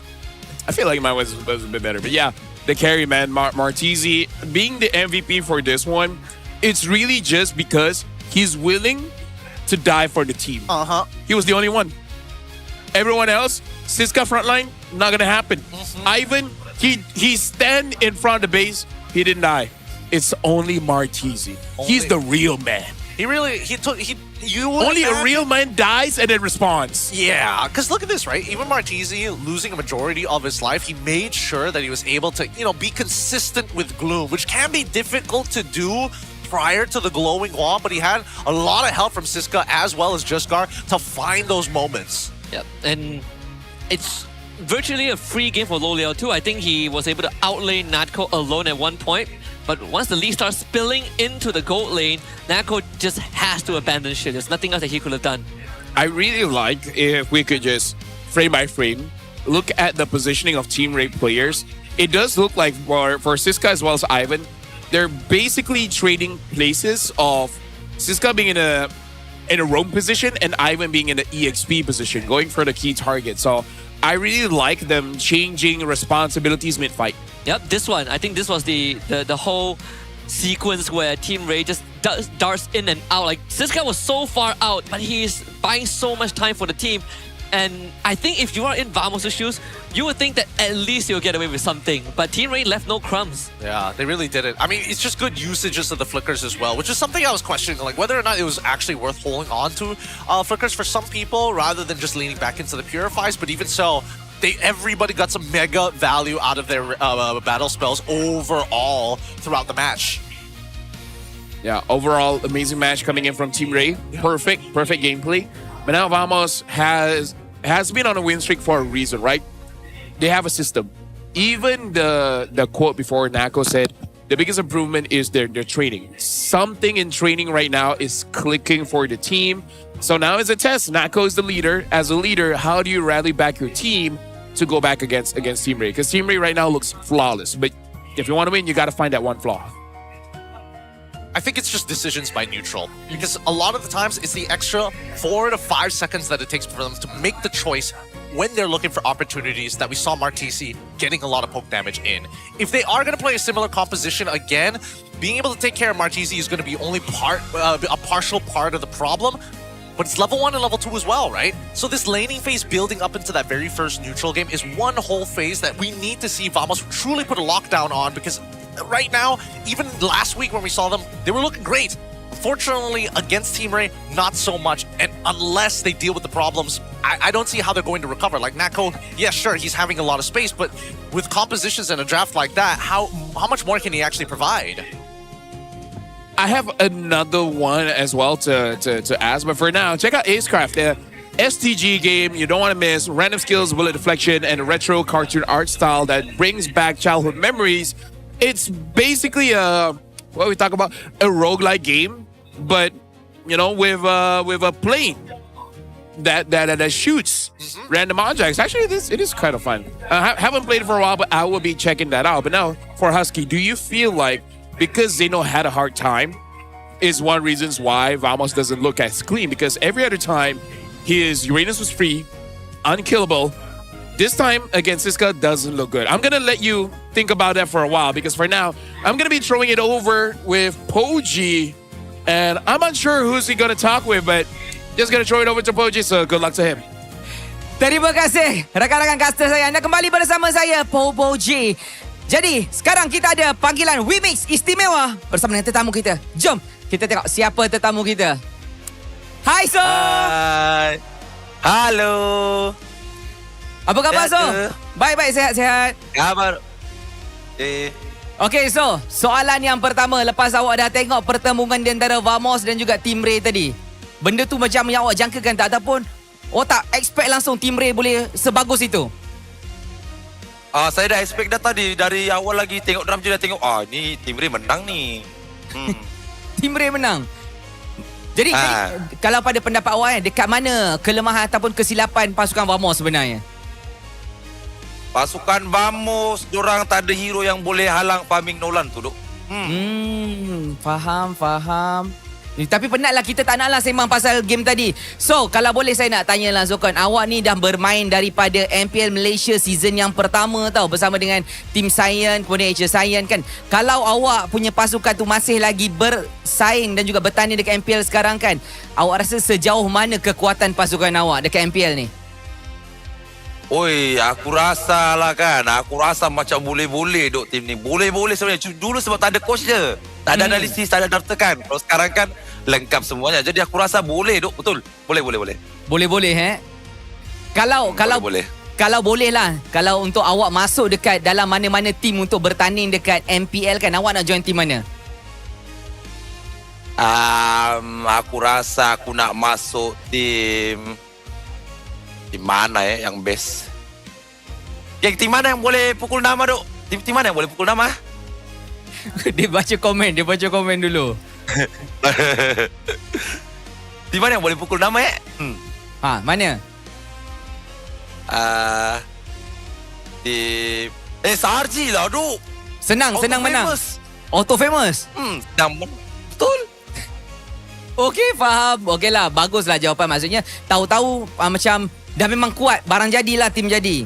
Jadi bila kita cakap pasal ada tim yang dah memang jadi macam SRG dan sebagainya, tapi sekarang kita dah nak pergi ke penghujung leg 1 ataupun fasa yang pertama kan. Untuk tim-tim yang bertanding 8 pasukan tim ni kan yang dekat MPL, awak rasa tim mana lagi yang awak nak tengok performance mereka tu semakin macam boleh tunjuk lebih lagi? Tim mana yang awak expect diorang boleh show more? Aku rasa AC, Team Rey, Vamos dah memang solid kan. IG dengan RRQ. Vamos, Team Rey, RRQ, IG. Boleh tak kongsi kenapa 4 ni je yang ada? Dengan Team Rey. Okay, Team Rey. Okay, 5 ni je. Kenapa 5 ni yang jadi pilihan awak? Sebab dorang macam sama kuat lah. Sama-sama hebat lah. Okey, faham. Alright, so ada tak yang apa-apa awak nak cakap kepada semua peminat-peminat awak ataupun penyokong-penyokong awak yang tengah tengok awak? Macam kita tengah broadcast sekarang kan, takkanlah tak ada benda best yang awak nak share ke? Macam hi semua ke? Anything awak nak shout out? Hai semua, saya masuk TV. Jangan lupa meriahkan suasana MPL guys. Okay. Alright, so ramalan untuk selepas ni tutup 2-0 ataupun 2-1? Aku rasa tengok dari keadaan Vamos tadi, tengok draft jugalah. Tak pastilah. Tengok draft juga. Tak pasti. Okay. Saya pun dah tak nak kacau lama sangat. So terima kasih banyak. Bye-bye Zo. Bye-bye semuanya. Bye-bye, love you. Bye. Dia ada love you juga. Tu dia. Kita ada banyak benda yang kita nak cakap sebenarnya kan. Tapi kan, sebelum kita nak sembang banyak lagi pasal benda tu, kita nak terus masuk ke dalam game. Kita dengar apa kata caster. Jom kita pergi dengar apa diorang nak sembang. That's honestly a fun question. Which team would you like to go into? Personally for me, I wouldn't choose SRG because I feel like there's 2 bad things that could happen. 1, I'm a sub. Or 2, when I play and then we lose, I'm that guy. You are that guy. I'm gonna be the guy. Be like, see, the moment you came in, we started losing, man. You know. What team would I go into? I got an easy answer. Yeah. Team Falcons.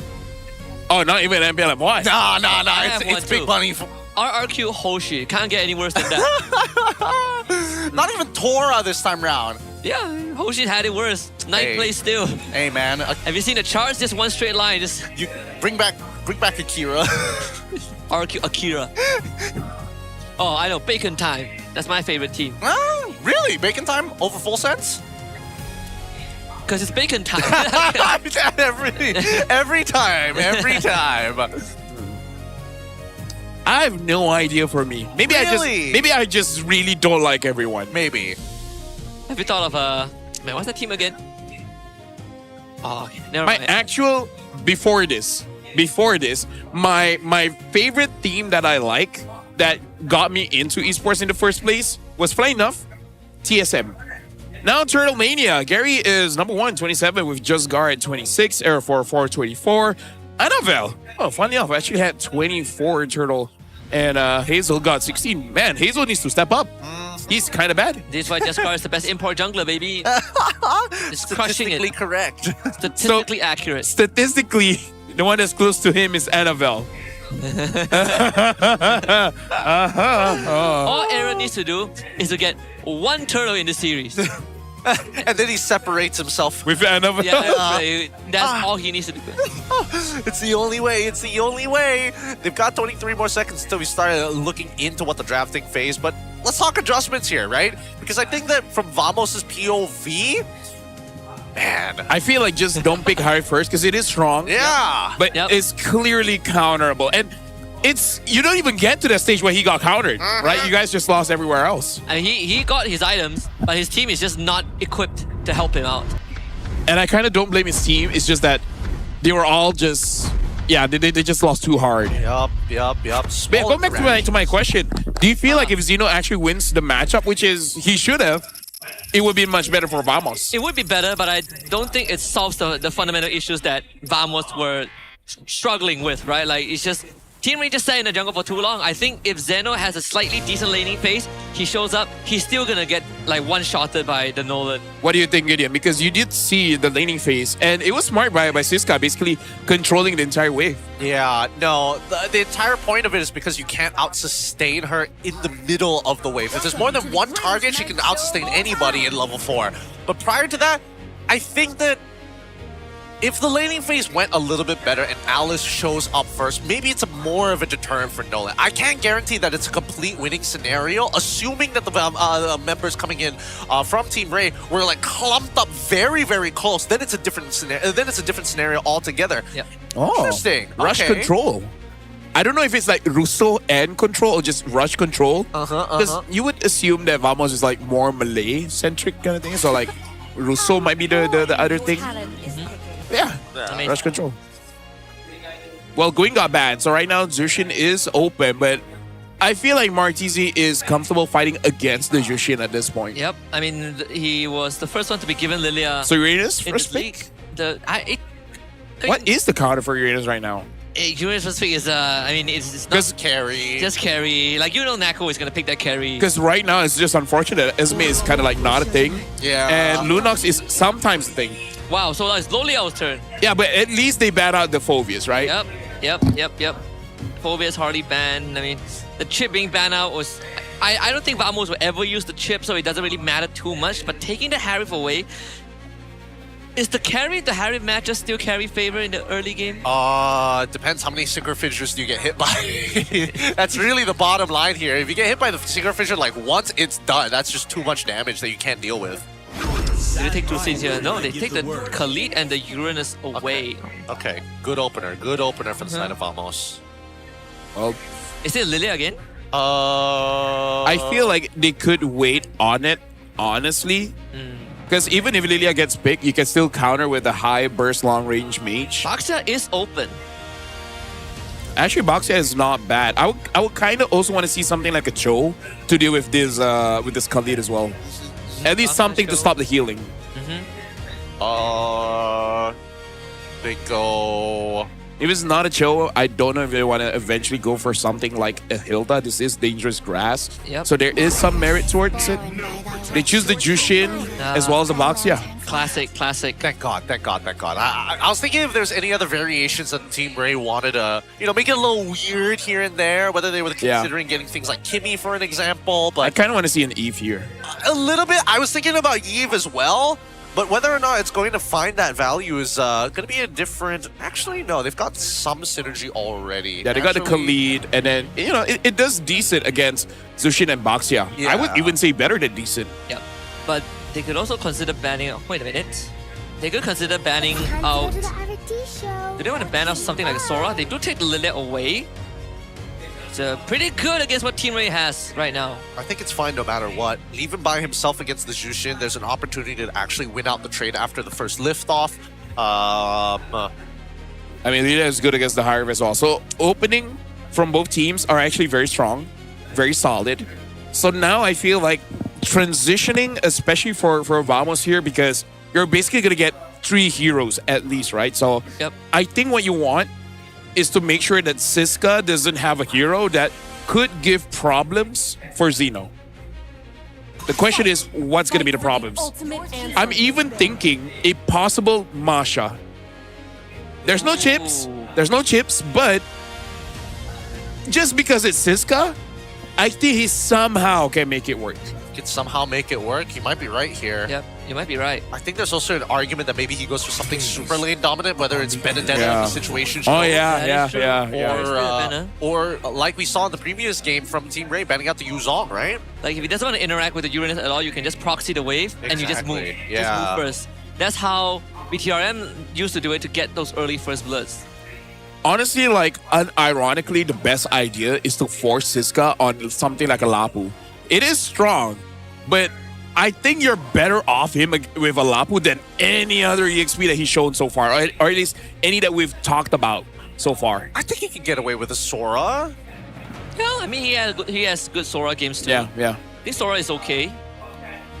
You give the conundrum of, do I take Purify or Flicker? Like either way, you get caught, you are still going to be in quite the pickle. Honestly, pretty good ban as well. I think this is the problem drafting against Team Rey. The silence are just too strong. It feels like their hero pool is already quite a headache to deal with. Now that Vamos discovers firsthand that Assassin Jungle is also not off the table. Yeah, and the thing is like, compared to some teams here in MPL MY, where either the gold lane or the EXP is going to be the problem. It's going to be the hard carry. Here, Siska can hard carry, but he doesn't have to. Loliel can. Loliel can hard carry, but he also doesn't have to. You can kind of can too. Exactly. Martisi also honestly, Martisi can. Can't believe that they're shaping out to be a legit top tier team here. Yeah. The scariest thing is you don't even know what Ivan is gonna go for, right, guys? Betting on the Lancelot. Marcel in his back pocket. Now that's really digging deep. Haven't seen Lancelot for a while. They did win with Lancelot yesterday. Did they? Oh yeah. They did. I missed that match. I was having an appointment. They're just getting rid of all the fast clearing junglers. Meaning they won't have catch? Right? So they're maybe not thinking of a Cho? What does that... Because I think they can get away with picking up a high loss. High loss Jushin, Baxia, kind of disgusting. Yep. Grok also. There's like a bunch of different ways that they... Again, we need something that's interactable, right? There's a plethora of roam heroes that fit the build of what they do, but can it find actual value is the real question, right? Honestly, now I do want to see high loss Bennett or high loss Masha. I think I'm leaning more towards Bennett here. Oh, so Vamos' response is just to have better side wave control and map management with heroes like Moskov. And I think eventually Vamos might pick up the Joy. Because it's kind of like one of his comforts. And he does destroy the Harif.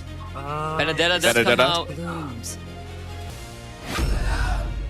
And the Cho. Alright, so they go for the Cho, yeah. Yeah. Either way, it's good drafting so far by Team Rey. Very nice. Very, very nice. Big adjustments from what we've seen in the past couple of weeks as well. Vamos here. Can you actually go for anything? Feels like now that Cho is involved, Getting an assassin might be detrimental. Who's left? No Harley, no man. Haya's not good. Fuyo is the only one left. But I think that they are very willingly. They will willingly deal with the Suyo. The only assassin left unless...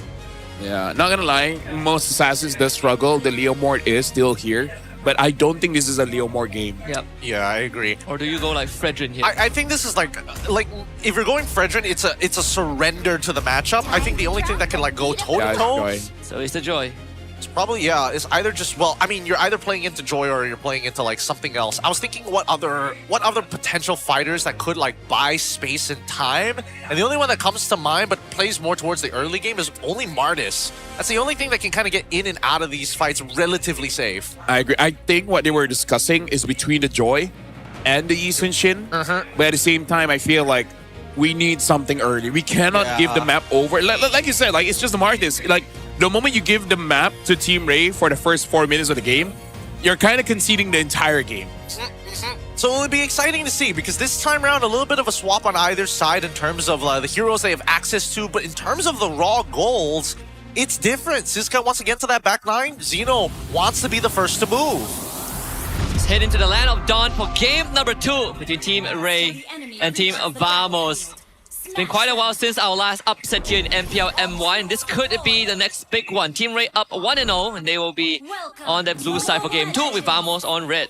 I do gotta say, as far as upsets go, this is the one where I won't blame Vamos too much because it's not Vamos losing, it's Team Rey winning. You know, if you get what I mean. Yep. And the proxy has begun. This is exactly what we sort of talked about for Siska on this Benedetta. You just don't interact with Zeno, and you free Siska up.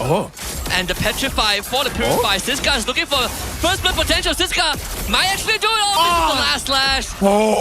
Oh, that was so close, but they still get it anyways. Siska now finds his way out. Oh man, Siska wanted to outplay the Cyclone Eye so badly, but unfortunately by the time he got the Petrify off, even though Clockun was stunned, still created some distance thanks to the Cyclone Eye and the timing of his Purify. Really good reaction time from Clockun, if I'm being perfectly honest. And I gotta say, this is the reason why I'm not mad at it, right? It's not really misplays, it's just outplays over outplays. And Siska was in a position where I feel like even Martizi might be the one giving that call. Be like, there's nothing that this Lydia can do, right? She can't run away. She's using Purify. So they just go for the attack and kind of succeeded. Didn't get Clockun, but got Zeke.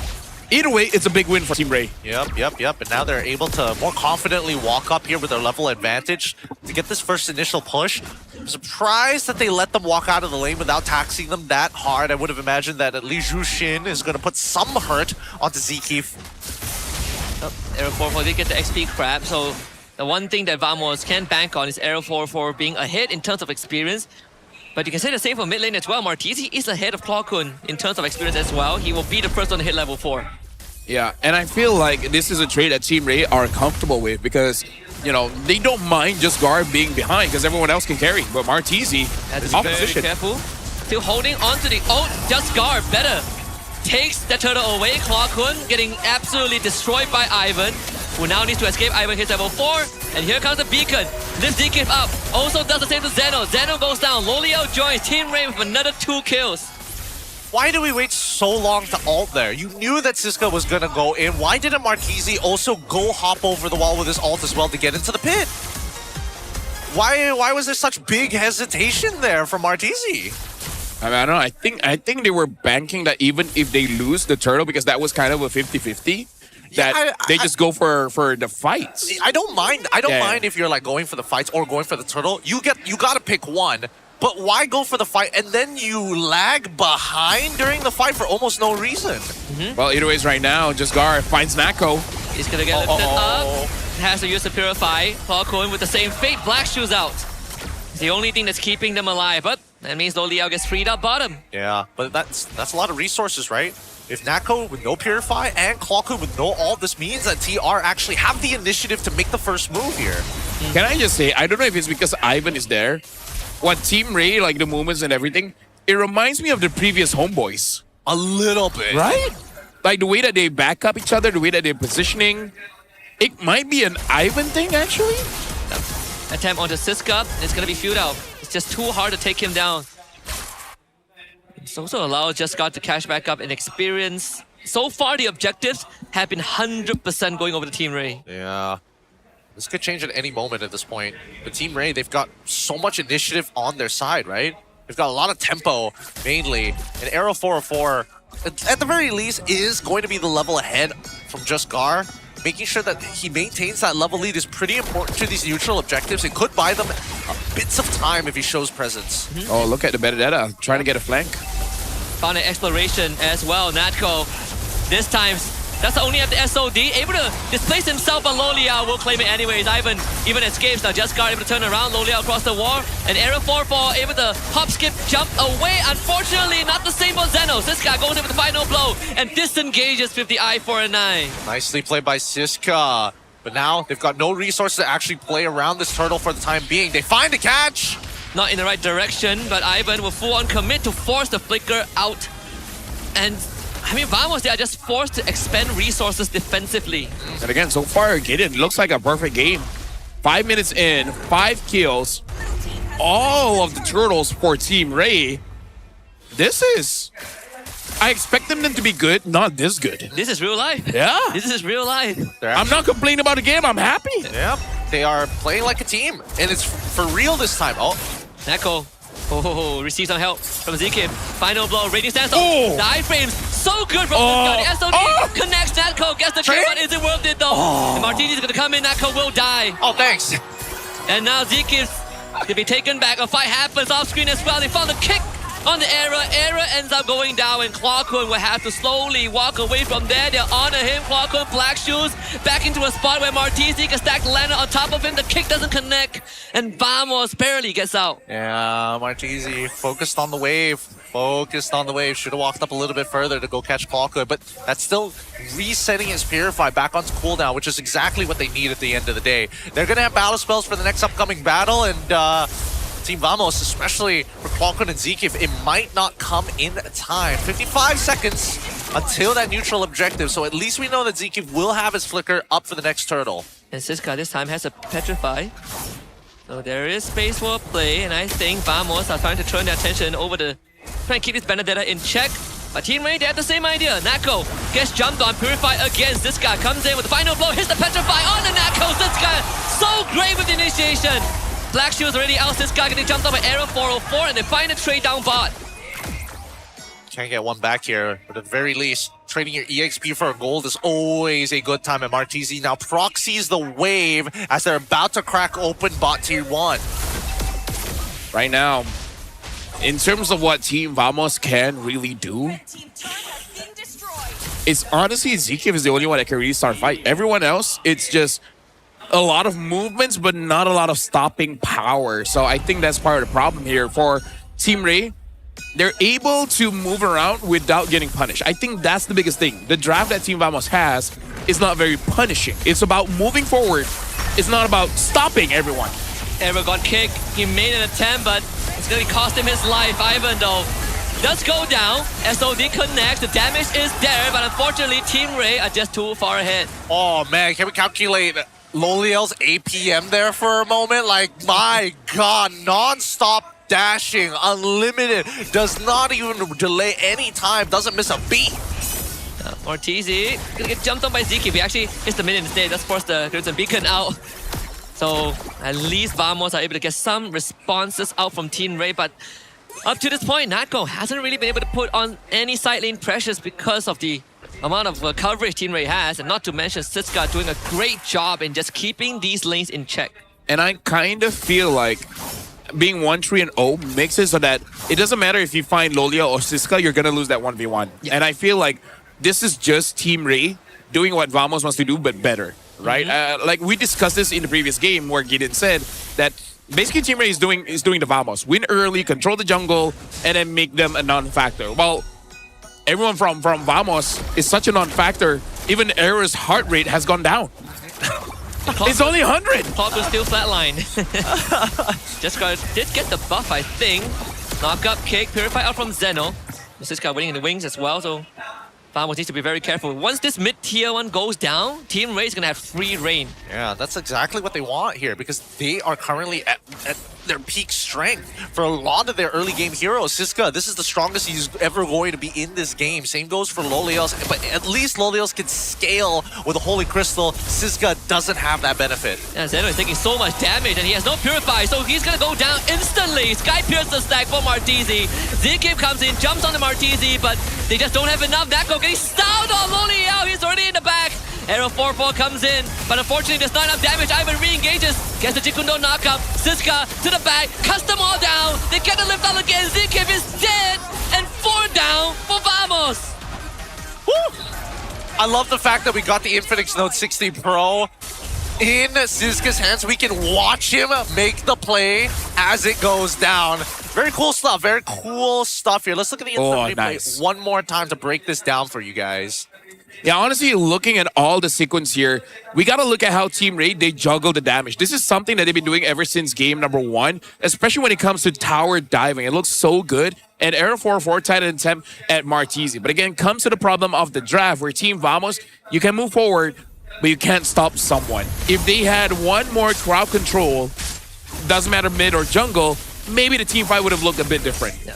The layers that Team Rey has is just insane. Every time you thought that it was over, Jikundo comes back up. Electro final blow, another kick in the face, and it's just rinse and repeat for Team Rey.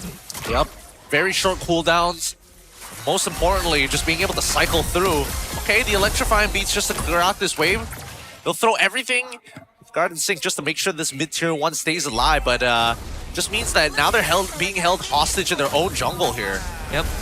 The more they try to keep that mid-tier 1 alive, the worse it gets in the side lane. So eventually they will lose out that privilege. Orange buff. Let's go over to Just Gar again. Let's mention Martizi so far is how many Sky Piercer stacks does he have? Because that's important. Well, enough to kill Clockwood as he stacks out another one, and Zeno, he might pop if he gets lifted up. Comes back, Zeno, so close. Well, they pop top and mid. If they're able to pop bottom before the Lord marches in, that's big trouble for Vamos. Because I kind of feel like Vamos needs a breather, and Team Rey, they're not going to let that happen. Yep. Not anytime soon. Zaman Force committed Loliao very willingly to just expend the resources to crack as much as he can. Ooh. Whoa, Nako. That's one blast from an enhanced auto attack. Has actually now quickly going to look back at it. It looks like Nako is still not done with the Trinity. And I don't blame him. There's just no space to do that. Zeno is gone. Monster kill for Loliao. Nako doing his absolute darnest to keep this game under control. But Team Rey are just prying it out of their cold, dead hands. Last inhibitor does stay up, but Team Rey, they are deciding to stay. 18 seconds for Zeno. Team Rey, do they have what it takes to end this game? Conceal used by Ivan. Zikib holding in front. Justgar in the back as well. Zaman was dropped, and Miniwave cleared out, and they will blow up Zikib. Justgar just holds the fort, and Nako cannot do anything. Again, 11,000 here, Gideon. How does it, Team Rey, does it twice in a series get 1,000 gold per minute? It all starts with the initial invasions. The second thing that also happened that they probably weren't ready for was the fact that Siska on this Benedetta, her unique ability to just dash constantly while charging up and proxy the waves early on with a full damage build, there's no competing with it. You can trade against her, but as soon as she out of that wave, out of that lane, mid lane took the punishment. And I think Clockhood ended up falling behind because of level 2. The level 2 walk down from Siska at the bare minimum. Other than that, if you look at the items like the Sky Piercer stacks coming in from Martizi is great, but everybody else is trying to pump up as much damage as they can. Yep, this feels like just like game 1, right? It's in a spot where Team Rey will have to try to lose the game. Yeah, no, this is very endable. Not many teams fail at a 10k lead. I think we've only seen 2 in history who've dropped a 10k lead before, and that's due to crazy circumstance. This time, I think the science... Solo kill. Oh, so close, so close. Siska, he's really trying. Doesn't get the job done. Can he get out though? Siska trying to outplay this, regenerate into ZK, shut down. And now it'll be Martizi against Nako, and Nako is out killing Martizi's damage. Team Rey. The SOD connects. Martizi might just end up going down as well. A bit of a mistake here from Team Rey, and Ivan late to the party. So remember when we were talking about, making some mistakes that could turn things around? Loliao. He might be the third to go down, but thankfully it's a Harif. But I feel like Team Rey might have to surrender the space and wait for the teammates to come back up alive. So Team Rey, I think what Siska did was okay. Yeah. Martizi was the one like, okay, relax there, That bro. one was too much. That one was unnecessary. And then considering his build as well, like, why do you think that he could outplay that? Oh, he's going for tank Zushin. Interesting. Triple tank items, Yeah. 1 Sky Piercer, a glowing wand. Man, he was hopeful. And he lost his stack, so doesn't make it any better. But Nako and Clocko's damage is starting to ramp up. Look at that. Era 4-4 is back in the game. 132 BPM. That's when we know he's alive. He's real and alive and kicking. 100 BPM, he's too chill. Oh, man. As this game continues to progress here. Let's see. Vamos, they have 2k more until they hit the 42k threshold, and then the lead doesn't matter as much because they have the relevant damage. Team Rey will have the extra economy, but purely depends on the item swaps. Yep. This full damage banner is quite painful. They're going to go in and try and end the game right then and there, but the damage, an AoE from Vamos, is terrifying. Siska will have to back off as Lowly Yao is the one that goes down, and another base defense by Vamos. You know what? This is comebackable. In fact, Team Rey, they might Vamos this. This might end up being a losable game, boys. They've lost like a majority of their win conditions in that fight, right? Martizi already dying once, so he lost half of his stacks. And now Loliel gives a fat shutdown over to Team Vamos. At this stage, Jaskar, he's not going to be able to scale as hard compared to Zeno overall, but he can beat him in that 1v1. I do have to say, I'm kind of with Loliel. I think he was surprised by, hold up, Joy did that much damage? Holy! Yeah, Joy does. Holy crystal. Holy crystal, man. Holy shielding. I think that people haven't just played against the Joy in a while. Especially if you get it on the beat, the extra damage in spell vamp is pretty nuts. Yeah. Thank goodness they've able to crack all inhibs, so that's going to be their lifeline for the rest of the game. From 10k now to 3. That's how big the swing is. And like you said, Gideon, at this point, most of the core items have already been built, so it's not that big of a deal. Now it's all about swapping. And with that being said, that's the biggest reason why this is comebackable, because now, unlike 10 minutes ago, Vamos does have damage. Yep. So, Team Rey, Vamos' biggest problem is they can't engage. So if Team Rey does it for them and they botched it, then you're kind of helping out Vamos solving a problem that they can't solve themselves. Yeah. Yep, and you can't one-shot Zeno anymore. That window has passed. Again, they can't hold the side lanes hostage and not do the Lord at all. So that is their biggest bargaining chip. Yep. Gotta play to your advantages, right? And the best part is as soon as Air 404 is discovered, they don't necessarily have to rush it as well. They can just walk away from it. Yep. Reset it, do it again, wait for the next wave. Let's do it. Siska. Not again, Siska. It's in such a weird spot. Barely escaped. They dropped the Zaman Force. That's OD actually misses. That could be what gives Team Rey a chance in this fight. Reset the Lord. Disengage. Now Vamos holds possession. Jaskar is low. Vamos looking to end this. Jaskar is going to try to walk in with help of Viva. Can Jaskar do it? The Lord knock up is dead. Jaskar so close, but Jaskar is just good for it. They take out Clockwood. Nako's still alive. Aaron finds the kill. Siska gets the shutdown. Loliel needs to go big. You know what, Jaskar? You really redeem yourself here. Zeno, no place to go. Get taken down by Martizi. Is this going to be the end? Yep, this should be the end here. A game-changing retry. Oh, that fight was really, really tight. You can tell that Vamos was teetering on the edge. Can they do it here? Can Nako and Arrow 4-4 hold the fort? The Lord still healthy. All Team Rey needs to do is to attack the Crystal. Loliel does go down, but the Lord is still up. One more swing will do it. The Lord with the ceremonial ending. And Team Rey upsets Vamos with a 2-0. Woo! One team continues their win streak, and that's gonna be Team Rey as they knock Vamos down a peg in a 2-0 fashion. I gotta say, Team Rey is bringing hope back to MPL. Really reminding us it's not about how you start, it's about how you grow. And they have grown so much. Speaking of growth, man, I mean, like, top to bottom, coaching staff, draft, players, they are starting to become a team, and I'm actually very happy for Siska because I really feel like he he's been waiting for that team where he can shine, but at the same time, he doesn't have to carry. Yeah. This is the most comfortable I've seen Siska in a very long time. And even the on Rose looks like a proud mom. Yeah, I mean, remember that historical run by DxOs? Yep. I'm getting some chills. This feels like another version of DxO, reincarnated in Team Rey. And then the team that's finished 4 seasons in a row. Maybe it's about time. Maybe it's about time. Reset the standards. It's an exciting time to be alive here, man. I mean, if Team Rey can continue this trajectory, they're going to change a lot of hearts and minds. Yeah, I mean, again, I'm from Siska's fan club, and we're continuing to grow. Applications is all open. Come join us. We don't have snacks, but we got a lot of pockets here. Y'all can all come in. It's Sisgar, man. Sisgar did his job. Justgar did his job. Well, right now we are going over to the stage. It looks like it's going to be Loliel and Martizi going to get joined by Rose. Kemenangan bersih untuk Team Rey. 2-0. Wow. And can I just say, itu adalah kemenangan yang sangat-sangat convincing. Because kalau kita tengok, and as much as we know, Vamos tengah win streak. So Loliel, apa perasaan dapat patahkan win streak Team Vamos? Perasaan tu sangat-sangat happy lah. Sebab kita dapat kekalkan win streak kita orang dan masukkan Zeno ke dalam poket Siska.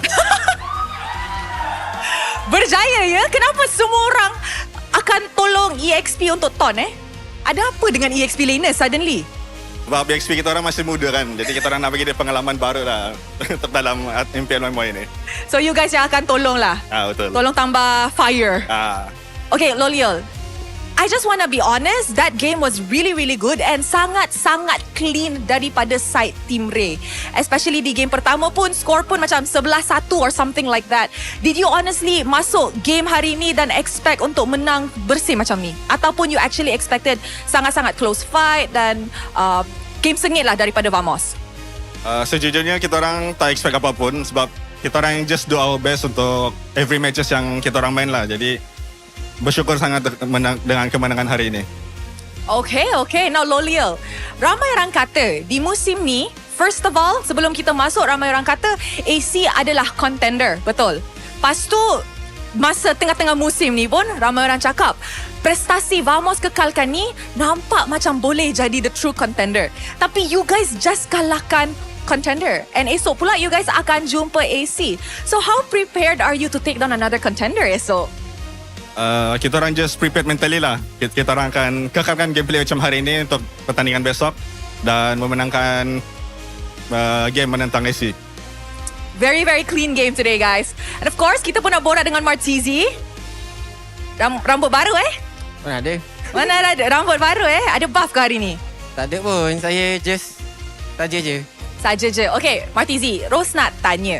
Masa mula-mula musim ni, ramai orang kata Team Rey ni sebenarnya side lane esports. Tapi, untuk minggu lepas dan minggu ni, kita boleh nampak di mana trio mid tengah actually step up dan perform. Adakah Team Rey sudah selesaikan masalah di trio mid dan dah dapat chemistry dan konsistensi yang sangat-sangat bagus ataupun kurang lagi sebenarnya? Nak kata selesaikan masalah tu sebenarnya still ada. Tapi kita orang time by time kita orang try improve dan kita orang selalu bonding lah 3 orang tu. So sebab tu lah. Bonding macam mana? Tidur sekali, mandi sekali, makan sekali. Apalah dengan player-player MPL ni suka mandi sekali. Rose yang risau. Also, kita boleh nampak dari segi gameplay Martizi kan, banyak beza daripada minggu pertama di mana kedua-dua game hari ni you nampak sangat-sangat confident. You macam ke depan tapi tak terlalu ke depan sampai jadi tank. Apa jadi dan apa tukar dalam playstyle Martizi? Tukar sebenarnya tak ada tukar apa-apa pun. Just coach SDL dengan coach Khalid kata kat saya, kalau saya buat mistake, saya kena push up 10 kali. So saya macam tak boleh. Patutlah 5-0 lebih macam tu. So memang takut punishment lah. Takut punishment. Tu je. Yep. Okay guys, kita dah tengok game yang sangat-sangat clean dan meyakinkan daripada Team Rey, tapi hanya seorang yang boleh menjadi MVP. Agak-agaknya siapa MVP dia? Alright guys, kita mari tengok MVP in 3, 2, 1. MVP jatuh kepada Ha, siapa? Jasgar! Alright. One of your trio mid Amar? One of your trio mid. Betul? Ros, ada beberapa soalan untuk Jasgar actually sebab nampak lain gameplay hari ni. Siap dengan assassin picknya. Ada buff. Oh, ada buff? Gar ada buff. Gar? Ada buff ke? Tak ada. Sure. Okay, kalau tak ada buff, apa yang membuat Jasgar tiba-tiba pilih assassin hari ni? Sebab kalau kita tengok data MPL MY untuk musim ni, game tadi adalah the first assassin pick pada Jasgar. Kenapa tiba-tiba assassin? Karena lagi bagus saja sih untuk di pick assassin. Sebelumnya nggak main assassin bukan berarti nggak bisa. Oh, not that you tak tahu main, just tak dapat main. Tapi kenapa Loliel cakap, just tank Gar? Apa? Loliel cakap, tank aja Gar. Ada satu WhatsApp message. Dia tak percaya ke you punya assassin? Dia mau gua kasih enak early game-nya. Okay. Gar, Ros nak tahu. Kenapa Red Trigger hari ni padu sangat? Kenapa ya? Semua turtle dapat KS slot. Apa jadi dengan Red Trigger hari ni? Luck aja, luck. Lain macam punya luck. So, esok luck dah habis. Esok Maret balik. Semoga luck terus. Luck terus. Alright. Gar, is there anything yang Gar nak cakap dekat audience since Gar tengah press conference sekarang ni? Pegang dua mic. Audience, fan.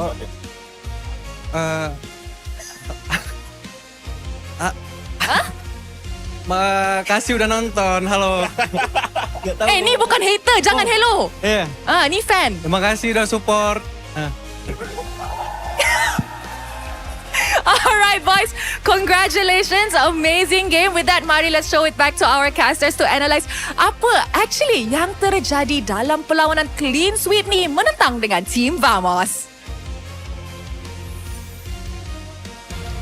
Gentlemen, this is why he's the GOAT. He addressed his haters first and then the fans. Yeah. He's like, Greatest of all time, baby. thank you, hello. And it's like, not the haters. Thanks for watching. Truly a man with few words. He's just Gar. He's just Gar, man. That's him. That's all you're gonna get from him. That's the person, the individual. It's the same dude that's been winning. So I think like the past 4 series that they have won, he probably lost like 1-2 retry fights. Yup. He is that good. He's getting there. He's definitely building a lot of faith and a track record that people can get behind. And the way that they played today really shows that they're getting to an MPL level at the bare minimum. Yeah, I missed that because the producer was talking. But either ways, looking at the itemization, it got close at the end where we saw, full itemization by Vamos. Do you feel this is a significant enough change for Harif though? Because I feel like the damage is good, but I kind of feel like the damage has always been good. I feel like it's more of the continuous slow from the Zaman Force that I saw an impact. When it comes to the Starlium side, I'm unsure just yet. I think the Starlium side played a very big part, right? Because you compare the previous Starlium side, you can only proc it once every 5 seconds. This Starlium side that got reverted, you can do it 3 times, right? Like 3 times the rate, because only 1.5 seconds every proc. Yeah, correct. And it fits your Chrono Dash cooldown when you're in the Zaman Force. So, super significant change. Very literally, and this is one of the bigger changes because it brings it closer to when it was called Calamity Reaper, right? And the first iteration of Starlium Scythe was actually a second, pretty much basically 1 second for it to change back up, like similar to Endless Battle. Either way, I personally feel like it's not significant until we see the Holy Crystal. Without the Holy Crystal, this entire build just does not work, right? He's got the damages, but he's got incredible ratios. That's when you see him get more and more powerful. However, he did have to go for the Divine Glaive, and I think he opted to take less power knowing how thick the lineup was on Vamos that his survivability became his #1 priority. Yeah, I kind of feel like because part of it is Siska. He's being full damage, but he's more of a distraction. He's more of a fly, right? So doesn't matter what, Loliel has to be the one to deal the damage. And I feel if push comes to shove, I think even Loliel is considering building the Wishing Lantern. I mean, he has like 93.4k damage already. Yeah. I think this speaks for itself. Yeah, it really does. It really does. And towards the final leg of his build, he even opted to go to make sure he has even more cooldown for, I don't know, a shorter synchro fissure, even though as soon as he pops his ult, he has a 0.5 second on his dash. Even so, you can't catch him. Yeah, you could not find him. I mean, you can't kick the cat. You can't kick the cat. His survivability basically became his greatest damage output asset. Yep. And I think another thing that we need to consider is the options of the supports. The Khalid between him and Khalid and Show, right? Man, I don't know, because I feel like as much as I want to see Cho on the opposite side, I don't think that would have been a necessary answer towards TR. I think it just was not enough. Yep. I mean, Ivan was also playing a lot of footsies this game, right? The amount of times that he's getting these re-engages, because it's so much cheaper for Team Rey to do so compared to Vamos, has caught them off guard plenty of times. We can also look at the heat map here, where it does look like for the upper half of the map, it's kind of Siska's territory, which makes rotation for Just Guard quite easy, where he's just controlling river, the mid, as well as the bottom side of the map. It's still a lot of ground to cover, but at the same time, because you know that, honestly, the lanes on the sides are very much well taken care of, makes it so that the backup will always be there, because he's always in the river vicinity. This Baxia swam a lot. Yes, it swam a lot, and I think the more important thing is that when he found that first initial kill by that orange buff and figured out what the entire jungle path was, that's when he was allowed to do whatever he wants. Off of cooldown on his Reggie, he's stealing away 2 minor camps every single time. Yeah, because after the first blood, he went back to check if his golem was stolen. He saw that, and then the rest of the path is set out. And it was also the good work of Siska, right? We talk about the early proxy that enabled the first blood. And not only that, Siska's wave management was also on the next level. Yeah, this big engagement here made all the difference with Team Rey, because this lead never really stopped, right? And they shifted a lot of their attention down towards the bottom side, which was a great move from the side of Team Rey. They know for a fact that the only other win condition is Natco. Something that we don't get to see a lot, or we just don't mention a lot, is just tower juggling. And Game 1 and Game 2, Team Rey, different members have showed good trust in each other. Just Guard tanks it. Siska has tanked it before. Even Ivan, they've tanked it so that someone can make a play. And I'm really enjoying this, because you don't get to do that unless you really trust your team, to the point where you don't have to talk to communicate. I feel like they're at that level where the communication can be minimal, and you still understand what's going on. I mean, we'll find out later during the break when we actually hear their mic check, but I think this has to be by far some of the cleanest dives we've seen all throughout MPL so far, from setup to execution. Yeah, and it's consistent as well. They did it from having a minion wave to without one, to the new minion wave arriving, and they are still able to keep Vamos in place for the dive to happen. Like, the rotations are all very synchronized. In a way, this is the players, man. They're good. RQ has been looking pretty solid, but I feel like now I'm looking for Team Rey against RQ. Like, that matchup, if Team Rey wins that one, this is going to be an interesting MPL. Oh yeah, very interesting. It's one of the biggest hates and the biggest worrisome parts of the MPL overall is sometimes you just get the worst games and sometimes you get the best games. Yeah. It just depends whether the power curve just happens to like collide. This is the ADHD region. It's either so good or so bad. We're either 2 or 9. We're either 2 or 9. And right now we're at 9. 6-7 is not here. No. We're past that. That was last year. That was last year. Was last year already? Yeah. So the guy at basketball, I think TK was his name. TK? Yeah. The basketball player. Yeah. Terry Crews? Yeah, because I was just watching his vid. And I was like, oh yeah, I was the one that did he has a water. The 6-7 water. Oh, dude, look at Team Rey! Now they are number 2. Oh my god! Team Rey, my goat! Team Rey confirms second best team in MPL MY. Hey, love them or hate them, but you gotta admit they are the second best team right now. Hey, I love it, man. Right now, let's look at the score with RQ. Match win-loss 4-2. And look at the aggregate points. And look at that fan. More importantly, Team Rey did not have this kind of fans before. The only team that has outdone Vamos in fans is SRG, and I think we found another team that has done that. Yeah, these groups of people, they are happy with the performance and the overall lineup. pretty surprised that there'd be such a turnout for Team Rey. But you know, hey, Jiskar, he's got a good looking face and hey, Siska. Buy the tickets, man. Siska too, yeah. Time to sell out the tickets for And Team Rey. I saw Martizi as well. You know, some people holding up signs for Martizi. So Ivan's got to step up. Ivan's got to. Everyone has fans, Ivan. I mean, you got to do something. I know you're new. They're online, okay? They can't be on the ground this Ivan's time. biggest fan is Caleb, right? You don't understand that. No, I think Jaskar's biggest fan is Caleb. That too. Vamos, though. Even though they lost, honestly, I don't think it's that bad. I really feel like it's repairable.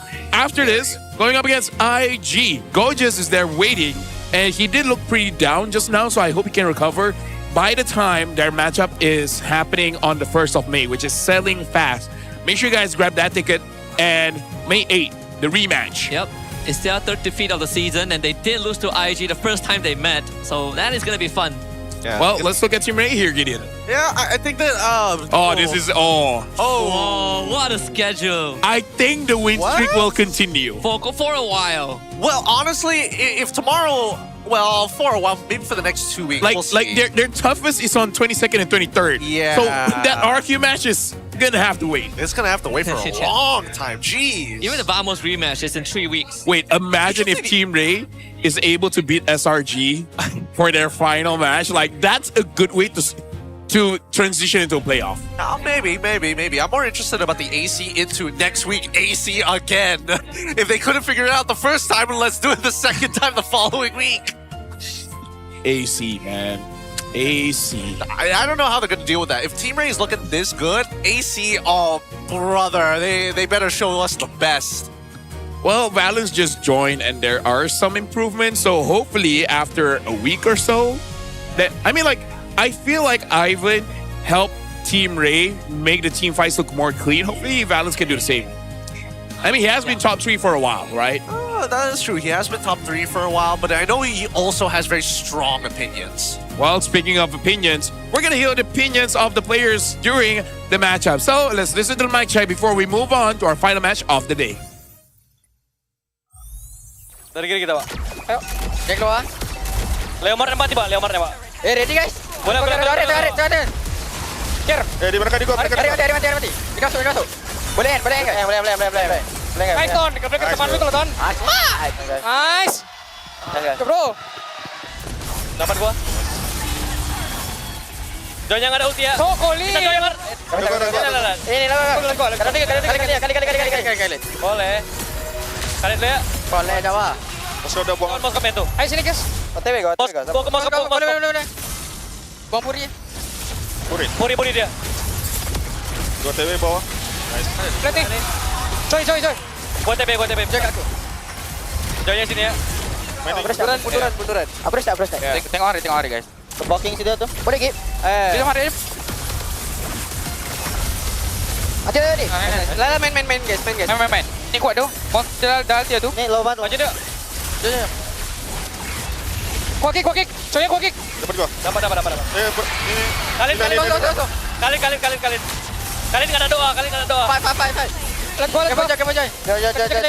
Jangan Ton. 3 second, 8 lagi, santai lagi, guys. Mini kita bareng, Dot. Gas. Wave up. Pas 1. Orangin. Tarik. Tak ada mana? Iya. Dia nak end. Enggak bisa. Aduh. Terlalu lagi. Baik, Cok. 41 minion ya. Orang dulu aja. Gua TP tower ya. Goi. Tower. Tahu. Defense. Tahu kan? Tahu. Tower. Nice.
sini?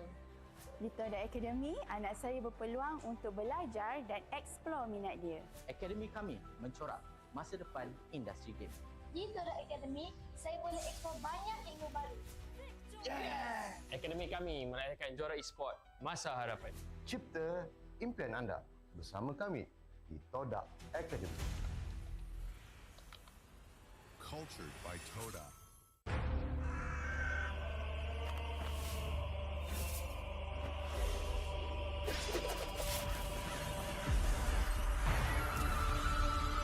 Amaterasu.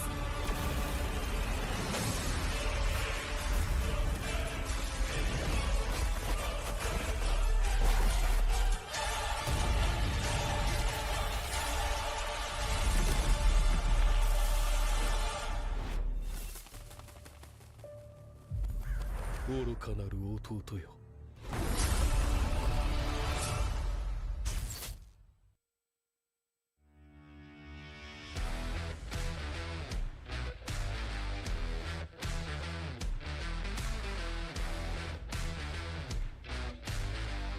MPL Talk MY dibawakan khas daripada Todak Gaming. Gimana ngelihat standings yang sesuai ekspektasi? Invictus Gaming, waktu diorang nak secure that second betul, diorang dah ready untuk main dengan 1-4. Cultured by Todak. みんな、渦巻きナルトが帰ってきたぞ。飛来神の術。俺ってば父ちゃんを越す火影になる。愚かなる弟よ。子供騙しか。アマテラス。行くぜ。これが俺たちの力だってばよ。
Tonight is movie night. Cerita apa you suka? Contoh macam cerita makan-makan ke, macam dia ambil makanan ni kan? Tengok. Ada rasa pahit coklat. Ada rasa manis susu. Ada rasa pahit manis coklat campur susu. Roti dah nak siap. Sedap pula macam ni. Sedap bang. Inilah masanya. RM2 satu gelas. RM2? Kau dah tahu kau allergic dengan tapai tu, kenapa kau belasah lagi? Sedap, cute. Zon. Sabar, Zon. Aku pun lapar, Zon. Kami faham, Zon. Kami sahut sabaran segmen tu untuk menuju ke wawasan tu. Ayo, kawan. みんな、渦巻きナルトが帰ってきたぞ。飛来神の術。俺ってば父ちゃんを越す火影になる。愚かなる弟よ。子供騙しか。アマテラス。行くぜ。これが俺たちの力だってばよ。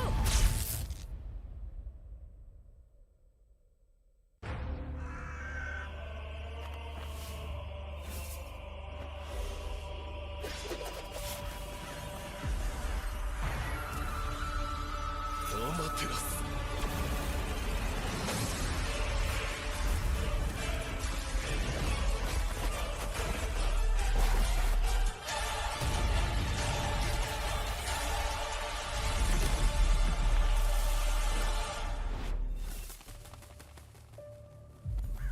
愚かなる弟よ。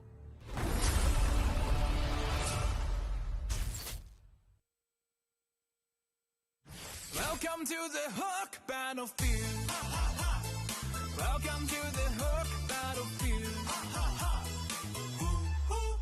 Shake it to left, shake it to right. Got you now, got you now. I can control, I'm flying high. Shake it to right, shake it to left. Try to who, how's my skill? Bigger, bigger, bigger, bigger. Bigger, bigger, bigger, bigger. Bigger, bigger, bigger, bigger. Bigger, bigger, bigger, bigger, bigger, bigger, bigger, bigger. Bigger, bigger, bigger, bigger, bigger.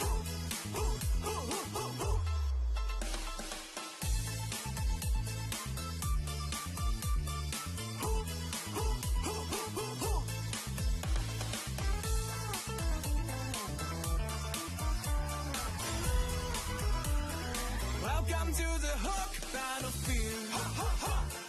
Welcome to the Hook Battlefield.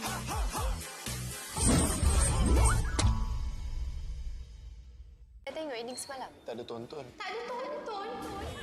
Tak ada tonton. Tak ada tonton. Tak ada tonton. Tak ada tonton. Tak ada tonton. Macam ni baru boleh kawan.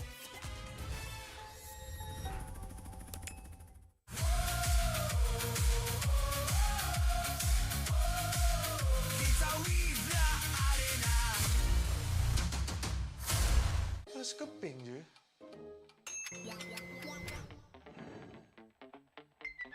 Mesti shopping pun boleh. Siap ada diskaun lagi.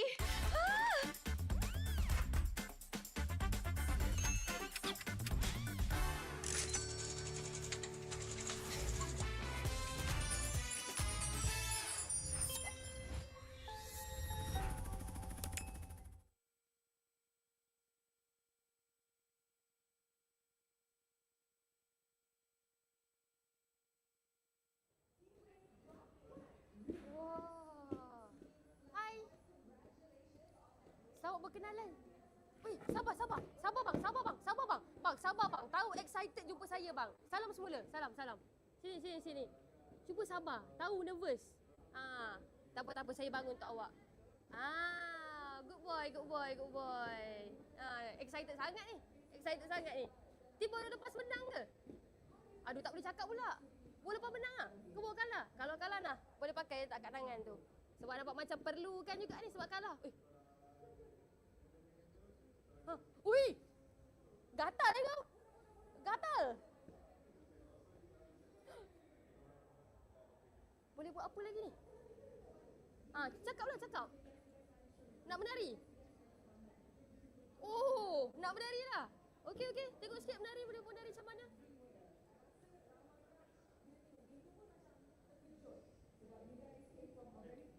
Ui! Ui dah! Oi. Oi.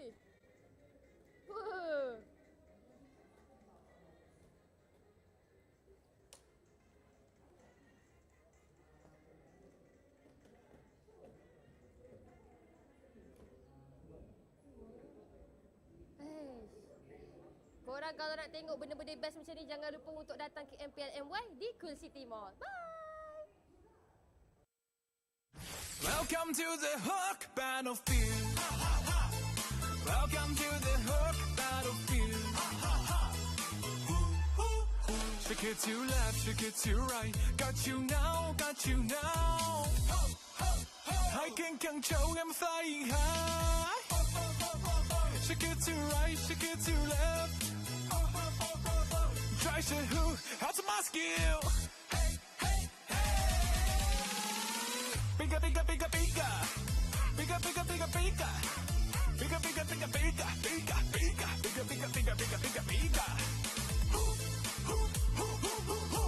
Bigger, bigger, bigger, bigger, bigger.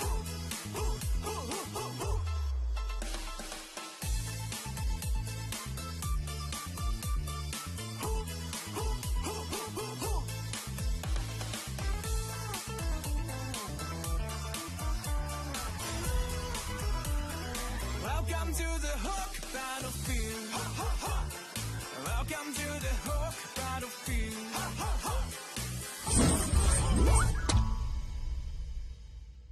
Anda kembali bersama saya Poji dan juga orang yang kuat di dalam scene e-sport ni sendiri, Kuja. Apa khabar Kuja? Alhamdulillah sihat. Alright Kuja, kita nak menghimbau kenangan sekejap Boleh. 9 tahun lepas Kuja pernah bermain di MSC dan masa tu ada kumpulan IDNS. So Kuja ada tak apa-apa sejarah ke, pengalaman ke bersama dengan pasukan-pasukan diorang? Okey, IDNS short form dia, dia punya full name dia adalah I Do Not Sleep. Tak tidur? Memang tak tidur. Memang kita orang bersama-sama dulu main rank sama-sama dekat rank waktu tu. Memang berkawan rapat lah dengan orang. So memang ada sejarah juga lah, pernah main sesama. Memang sangat rapat dengan bertanding orang. sama-sama. Bertanding bersama-sama dan masa dekat Indonesia waktu tu pun memang kita orang banyak keluar sama-sama pergi makan semua. Diorang champion? Diorang champion. Hebat IDNS. Betul. Tapi IDNS ni tim daripada Thailand. Kuja tahu tak sekarang adanya MSL tu, MLBB Super League yang baru buka dekat Thailand. Serius lah? Serius. Kuja ada tak apa-apa macam pendapat untuk scene yang baru dibuka dekat Thailand ni? Okey, sebenarnya saya happy lah untuk komuniti dekat Thailand sebab diorang dah berpeluang untuk bertanding secara lebih orang kata apa, agresif atau lebih aktif. Dan untuk kawan-kawan saya dekat sana yang mana yang pernah bertanding pada zaman-zaman dulu diminta untuk kembali semula sebab kita orang rindukan IDNS yang lama. Dan of course ada beberapa player masih aktif dan saya mengharapkan diorang terus sukses kat sana lah. Dan ini adalah peluang yang terbaik untuk komuniti Thailand untuk bangkit dan tunjukkan balik kekuatan diorang semasa MSC yang pertama. Faham. Maksudnya diorang pun ada kehebatan dan kelebihan masing-masing. Betul, sebab kalau saya rasa diorang lebih ke arah mekanik lah sekarang sebab kita sekarang lebih ke arah makro punya playstyle. Diorang masih start dekat mekanik. So mungkin diorang nak kena improve untuk mekanik untuk makro punya playstyle untuk compete dengan kita orang lah. Sebab soalan saya yang ketiga, saya nak tanya Kuja, apakah bagi Kuja yang Kuja nampak perbezaan yang paling ketara di antara playstyle untuk Thailand dan juga Malaysia? Okey, macam yang saya cakap tadi adalah saya rasa diorang mekanik kita lebih kurang sama sebab bagi saya majoriti mekanik punya user memang tak jauh beza. Cuma makro je yang menentukan macam mana kita nak bawa game plan dan gameplay kita tersendiri. Dan saya rasa Thailand disebabkan dia baru aktif untuk MSL, betul? Untuk season yang pertama, saya rasa diorang kena lebih fokus pada makro untuk nak bersaing dengan region-region yang lain. Dan saya mengharapkan korang sukses.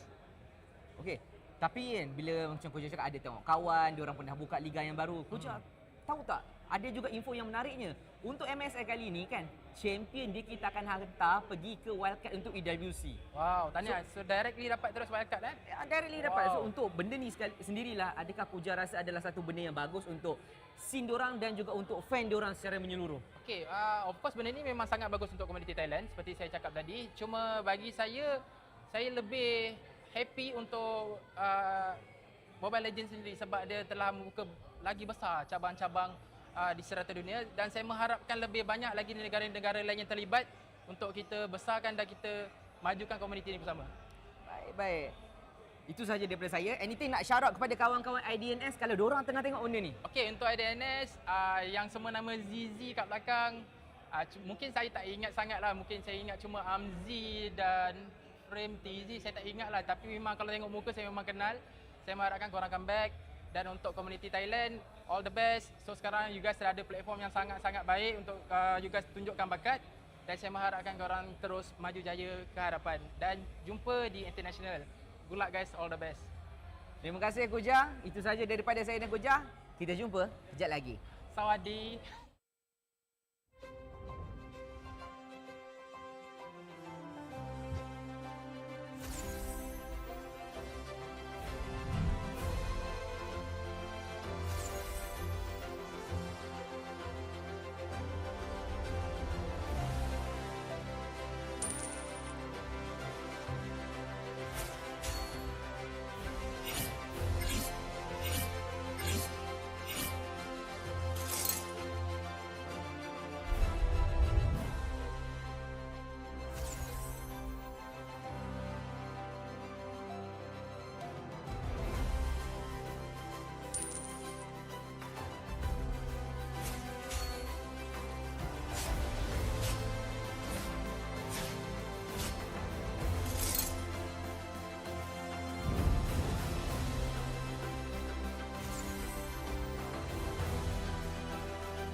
dunia digital anda di sini. Di Toda Academy, anak saya berpeluang untuk belajar dan eksplor minat dia. Akademi kami mencorak masa depan industri game. Di Toda Academy, saya boleh eksplor banyak ilmu baru. Akademi kami melahirkan juara e-sport masa harapan. Cipta impian anda bersama kami di Toda Academy. Cultured by Toda.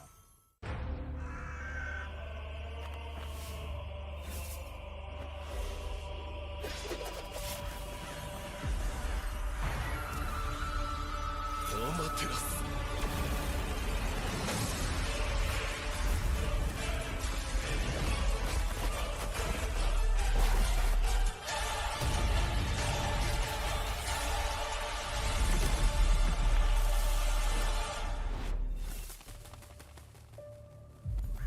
愚かなる弟よ。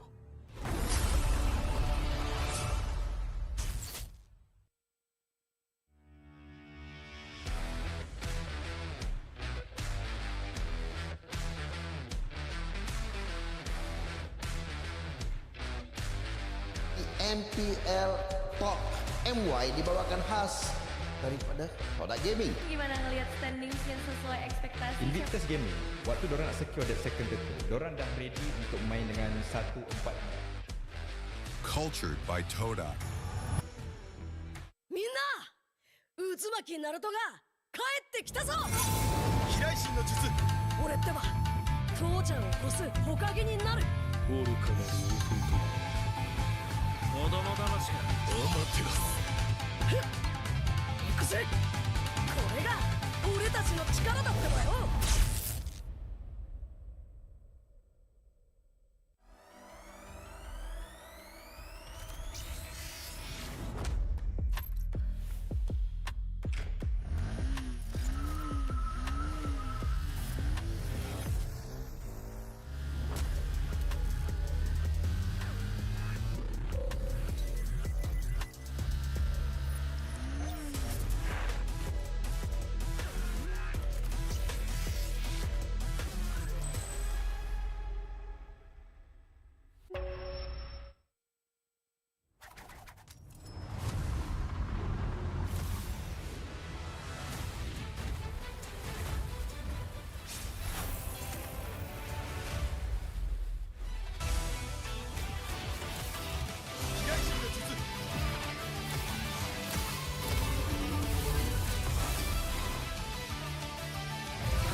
Tonight is movie night.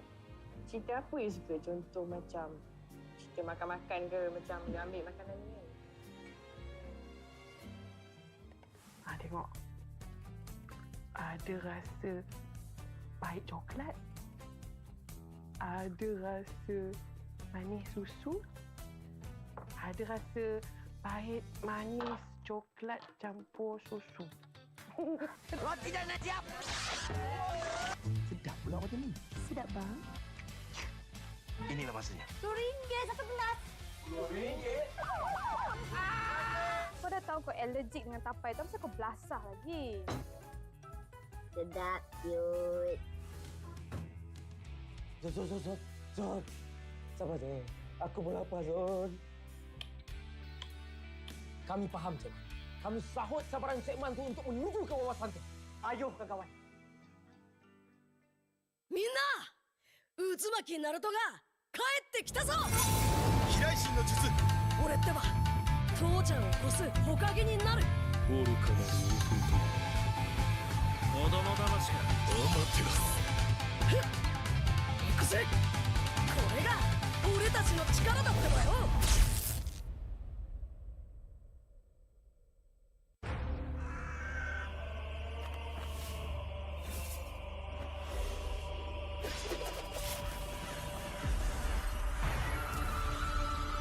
アマテラス。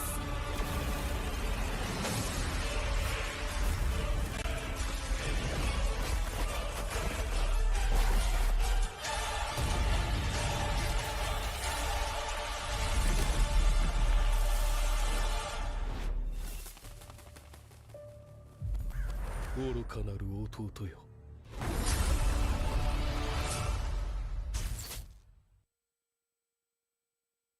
Welcome to the Hook battlefield. Welcome to the Hook battlefield. Shake it to left, shake it to right. Got you now, got you now. I can control, I'm flying high. Shake it to right, shake it to left. Try to who, how's my skill? Bigger, bigger, bigger, bigger. Bigger, bigger, bigger, bigger. Bigger, bigger, bigger, bigger. Bigger, bigger, bigger, bigger, bigger, bigger, bigger, bigger. Bigger, bigger, bigger, bigger, bigger.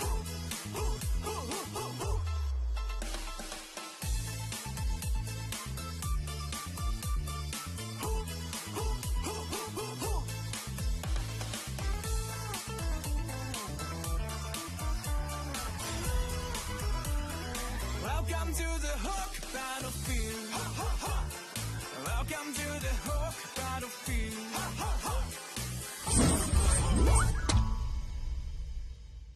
Saya tengok ending semalam. Tak ada tonton. Tak ada tonton. Tak ada tonton. Tak ada tonton. Tak ada tonton. Tak ada tonton. Tak ada tonton. Macam ni baru boleh kawan.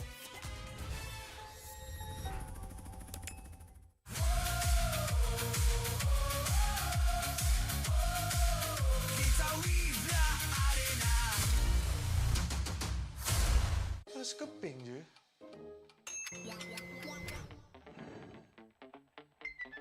Mesti shopping pun boleh. Siap ada diskaun lagi.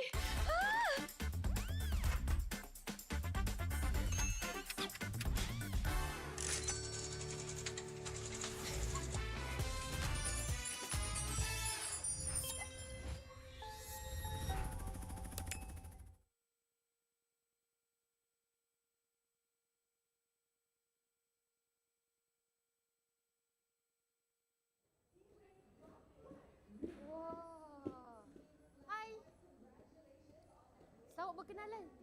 Weh, sabar, sabar. Sabar bang, sabar bang, sabar bang. Bang, sabar bang. Tahu excited jumpa saya bang. Salam semula. Salam, salam. Sini, sini, sini. Cuba sabar. Tahu nervous. Tak apa, tak apa. Saya bangun untuk awak. Good boy, good boy, good boy. Excited sangat ni. Excited sangat ni. Tiba dah lepas menang ke? Aduh, tak boleh cakap pula. Boleh lepas menang ah. Ke bawa kalah? Kalau kalah nah, boleh pakai tak kat tangan tu. Sebab nampak macam perlukan juga ni sebab kalah. Ui! Gatal dah kau! Gatal! Boleh buat apa lagi ni? Cakaplah, cakap. Nak menari? Oh, nak menari lah. Okey, okey. Tengok sikit menari. Boleh menari macam mana?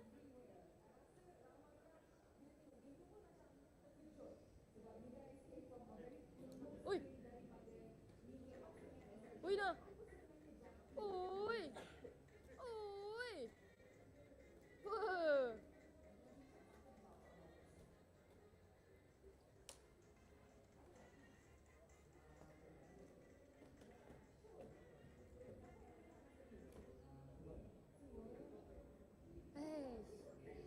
Korang kalau nak tengok benda-benda best macam ni, jangan lupa untuk datang ke MPL MY di Quill City Mall. Bye! Welcome to the Hook battlefield. Welcome to the Hook battlefield. Shake it to left, shake it to right. Got you now, got you now.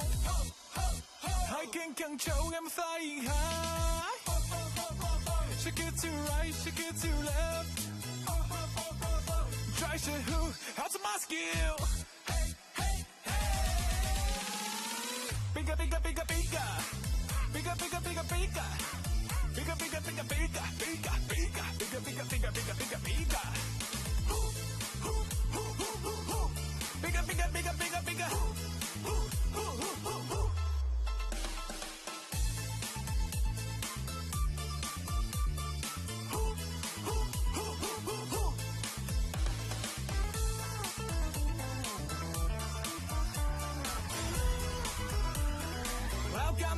hook battlefield. Welcome to the hook battlefield.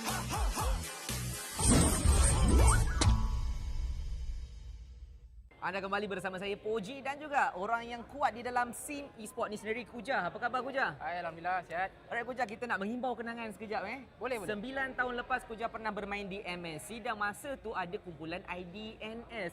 So Kuja ada tak apa-apa sejarah ke, pengalaman ke bersama dengan pasukan-pasukan diorang? Okey, IDNS short form dia, dia punya full name dia adalah I Do Not Sleep. Tak tidur? Memang tak tidur. Memang kita orang bersama-sama dulu main rank sama-sama dekat rank waktu tu. Memang berkawan rapat lah dengan orang. So memang ada sejarah juga lah, pernah main sesama. Memang sangat rapat dengan bertanding orang. sama-sama. Bertanding bersama-sama dan masa dekat Indonesia waktu tu pun memang kita orang banyak keluar sama-sama pergi makan semua. Diorang champion? Diorang champion. Hebat IDNS. Betul. Tapi IDNS ni tim daripada Thailand. Kuja tahu tak sekarang adanya MSL tu, MLBB Super League yang baru buka dekat Thailand. Serius lah? Serius. Kuja ada tak apa-apa macam pendapat untuk scene yang baru dibuka dekat Thailand ni? Okey, sebenarnya saya happy lah untuk komuniti dekat Thailand sebab diorang dah berpeluang untuk bertanding secara lebih orang kata apa, agresif atau lebih aktif.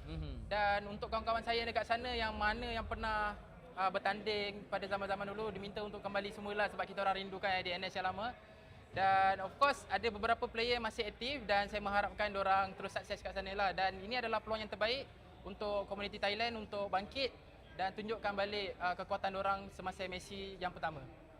Faham. Maksudnya diorang pun ada kehebatan dan kelebihan masing-masing. Betul, sebab kalau saya rasa diorang lebih ke arah mekanik lah sekarang sebab kita sekarang lebih ke arah makro punya playstyle. Diorang masih start dekat mekanik.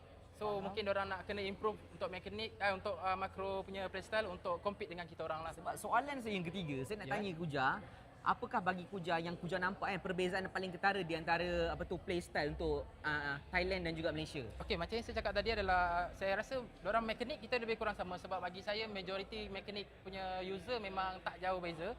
Cuma makro je yang menentukan macam mana kita nak bawa game plan dan gameplay kita tersendiri. Dan saya rasa Thailand disebabkan dia baru aktif untuk MSL, betul? Untuk season yang pertama, saya rasa diorang kena lebih fokus pada makro untuk nak bersaing dengan region-region yang lain. Dan saya mengharapkan korang sukses. Okey, tapi bila macam Kuja cakap ada tengok kawan, diorang pernah buka liga yang baru. Kuja tahu tak, ada juga info yang menariknya. Untuk MSL kali ni kan, champion dia kita akan hantar pergi ke wildcard untuk EWC. Wow, tahniah. So directly dapat terus wildcard Directly dapat. So untuk benda ni sendirilah, adakah Kuja rasa adalah satu benda yang bagus untuk scene diorang dan juga untuk fan diorang secara menyeluruh? Okey, of course benda ni memang sangat bagus untuk komuniti Thailand seperti saya cakap tadi. Cuma bagi saya lebih happy untuk Mobile Legends sendiri sebab dia telah membuka lagi besar cabang-cabang di serata dunia dan saya mengharapkan lebih banyak lagi negara-negara lain yang terlibat untuk kita besarkan dan kita majukan komuniti ini bersama. Baik. Itu sahaja daripada saya. Anything nak shout out kepada kawan-kawan IDNS kalau diorang tengah tengok benda ni? Okey, untuk IDNS yang semua nama ZZ kat belakang, mungkin saya tak ingat sangat lah. Mungkin saya ingat cuma Amzi dan Frame TZ, saya tak ingat lah. Tapi memang kalau tengok muka saya memang kenal. Saya mengharapkan korang come back. Dan untuk komuniti Thailand, all the best. So sekarang you guys dah ada platform yang sangat-sangat baik untuk you guys tunjukkan bakat. Dan saya mengharapkan korang terus maju jaya ke hadapan. Dan jumpa di international. Good luck guys, all the best. Terima kasih Kuja. Itu sahaja daripada saya dan Kuja. Kita jumpa kejap lagi. Sawadee.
ditelan air mata.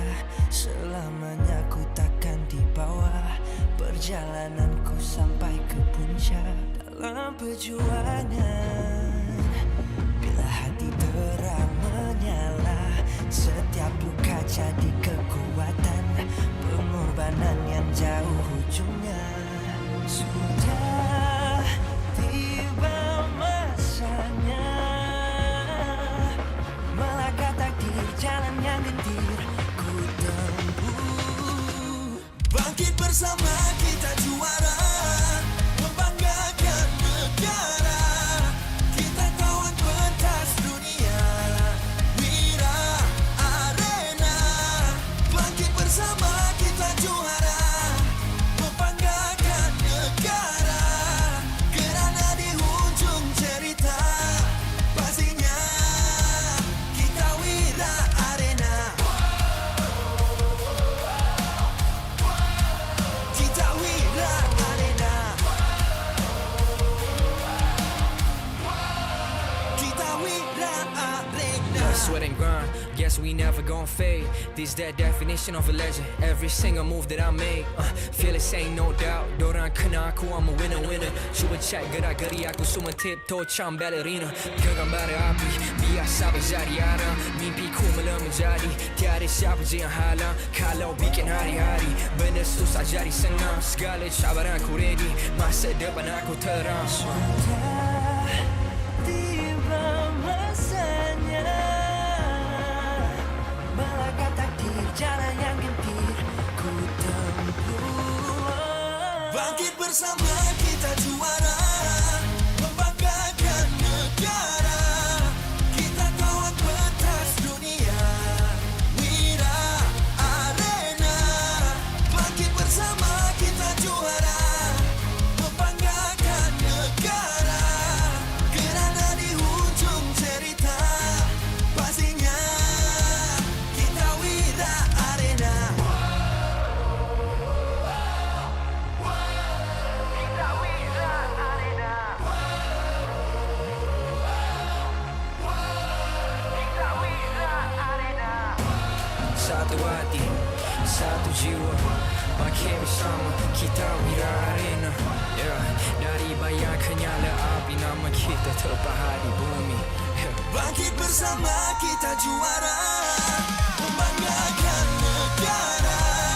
Kita kawan pentas dunia, Wira Arena. Bangkit bersama kita juara, membanggakan negara. Kerana di hujung cerita pastinya kita Wira Arena. Kita Wira Arena. Kita Wira Arena.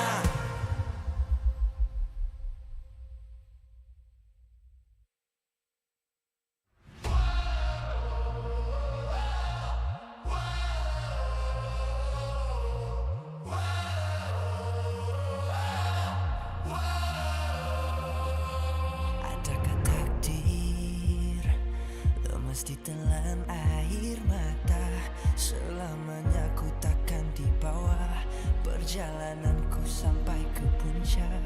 Dalam perjuangan, bila hati terang menyala, setiap luka jadi kekuatan. Pengorbanan yang jauh ujungnya. Sudah tiba masanya melangkah takdir, jalan yang gendir ku tempuh. Bangkit bersama kita juara, membanggakan negara. Kita kawan pentas dunia, Wira Arena.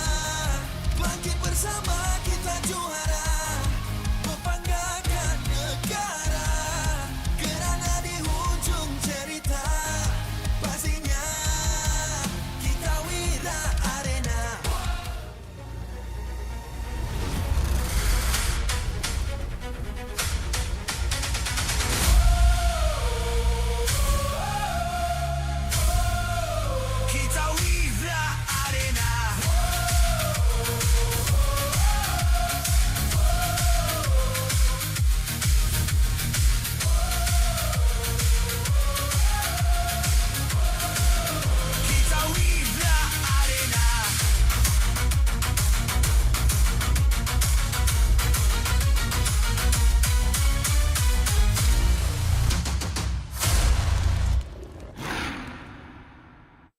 MPL Malaysia Season 17 is powered by Moonton.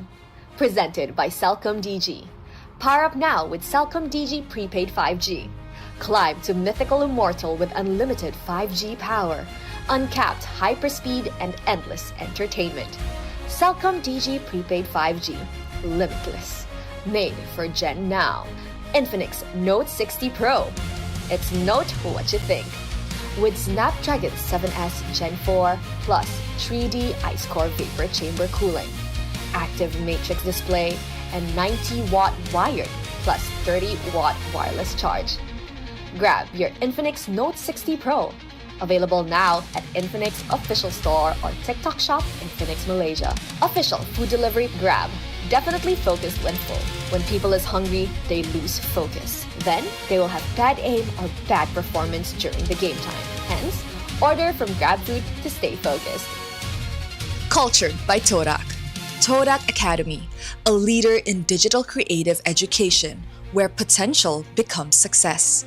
Powering the future with industry-driven STEM and TVET. Official motorcycle partner, Yamaha. Official content partner, Media Prima. Official streaming partner, Tauntaun. Our strategic partner, Ferry. TNT Co. Obspot. Quill City Mall. Supported by KBS, ESI, Rakan Muda, MESF.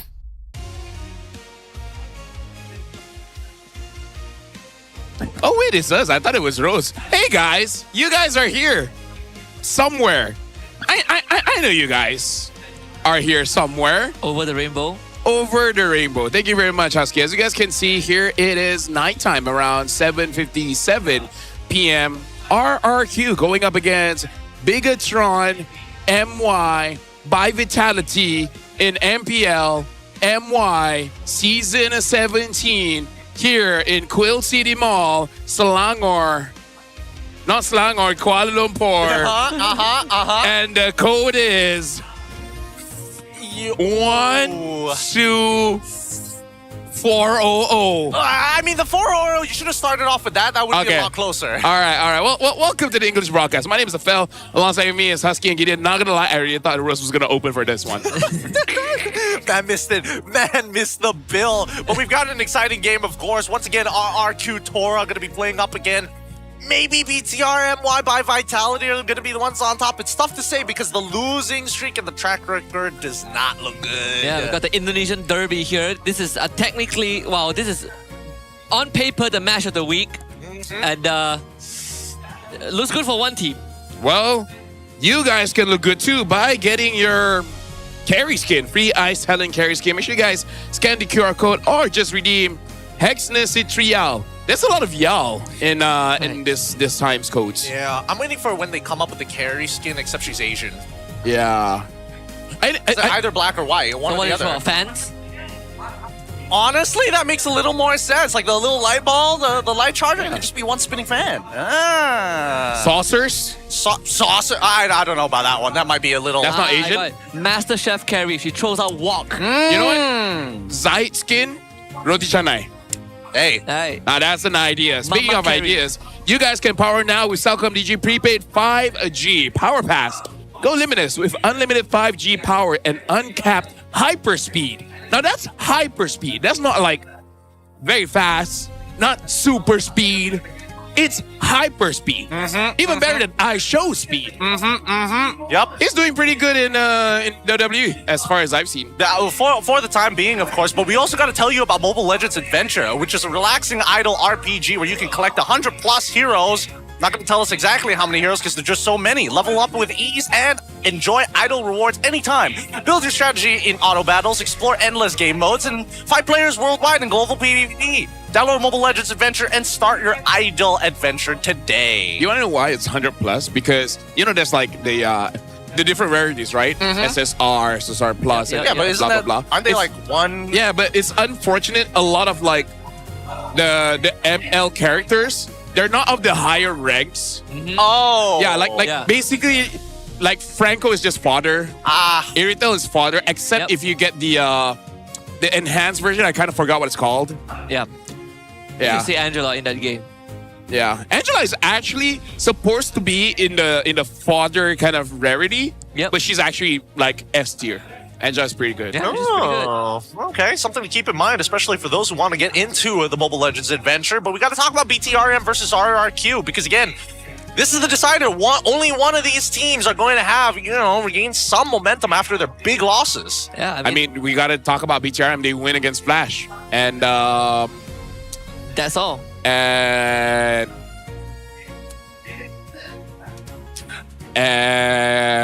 give us a second to think. I think it's just Flash and... Oh, God. Oh, boy. Let's check out Do you have this any video. ideas? Hey guys, Rose here. Sebelum kita actually mulakan perlawanan terakhir untuk hari ini, Rose nak borak sedikit dengan assistant coach of RRQ Tora, iaitu Coach Lake. Hi Coach, how are you? I'm good. Okay Coach, I have a few questions for you, and the first one being, before we even talk about this match now, let's talk about the matches that happened today. Because in Game 1, we got surprised when IG managed to steal a point from SRG. Even RRQ couldn't do that. And then for the second match, Team Rey actually swept VMS with a 2-0. Another surprise. So, for the side of Coach Link, do you think that the competitiveness this season is actually rising? Or does it have to do with the new patch update that's shaking things up? I think it's a mix of both. So as you can see on the draft of the both two teams, there's definitely difference on what they're playing. For example, on Team Rey, right, they prioritize Harit, especially with the strong buff that he had. He can easily execute crabs or any creeps. And at the same time also, since this is also the first leg of the tournament, so now teams are already able to adapt the game style that they really wanted to adapt, learning from the mistakes that they did on the time that they stumble. And we can say that on week 2 things will be different because it's going to be a mix of everything, especially most likely Aulus will be open, so we're not sure if that guy will be part of the priority heroes or no. But as you can see, Tamus and many heroes are also being open. And one thing also to note is the adjustment, right? Because there's no glue today, so many teams need to adjust real time on how they want to drop, especially the bug. And we all know that blue is a flexible hero, so it really affects many teams.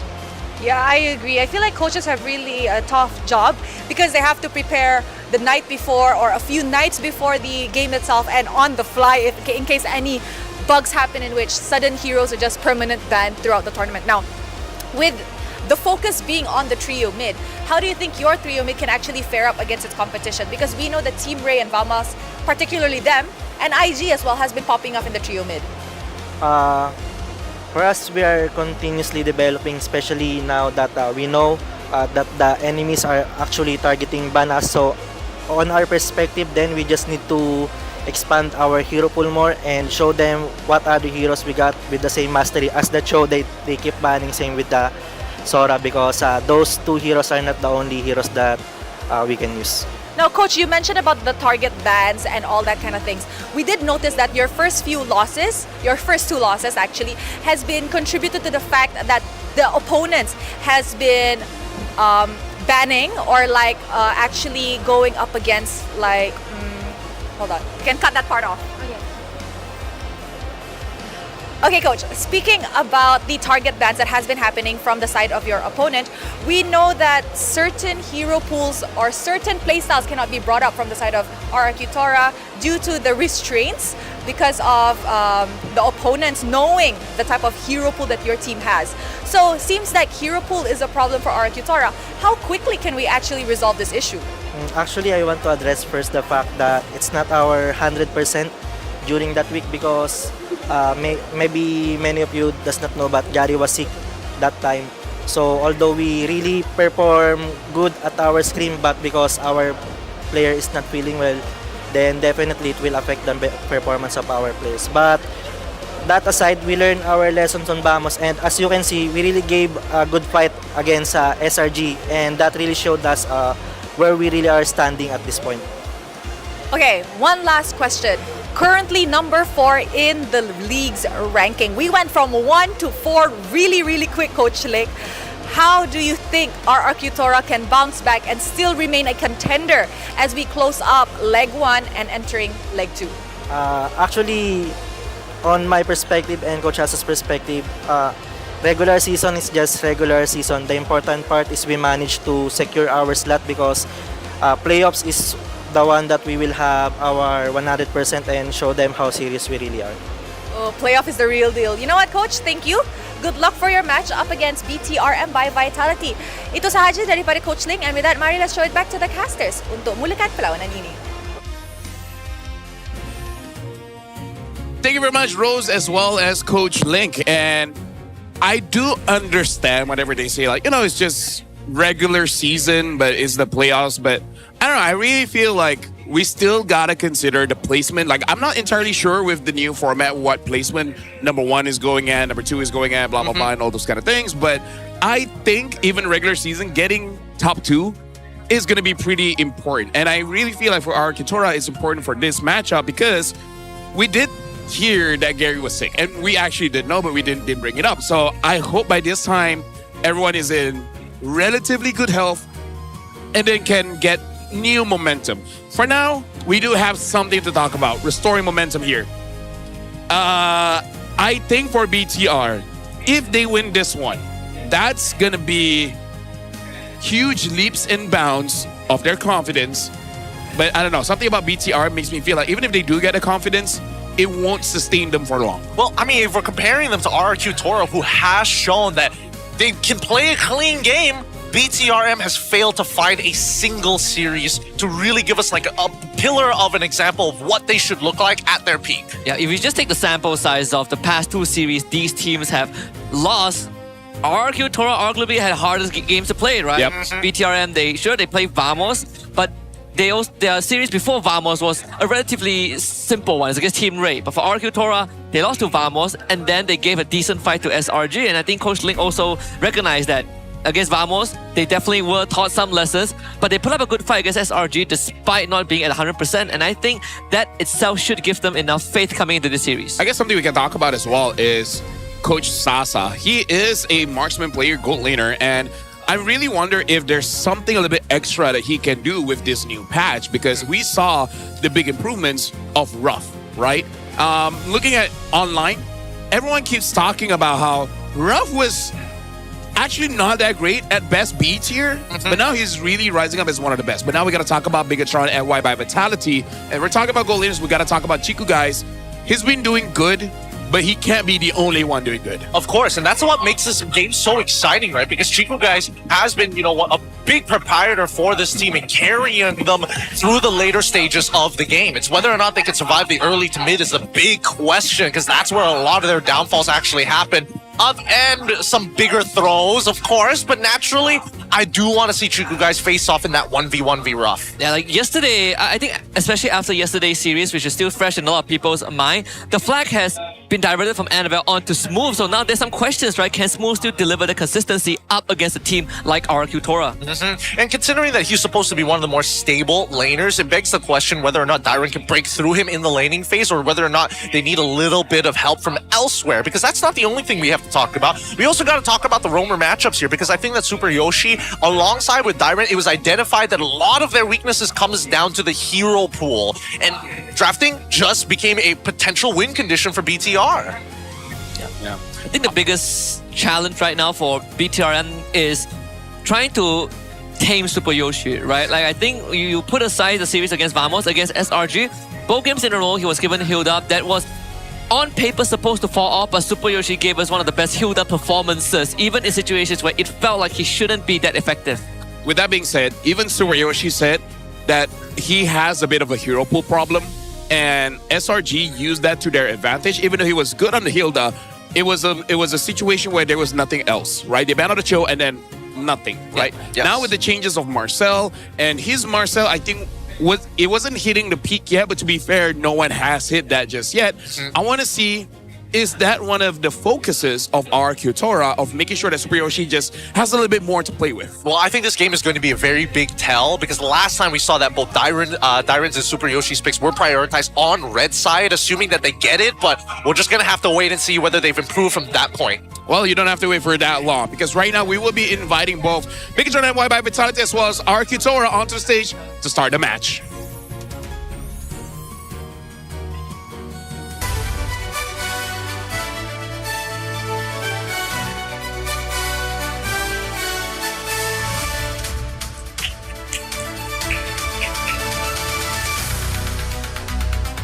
still searching for the perfect formula and code to close out victories and climb the standings. Their mid trio remains the key to their fight for survival. What answer will Coach Kenji bring to end the lose streak? Prepare to witness the resurgence and make way for the reboot of Bigatron Malaysia by Vitality. There is a lot that they have to do here because going up against RQ Tora, yes, RQ Tora has been having a lose streak, but I really feel like those are losses that you can learn from, and they might be even stronger going up against Bigatron MY by Vitality. A Kingdom Warrior, and this is RQ Tora about to rip Bigatron MY in half.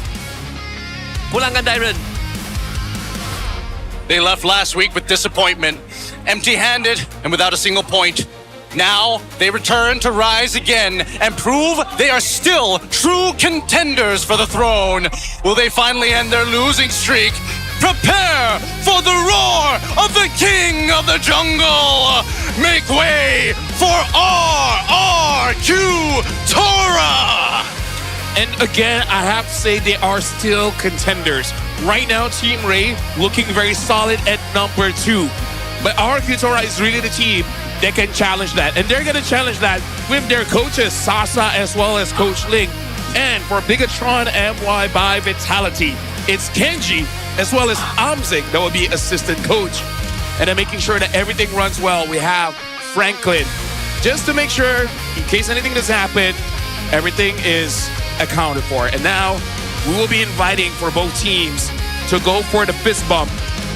And again, like you said, Aski, this is going to be a battle between two large Indonesian organizations. However, if I'm just going to be straightforward, this is not the same level of strength.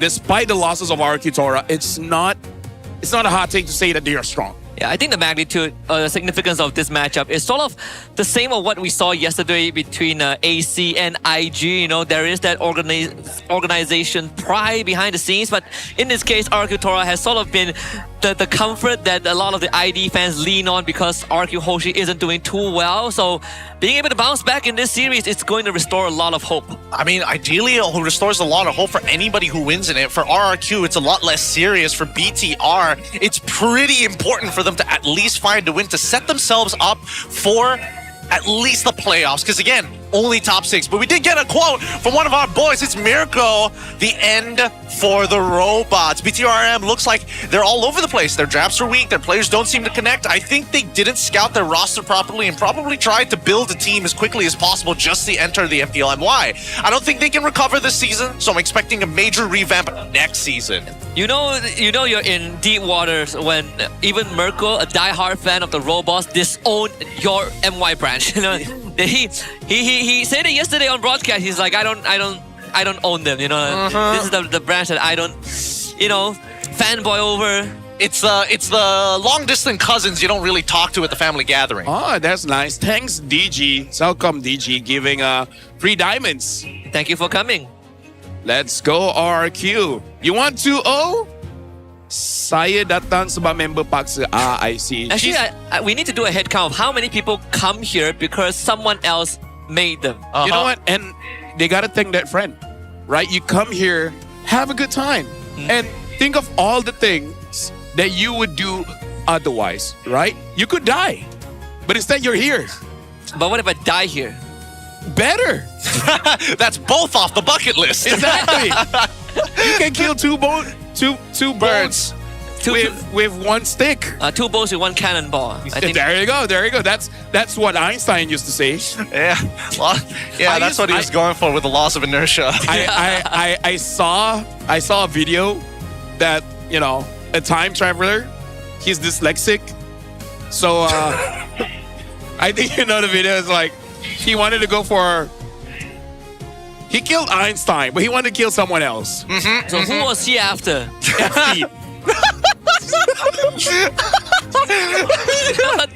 I wish you guys could see Husky's reaction. But if you have dyslexia, I can see it. Dude, that's my favorite movie, Back to the Future. Genuinely a curveball. Well, I'm here to make sure that you have fun, Hey, you gotta stay on your toes. Gotta stay on your toes. I'm awake now. All right. That's my second objective. Your second objective. Oh boy. We still got 30 seconds left on the clock here. I am curious to see because BTR opted to go for first pick. And based on what we've seen so far, first pick just doesn't seem to be the place you want to be now that you've lost access to the Valentina Sora. I like it. I think I've seen this before, but I don't know where to get it. Like the jacket, but also looks like, what do you call that? It's in Chinese. I don't want to. Is it Chinese? Wait, what? The Chongsam, the Chi Pao? Yeah, that one. Ah, okay. Me and Gideon, we can't say it. Well, I mean, you can say Chi Pao, okay? No, if I say it sounds different. Okay, yeah, and if I say it, it sounds apparently like, I don't know. You know, there's a different. It's quite interesting that Cheongsams is very normal, but when you say Chi Pao, it just you know. That's where it gets bad. The translation gets mixed up very quickly. That's where culture appropriation becomes a thing. Oh, first pick. Whoa. So imagine you go crazy and then pick up I don't know, Phoveus. That'd be pretty good. Phoveus Leomort. Phoveus Zushin. Phoveus Zushin sounds pretty nice too. Yeah. Or if you want Lilia, then Leomort is good.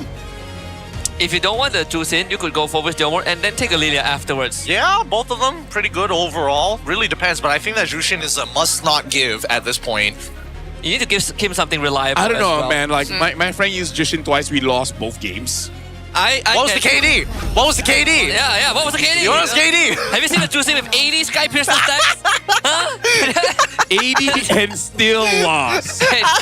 And this time he can't flame me for taking kills, you know? Yeah, So I diverted the blame to Mel QT. Yeah, you know what? Facts. That's right. We should not be separated as a team on the desk. And instead, blame that guy. That's not even there. He's not there. He's not the right guy on the other side of the table. Well, Hylos and Eve, that's a pretty good combination.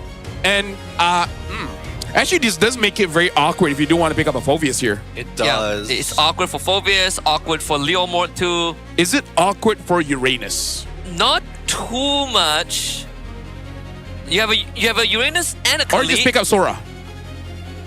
I think Uranus on Vitality side makes a lot more sense. Yeah. Here, it's more for denial more than anything else because it feels like if they go for the Uranus, they have to pivot their entire composition to fit it. I mean, Dyron Sora is also pretty good.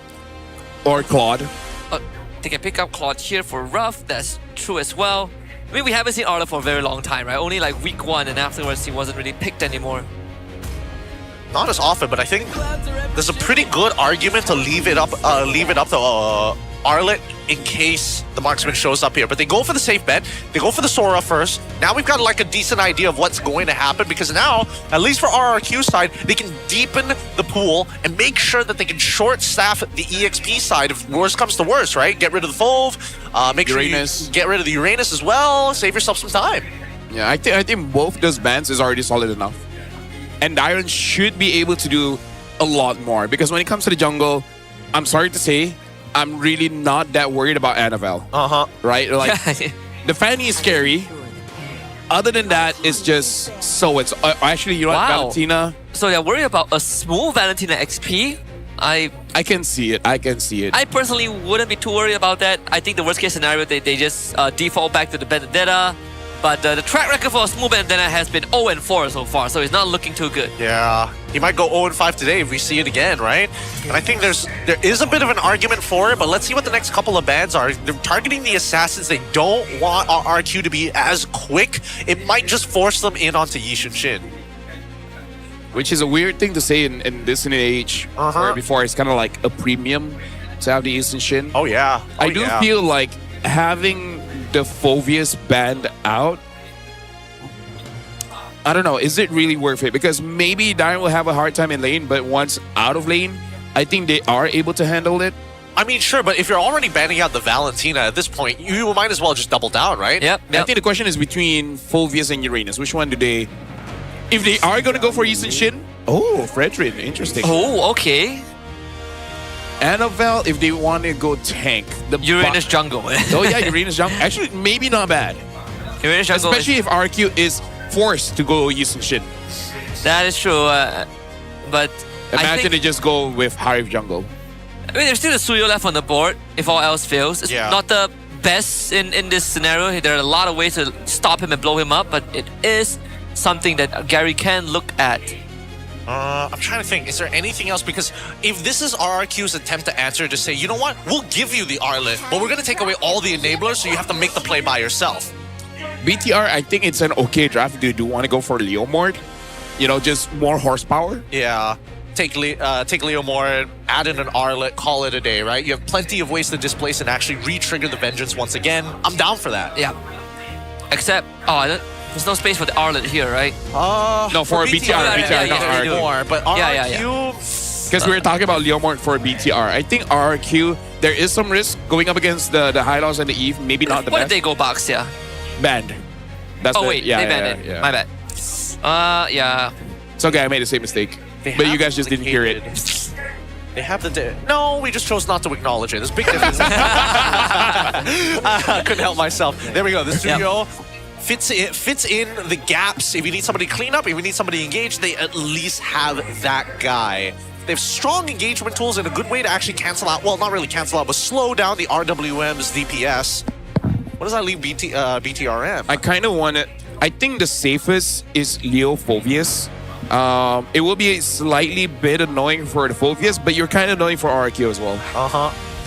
I'm thinking of like an early game jungler that kind of influenced the mid lane, but I don't see it. Now that Harley is already gone, same goes for the Nolan. There's not too many that want to proactively fight now that Suyo is gone.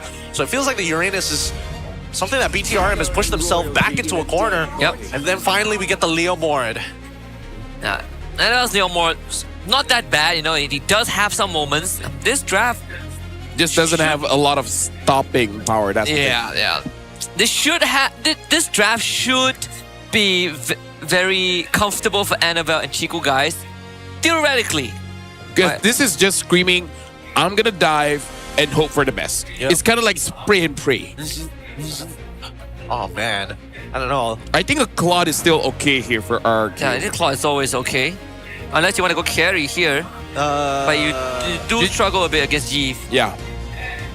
Actually, I think it's completely fine to go Claude. I think the laning phase is far too important.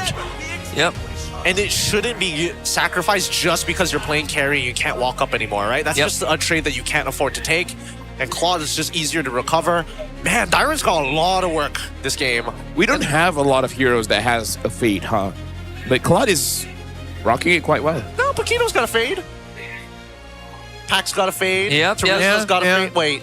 Wait, does Teresa have a fade? He's got a set of parting, but like I don't know if it's a fade underneath it. Does Julian? You have to rotate the model.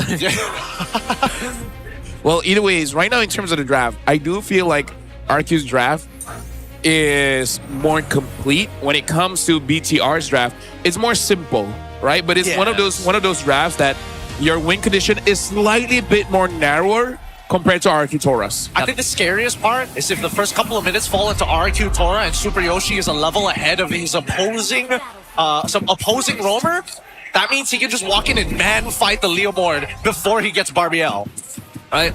Let the Indonesian Derby begin here. Bigatron Malaysia by Vitality against RRQ Tora. BTRM on blue side, RRQ Tora on red side.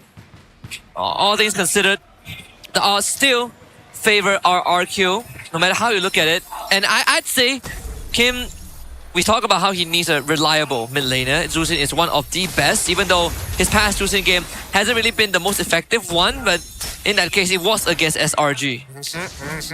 And a lot of the times, it's just about winning out on this laning phase and making motions. And Super Yoshi immediately finding out the positions of Annabelle. Now, Annabelle has been doing this particular clear every game. He goes for the full clear on purple side and then heads on to orange or the opposite way around. And Gary's taking plenty of damage, but able to get away with the Blade Surge. They do walk away with the Lift the Wanderer and an extra camp. So that does put Gary ahead. Yeah, something to note, looks like Annabelle will be using the Marksman emblem on Leomord. We'll see how it works out. I would say on paper, it should provide a lot of damage and maybe even just slightly bit quicker farming speed. But it really is about the all-in kind of strat with Bigatron and Y by Vitality here. Because I really see a few ways that they can fail. One is a counter-engage by Super Yoshi. The other one is counter-engaged by Dyron. So as long as they don't fall into those traps, they might have a draft that can just overpower our Tora. It would be ideal. They do have two hardcore snowballers. Like Leomor is one of the scariest hero that you can go up against if he snowballs, but if Chico Guys hits his timings earlier as well, it could pose a problem to our Tora. I'm pretty sure Chico Guys should get this pretty much for free, right? Yep, there we go. Easy. So much damage, Not man. even close, man. Yeah, like how you can't. That's more than a retreat. It is. He gets an extra 60%, which is ridiculous. He's already dealing 900 in the center. Yeah. Talk about getting free objectives. Speaking of, Gary is on the turtle for now. Smooth gets onto Gary. Gary takes a lot of damage here. And about causing the steal, that's getting lifted up, and it's an easy turtle for RRQ Tora. Unfortunately, Bigatron MY, they didn't have the tools to even take that fire, and they went in anyways. Honestly, the fact that Annabelle, it is pretty lucky that they didn't steal that. Annabelle was CC to the ground as soon as he touched the floor after getting lifted off by Kim, but had he had that fraction of a second, that Retri would have gone through. But again, this is the problem that we posed earlier. RRQ Tora, they have the answers towards the problem that Bigatron NY by Vitality has, which is they want to engage, and RRQ Tora is okay with them engaging because they have counter tools. And we saw in the first instance, just that 2 kills with the turtle is 1,000. 1,000 gold ahead, and that's going to compound very, very quickly. Yes, 1,000 gold ahead on top of being not only getting the turtle, but also making sure that he could get... No, don't worry, Smooth is fine. He had Flicker the entire time. He's not dying to something like that just yet. Yeah, but still, he forced out a Flicker. That was... That's kind of... That boosts your ego, you know? I guess. But for the most part, pretty much very little loss overall. And I think it's more important for Smooth to actually maintain this lane and let Dyron actually go for the recall just to buy some time and maintain control. Yeah, and Ralph gets a double wave too. They walk away with 1 kill in the early turtle fight. I think BTRM needs to start thinking about conditions that make the plays work, right? I felt like sometimes they just run it into the meat grinder without much consideration, and then you just eat all the abilities. I kind of feel like they got a 4v5, but they got to make it a 4v1 first. I feel like if Z is able to catch one person in the RWM, kill that one person first while others still have cooldowns, then they go for a fight. Who are you looking for as an ideal target? Honestly, actually, ideally might be Super Yoshi, but really? the problem is they don't have displacement skills because Super Yoshi is the one that will screw over their team fight, but they can't burst him down fast enough. That's the problem. That's also true. Let's see how they play this out. They first need Smooth to poke. Wow, okay. So Smooth instantly uses his ult to try and scare RQ Tora away, but if you're RQ, you can stay there forever. And in fact, the turtle gets resetted, and RQ Tora, they can go back to basic housekeeping. And it's Bigatron MY that needs to make a decision. Well, right now, Dyron is looking for an opportunity. Bigatron MY by Vitality in terms of their spacing. Rossi engages. The team, I'm not sure if they're ready or not. Oh, they're gonna try. Gary does have the Sky Piercer purchase. They're gonna try and go on and Kim and take him down, losing Z in the process as Ruff also gets blown up. Shiku Guys joins the fight. Gary lands the bow and arrow, but the damage is not enough there for the execution. Bigatron MY walks away with 2. Yeah, they walk away with 2. Oh man, the way that Zay died was actually kind of sad. Super Yoshi able to get a pretty good flank across, and then Dyron finding the intercept, pinching down onto Zay, forcing out the Flicker as well before dying to the lightning form. Now RQ, if they keep finding these interceptions, it's going to be really hard for Bigatron MY by Vitality to find consistent, even trades. I would say the good thing about that trade was Chico Guys was actually able to deal a significant amount of damage onto Gary, so Gary is not really joining the fight all that much. Able to get Ruff is a bonus. But now it looks like they are starting the turtle again, down 1v1. They did play that fight with the RWM, and now Z is going to be back in the fight. They're going to turn on to Kim. Gary walks away with the turtle, and Kim will go down as a result. Z, unfortunately, walks through the fire and gives his life up. Smooth flickers forward, finds a kill on the Kim, but I don't think it's worth it if RQ Tora being so incredibly healthy. Gary finds a triple kill, and a Maniac delivered on a silver platter. Gary is on fire. So much fun, so much fun. teams need to know how to call it quits here. The idea was good. Kim did not have his ult, did not have his flicker at that point of time when the fight started. But as it dragged on, Kim eventually got his ult and got out of the fight, which honestly shouldn't have been the case, right? Look at this. Dairon is the first to go down, and Kim gets his ult at the last second, despite Chiku guys unleashing hell. I feel like this is just a team where Chiku is there. You don't really have a back button. Like in your quick chat, there's no like retreat. It's all just go, go, go, and go. You know how to start a fight, you just don't know how to cut your losses. And we seen Gary last week when he's sick. He was actually pretty good. Yeah. Now that he's healthy, he's starting off with a maniac. I mean, he is literally not missing a moment. He's not missing a beat in this game. He's finding these timings to make these invades happen. And now that he's got this solid lead against Annabelle, it's not going to change for the next 5 minutes until he makes the next mistake. This is an instant value, right? He gets Sky Piercer first item after the Fury Hammer and instantly gets 4. But Ralph will be assassinated there. Annabelle on a killing spree. Tobiyoshi can't really get out of there, so it has to spend the flicker. I feel like those chain of events did not need to happen. Hey, you know what? That was Bigatron MY by Vitality doing so good. Like, they hit in that bush so well that Ruff did not sniff it out at all. I mean, who was the one waiting in there? Was it Ross? It was Annabelle and Smooth. Yeah, I mean, the fact that Annabelle was able to just one-shot him like that, pretty funny. Not very often that you see Claudes prior to the Trinity go for these types of 1v1s, but hey, that's just me. I mean, maybe because he thinks that Claude is a bit tankier now. Well, they're going to throw out the carpet and try to run at Kim. The out of M this time is good, but Kim, look at the safety. Smooth will chase him down underneath the turret, but Smooth cannot find a finisher. It's good enough though. RQ Tora already forced away. Dairon will give his life up. And that's how you should play as BTRM. I mean, here's the thing. They are making this dive comp work. Like, okay, I was about to say, despite them only having the go button, when they do go, they go hard. For better or for worse. For better or for worse, I think BTRM, as long as they play the traditional front to back, everything is going to work fine for them. But for RRQ Tora, it's kind of on them to find these openings in the battle lines, to trip them up right and grab them at the ankles, right? Make it difficult to walk around. Make these team fights feel like they're walking through mud. And walking through mud is not fun. I don't think I've ever walked on quicksand. Have you guys ever? I've seen quicksand. I haven't walked in it, though. Oh, you've seen it? I haven't even seen it before. Yeah, it's interesting. It looks like regular sand. I'll be honest. It's just that they're quick? It's just really hard to pull your foot out after you've sunken 3 feet in. Hey, have you ever thought of, what if I drown dry? That's quicksand. Drown dry. That sounds like getting buried alive, and that's one of my fears. And it's basically how hamsters shower. Really? Yeah, it's like the dry powder that you pat over them and Isn't that like the chihuahuas? No, chihuahuas. The guinea pigs? Chinchillas. Chinchillas, yes. Yeah. Chinchillas, that's a better example. So many animals in the world.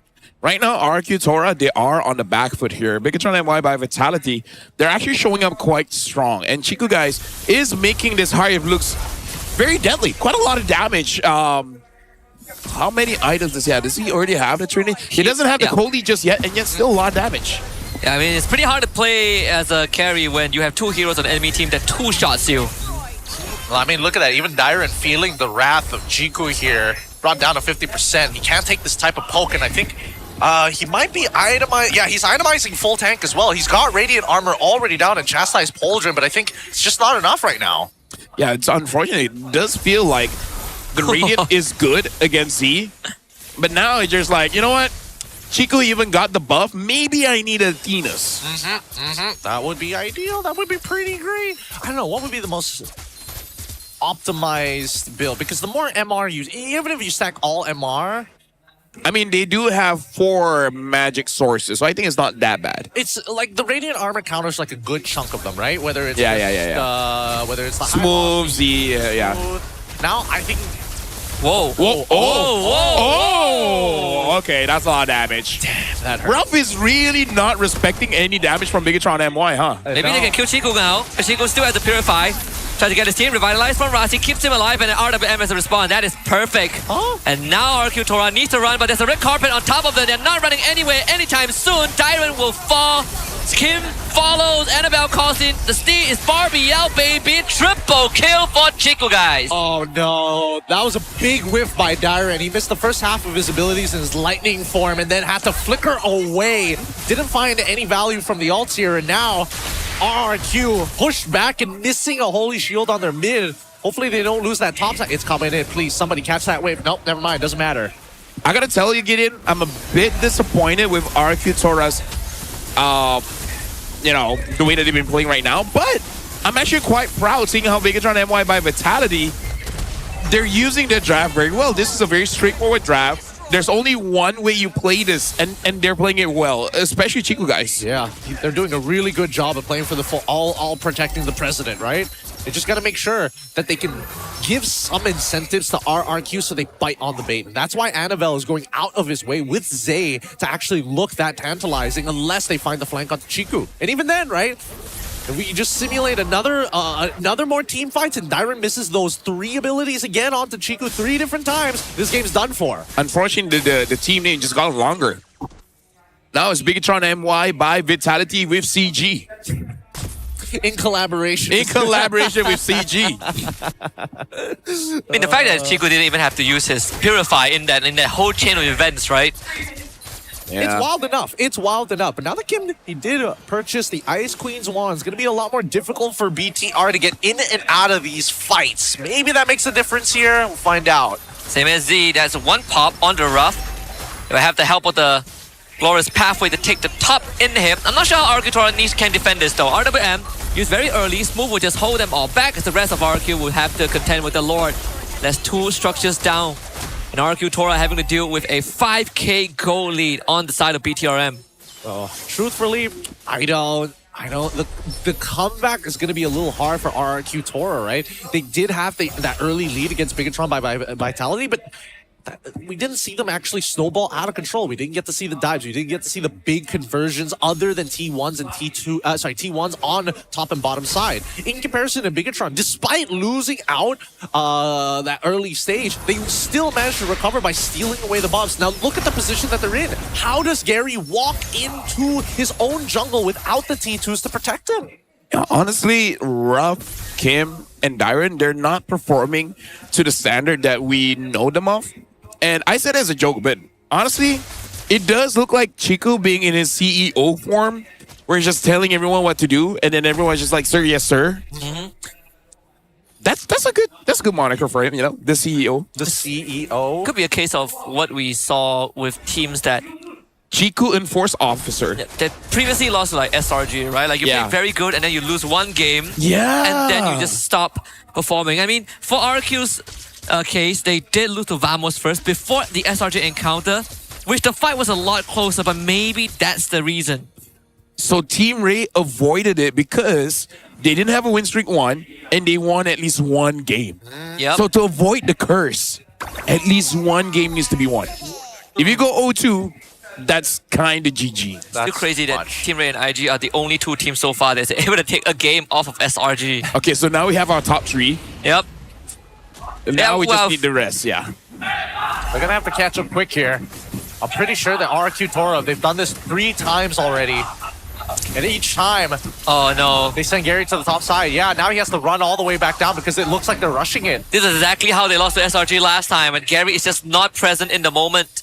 But they were able to force a reset, and there's still a lot of tools that they need to get through. The RWM, the Glorious Pathway. Once Gary shows top, you know that BTRM is going to go for the Lord. Yeah, they have to make a choice now rather than later, but at the very least, the choice, they can wait until that next wave actually collapses, then go for the all-in. And they don't see Gary still. Gary has no choice because Chico guys is forcing the issue. Something tells me Bigatron and MY, they don't even want this Lord. They just want at least 3 people on the Zaman Force, and then they just go all in. Can they please clear that top side? When are they going to reveal themselves? At this point, it's too late. Yeah, Gary has to show himself right now. They have the expanding rivers, but Bigatron and MY, they're going to make the call. RWM used. Ruff is out of the fight already. This Lord should be a free one for Annabelle. The Lord does knock him out, but it doesn't really matter. The Retribution is present. RQ Tora, the next fight is to win this. Smooth does take a heap of damage. They get the lift up, and Gary finds the unstoppable streak, and that's all RQ will get. Good call by Gary. Good call by Gary. He was thinking about Blade surging into Chico, guys, but he's got Purify. That would have ended very badly for him. Yeah, and honestly, Ruff is doing significant amount of damage. Now, Chiku, guys, he wants a 1v3 here. Oh, the enhanced attack almost took down Gary. He's got the classic build here. I think even Gary hold his breath there. Yeah. Yeah, because you can see he blazed the iframe, but the projectile was tracking him all the way. Some scary stuff. It's really, really scary stuff that BTRM is showing right now. Chiku, guys, one of the veterans who's played within the Harith Lunox meta, and now taking full advantage of this hero. There's so much damage, man. The RWM is due, and Kim has to ult backwards. The Lord is going to be down to 40% health. Super Yoshi willingly throws his life away. Will come back with the immortality as the Lord will be taken care of, but they do lose Dyrant in the process. Kim buys a fresh Wishing Lantern, and a new wave comes in for Bigatron MY. Can RQ Tora clear this out? Seems to not be a problem here. Chiku, guys, still has a Diamond Force if they need it, and the top wave also should be ample dealt with. Chiku, guys, another Diamond Force does get laid down, but Ruff does have the Blazing Duet and the Flicker to work with. Glorious Pathway gets used by Rasi on the Ruff straight away, but Ruff and Gary finds the execution. That's 60 Sky Piercer stacks on Gary, and they will willingly trade Super Yoshi for that. But do you think that's a good trade here? Bigatron MY by Vitality, looks like they want to stay here and just pick off RQ Tora one by one by one. I just hope they don't make a mistake there. I mean, like, what do you think? Was it a good call? Just instead of ending the game, like try to pick them off one by one? Oh, that's a really tough answer. Tough question to answer.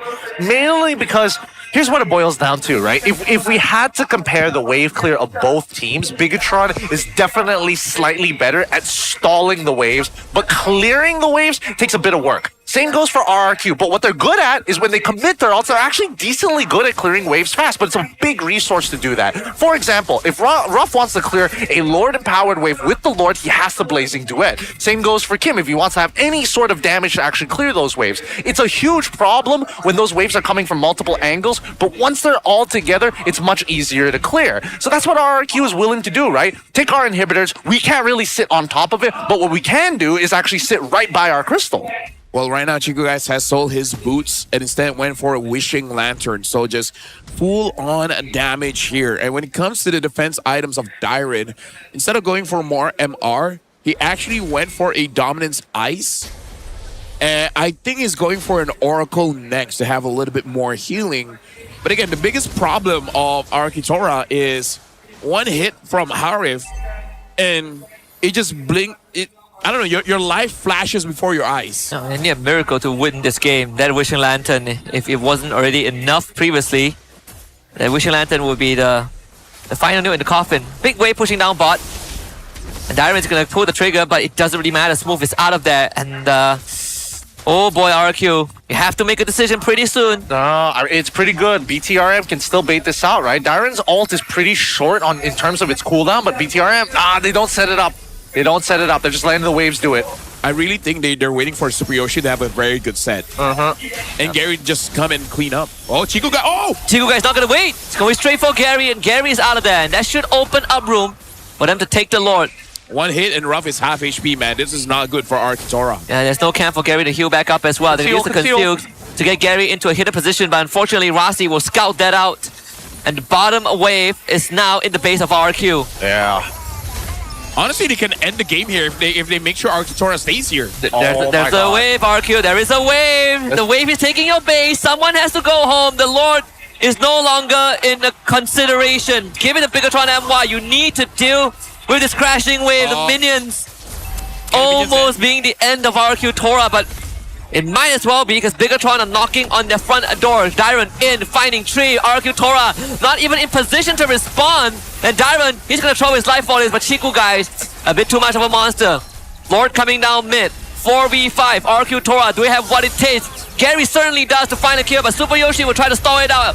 Barbell gets caught in. Super Yoshi will come back with the immortality, but Ruff and Gary will need to do as much damage as they can, but the crystal is less than half health, and Bigatron MY, they have the eyes on the prize. They're gonna claim one over RQ. I gotta say, man, Chiku, the CEO, first pick Harith. We've seen a few first pick Hariths for today.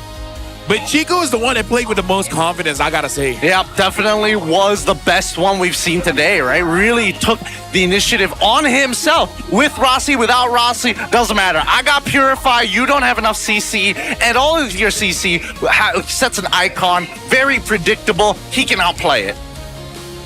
Wow, today feels like a day of upsets. It really does, honestly. Well, hey. Which honestly, except for the first series, right? That one almost became one. That one almost became? Actually, no. That game was not an upset, it was just upsetting. Yes.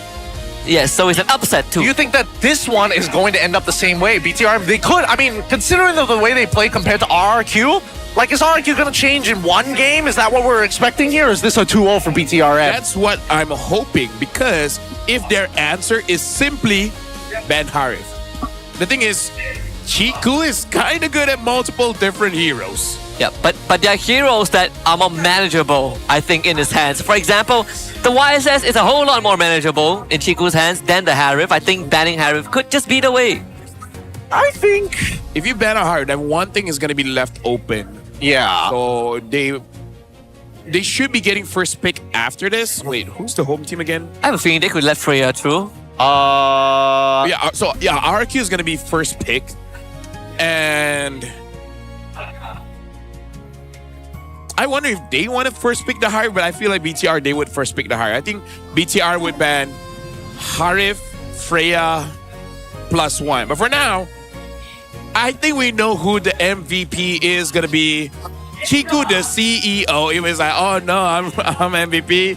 I'm so surprised. Yeah, real surprise. Honestly, with the way that he is playing, no doubts about it. MVP performance through and through from beginning all the way until the very end. 7-1 and 4, very aggressive on his fights, and it reflects in his GPM. He's fighting so much. He's only got 768. And the only blunder that they made was probably the first turtle fight. Yep. I honestly thought that afterwards they would slow down, but this time they doubled down and it paid off because Chiku guys started participating very early. Yeah, that's what you want to see. That's what you want to see from your gold laters. Now, this doesn't necessarily mean that the meta is always, hey, we got to call our gold laters for the first couple of fights. No. There is still a matter of item power spikes. It's just this time around, Chiku guys is brave because of the style of comp that he was playing against. Majority of them didn't actually have hard CC besides Dairen, and most of the time, Dairen would either go into lightning form against Chiku rather than just the cloud form. Yeah, and the thing is, I think I saw a glimpse of Chico's damage and it's over 100k. I think reasonably he should be the one doing the most amount of damage in this game, because despite Gary having an amazing kill score, I think it's mostly on that Sky Piercer. Yeah, I mean, it's pretty impressive that he didn't die the entire game. And remember, Gary started the game off with 40 Sky Piercer stacks. It's like halfway through max. Yeah, but the thing is, when he is in range to kill the Harif is in range to kill him faster. Yep. I think that's the biggest problem that RQ really face, is that they can kill Chiku, it's just that he kills them faster. So the DPS is just not fair in this game. Yeah, no, it's just a little hard to get by. And the more that you look at the rest of the composition, I'm trying to think, like, how else can you make Harith's life in particular really difficult? And as much as I like Kim on this Jushin, I think they need to opt for something else, right? Something that can actually plow through and create a pathway. I think that Hylos on the opposite side for RRQ might have been the better option rather than just the Khalid. I do have to say, I don't think Kim utilized this Jushin well, and I don't think his teams help him utilize the Jushin well. Like, for example, when I'm playing with my friend, he's able to pick up the opponents a lot. And considering he's going up against a Hylos, I think he would have been able to toss Rossi a lot in the first 2 minutes of the game. But that didn't really happen. Like, he was respecting Z a lot, which, you know, is great, but maybe a little bit too much. I think you need an enabler for that to happen too. And in this case, it falls solely on to Super Yoshi, right? It's not like BTRM where you have two front lines that can interchange their positions to soak up damage and draw a firepower. For RQ, Super Yoshi doesn't want to stay in front to enable Kim to walk up. It's not really his job, and Dairen cannot do that either. So it's understandable, because I feel like in Kim's shoe, walk out in front, I grab the high lows. But if Chico guy was nearby, he's gonna force me to use my ult just to get away. Maybe there should be some consideration here that if the Uranus gets whipped out again as like, oh, we're deterring you from Sora, maybe the Esme might have to come in just to make sure that these darn shields from Harith don't get too crazy, or it's like a whole health bar worth of shields, you know? Actually, now that you bring it up, Husky, I think that's why we see in this game the utilization of the frontliners isn't as clean as, say, TR in the previous game, right? When you have something like a Khalid, you want kind of a dedicated frontline, which they had in Phoveus. When it comes to the Sora is kind of like a set hero. And I would say the Khalid is kind of like set/flanked. So they don't really have a frontline, which doesn't complement the Zushin. So actually, maybe in retrospect, after watching the game, that draft had a hole in the sense that they didn't have a dedicated frontline, which made Kim and Gary's life just a little bit more difficult. Yeah, I think what the Hylos and Harith does with the ultimates out, they both slow you down. And Zushin ideally wants to be constantly moving backwards, but if you are slowed down on 2 ults, that is also pretty hard. Yeah, I would only imagine that the thought process for RQ Tora is if we just win out the mid lane hard enough, it shouldn't be that big of a deal, right? It will be a lot less damage. We're just slightly slower, but if we pump out more numbers, what can you really do about it? And this very first Turtle definitely gave them that confidence of doing so, right? It's very minor advantages, but later on is where we saw the big difference, especially once they started diverging the way that they attacked, right? It's not necessarily, yes, we are still playing front to back, but we want to also work on our verticals to spread you apart even more before you get to the choke points. Yeah, honestly, now looking back at the highlights, I was saying how Bigatron and Y by Vitality, their win condition is pretty narrow. Again, in retrospect, Arkitora kind of operate in the same way. Once they lose, this draft has one simple problem, which is they don't really open up the map that well.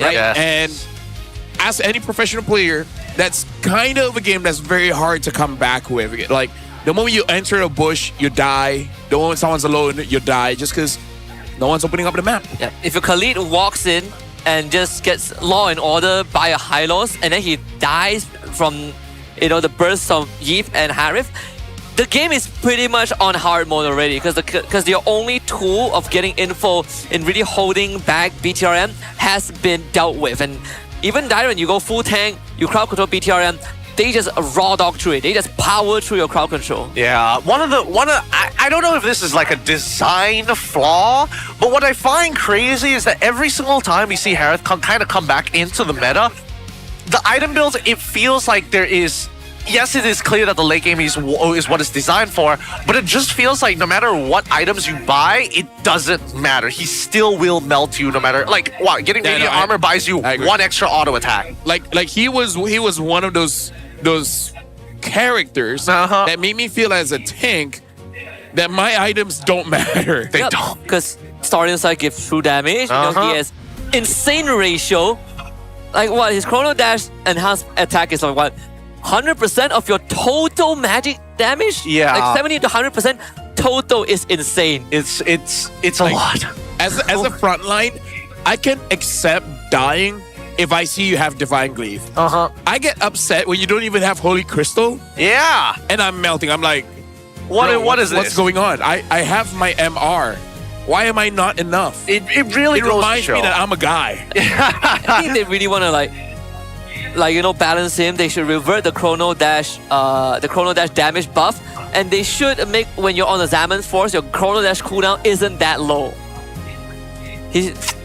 Now it's like what, 1.5 second? Or is it 2? But they should increase it by just a little bit. I don't know. It just feels like people get unlucky all the time, which is why we need to start adding a little bit of luck back into the server. Yeah, for you guys, right now, Kaio X MLBB card are available at the MPL booth right now. In fact, Gideon has a pack there. He's gonna open this while I tell you guys that the MLBB collectible cards, Hand of Destiny version 1, as well as MLBB collection cards, Origin of Legend, is here, but it is limited stock and freebies for full. Yeah, the ultra rare. The Neo Beast Lilia. The Neo Beast Lilia. Let's go! Let's go! Honestly, I like the pairing. Very cute pack. Very cute pack. Oh, wait!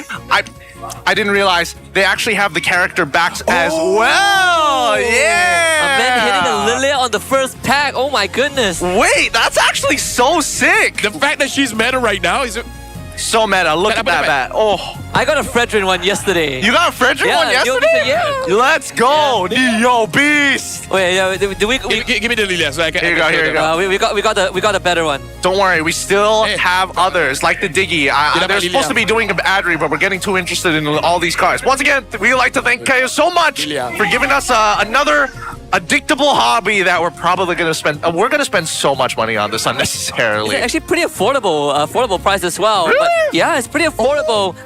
It's only here until Sunday though, so they gotta be quick. Hey, with that being said, we're going to throw it over to an interview. It looks like Poji has got somebody up on the stage. Let's go check out what he's up to.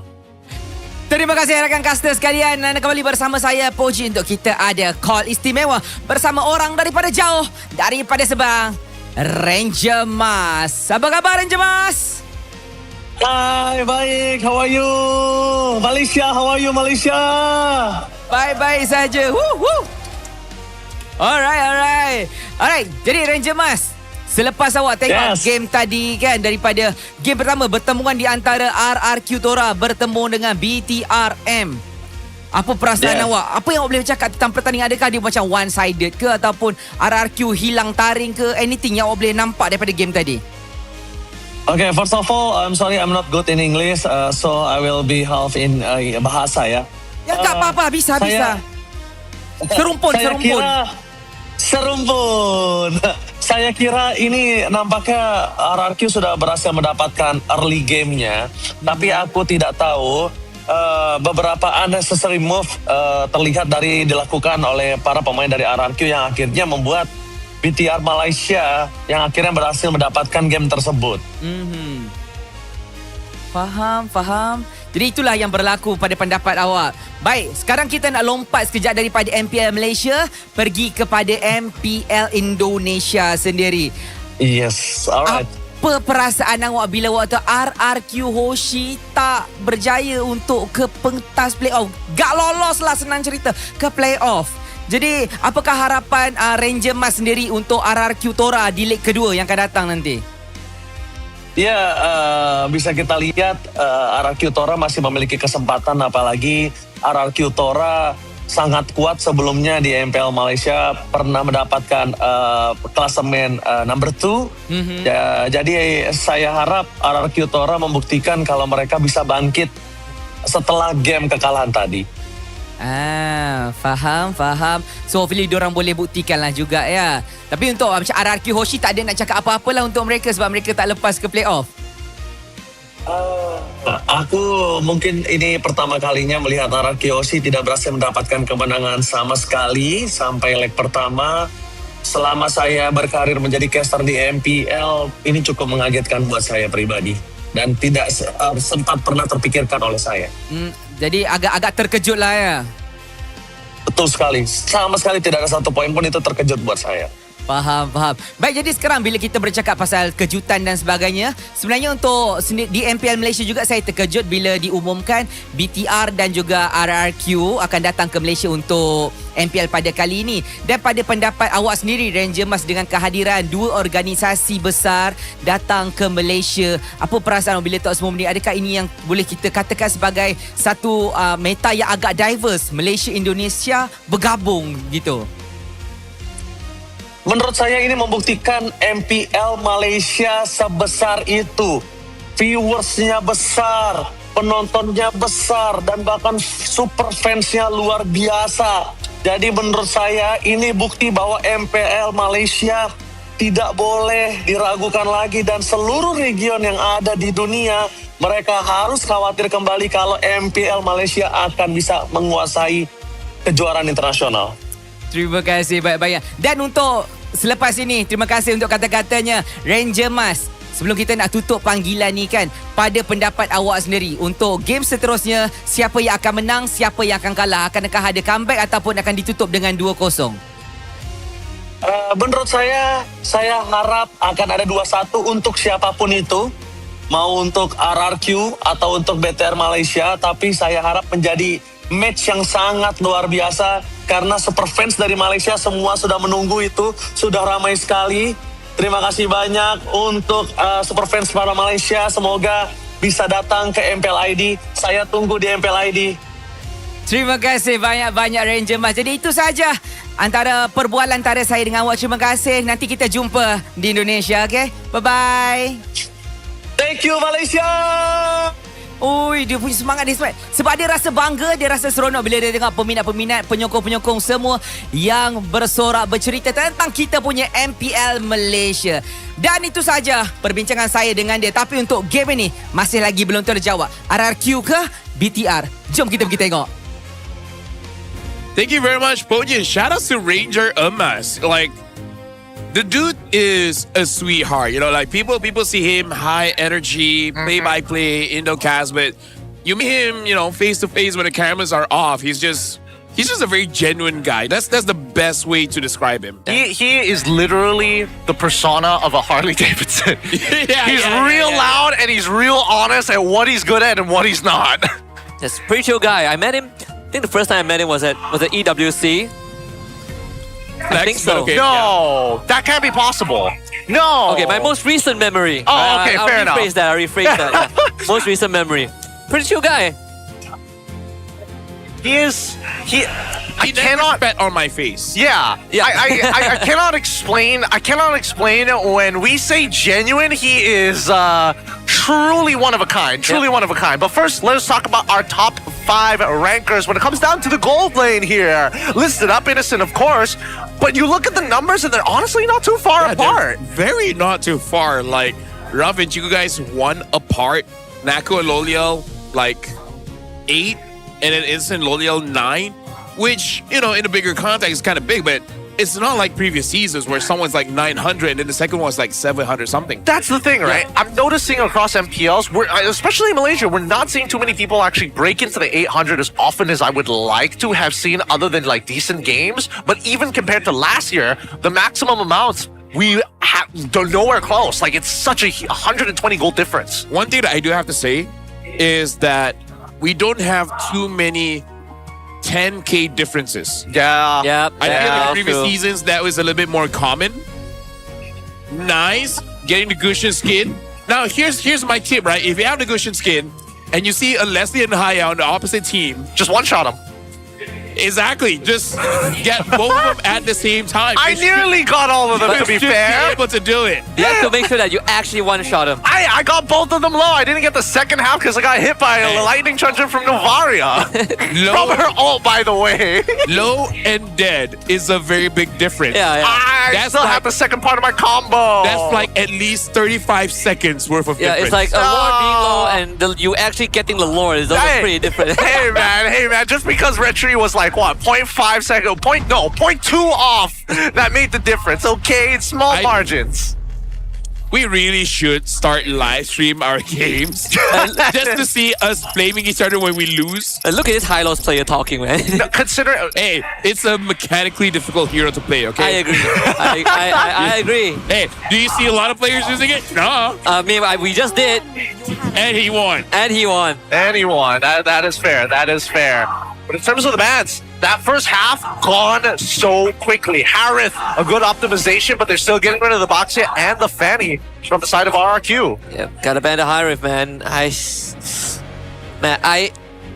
part of me, hopefully, we get Glue back next week. I wonder how good Glue would be into the Harith. Is that going to really shift that the drafting? Because removing one integral hero of the meta is sort of put us in this position, or put teams in this position.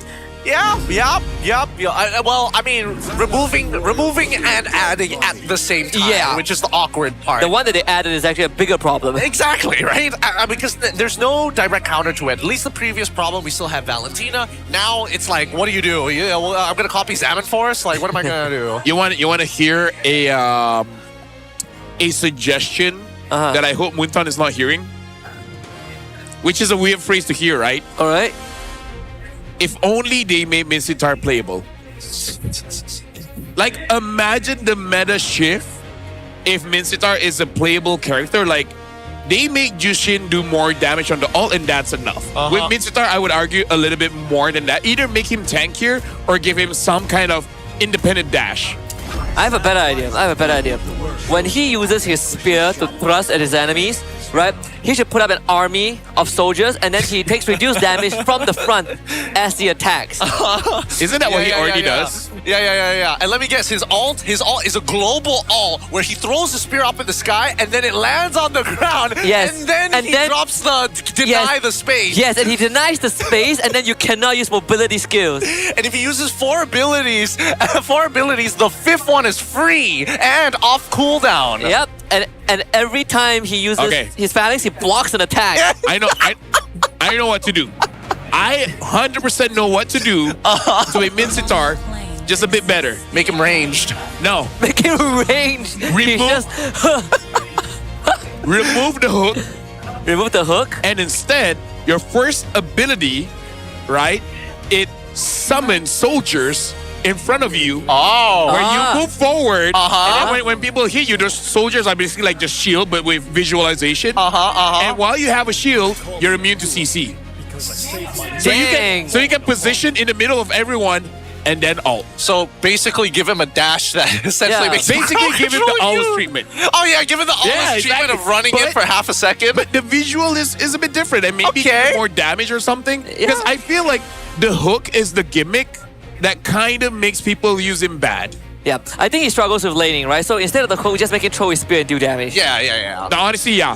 Or instead, the hook, you know how they changed it to like, only the point stuns you at the very end? Yep. What if the whole thing stuns you? You get caught in it, he pulls whoever he stuns, yoinks them all in. So basically like Sylvana's second skill, is it? It's like Franco, except in the event mode.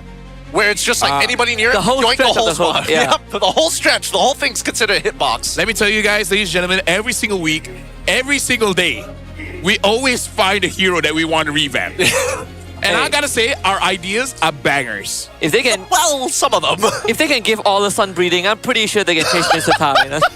They gave all the sun breathing. I actually like Minsitar's ult passive, where it's goal related. That's true. I actually do like that.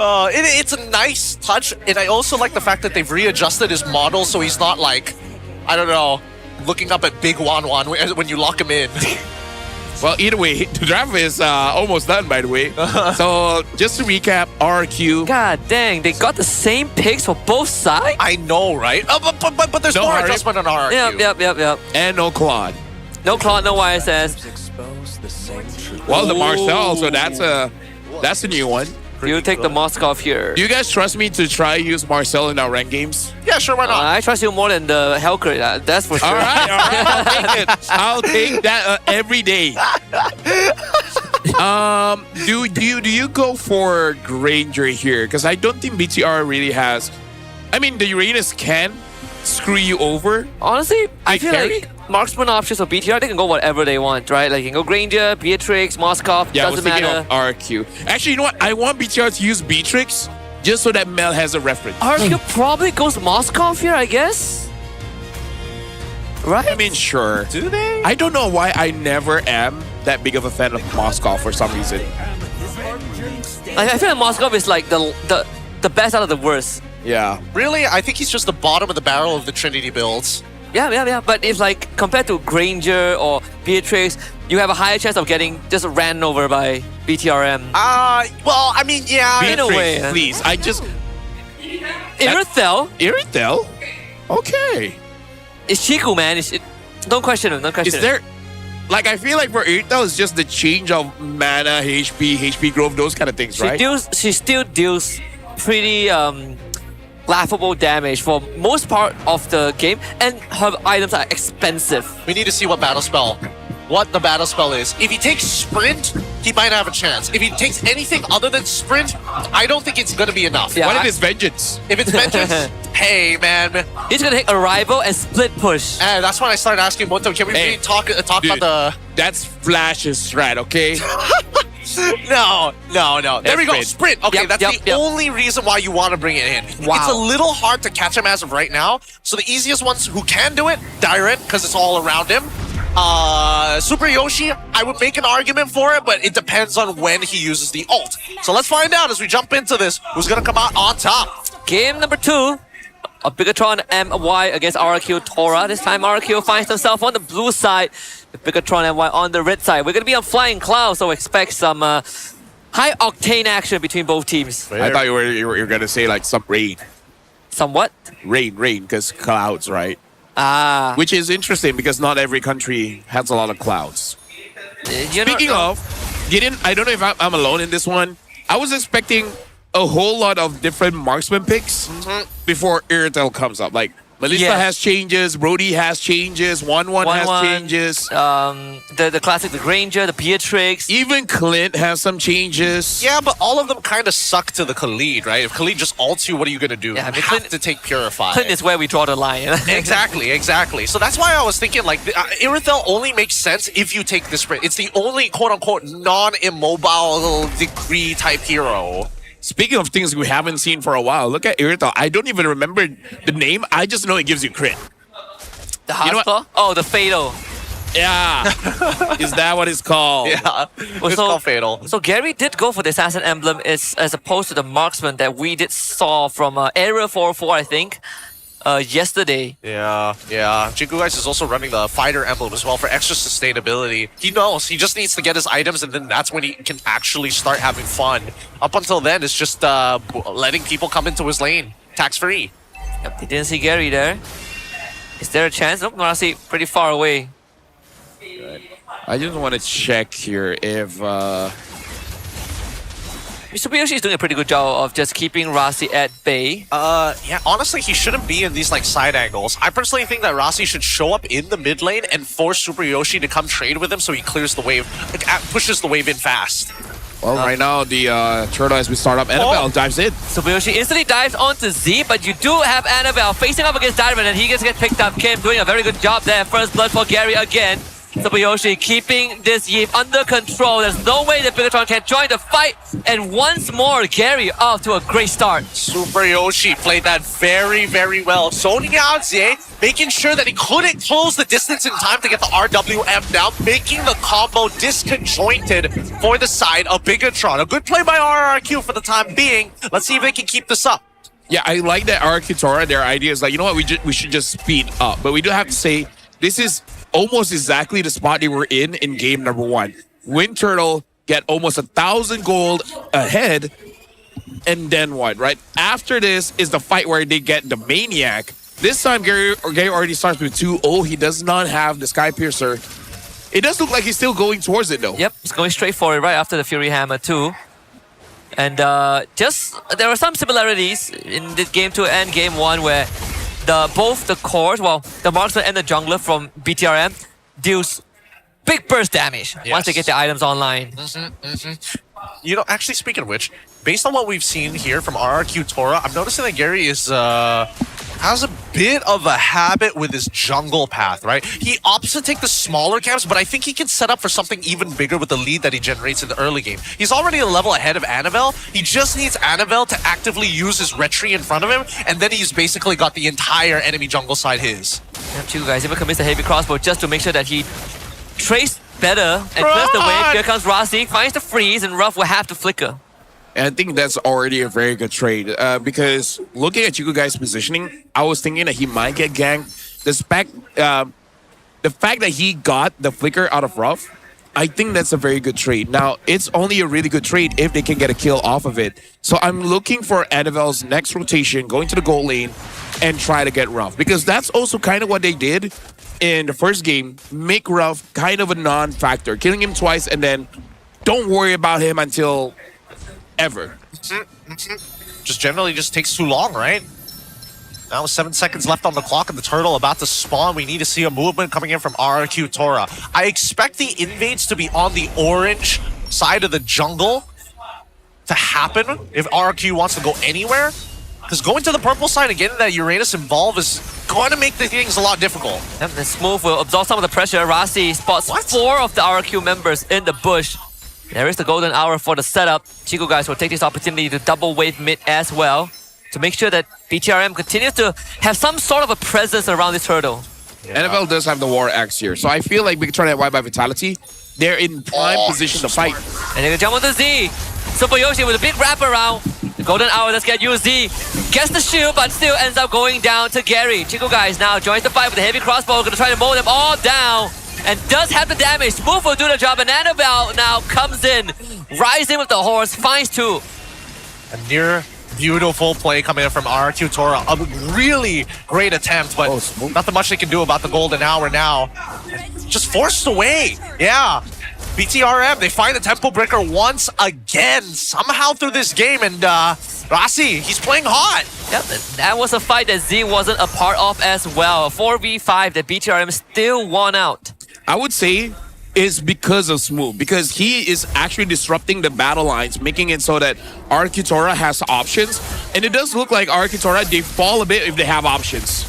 Dyron trying to at least take Rasi with him into the Thunder Form, will get the job done, but now Chico guys will cash in on a free kill. And that is not what you want as RRQ. Gideon, I'm no mathematician, but I don't think that's worth it. Yeah, no, I mean, I'm looking at the fact that Chico guys was already at 40 seconds. 40 seconds on that sprint. Didn't have his ult. It must have been launched earlier, and somehow Dyron dodged it, but didn't want to double down on Chico guys, which I honestly think he has more than enough damage to do if he's already dealing that much to Rasi. Yeah. I don't know. Did Rasi say something to him where it's like, you know what, Chico? You should die. You should die. But later. I'm going to get this guy first, and then you're next. And then, you know, it's just not a chopping block. But I do feel like that's one of those things where Coach Sasa will be like, bro, he's right next to you.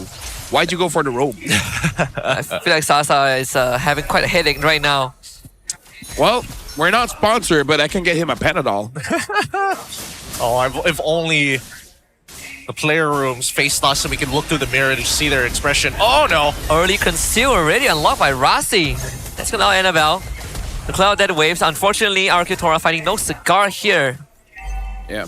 Either way, the next team fight, I want to look at Smooth, because so far, he is using this Uranus and make it look like the Suyo is a Yisun Shin. He's just staying on the guy, dealing a lot of damage, and even though he is taking a lot of damage, he's not taking enough that he dies. And even if he dies, I would argue, he's doing a good enough job that he gives so much space to the rest of the members of Bigatron NY by Vitality, maybe except for Z. Yep. Yeah.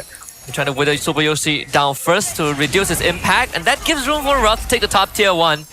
As the rest of BTRM will work on the turtle slowly but surely. Smooth holding back both Kim and Dyron. Super Yoshi zoned out by Rasi, and Annabelle walks away with the objective. Can't do much about that.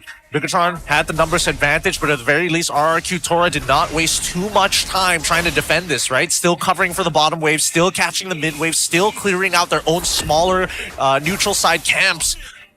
Wow, oh, okay. Rasi still looking for opportunities. So the question now, gentlemen, how many people does it take to take down a Uranus?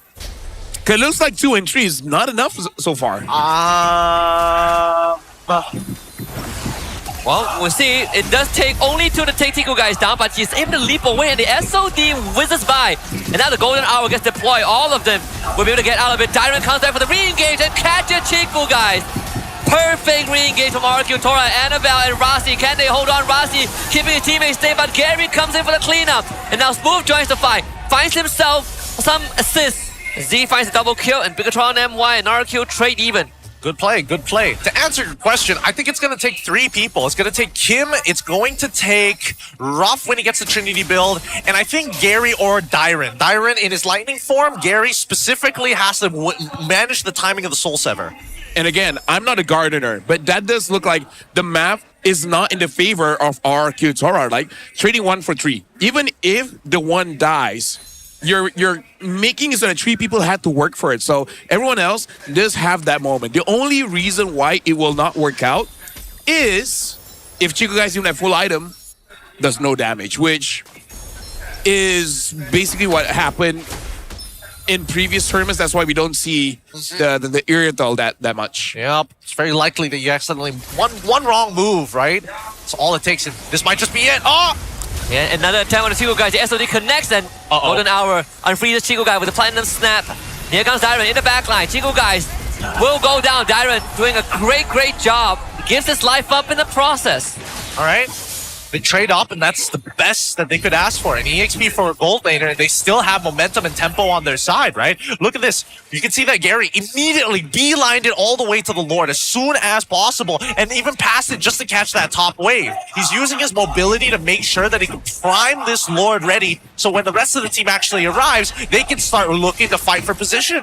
Yeah, somehow knowing Chico guys, I think it's still fine because Ruff is still level 11. Chico guys level 12, despite him dying twice. So he took some damage, but he's not that far behind. This is Flying Cloud, so you can always rejoin the fight in way faster than before. Although that early gang at the bottom lane, Dyron for Chico guys did cut down the gold deficit just by a little bit. Chico guys gets his GDS. Yeah. Super Yoshi has been doing a good job in getting these off angles. Yeah, hoping with the GDS is going to make Chico guys even more difficult to catch. But again, the biggest problem is the damage because somehow, some way, Arkitora is able to take down Z or Chico guys very, very early. And those are supposed to be the main damage dealers. NFL can deal a lot of damage as well. But with the lore here, that does make his decision making a little bit more difficult. Chico guys, yep. His path slightly cut off, but luckily, Arkitora didn't go for any engages just yet. The sprint is back up, so he can hypercharge himself in the next fight. No Winds of Nature yet, so something that Arkitora can continue to take advantage of. Now, Chico guys has a couple of options that he needs to think about, right? For now, it's whether he wants to get... Oh! Ruff is dead, I think. Yeah, dead. Plenty of damage here. The crit bill, you get CC once against the crit bill, you basically explode if you're a squishy. I'm curious to see what Chico guys is going to build next after the GDS, and it looks like it's going to be the Malefic Gun, which I'm all for. But that final item, he eventually needs util like wands and maybe even a Windtalker if necessary. So Yoshi gets 3 men engaged.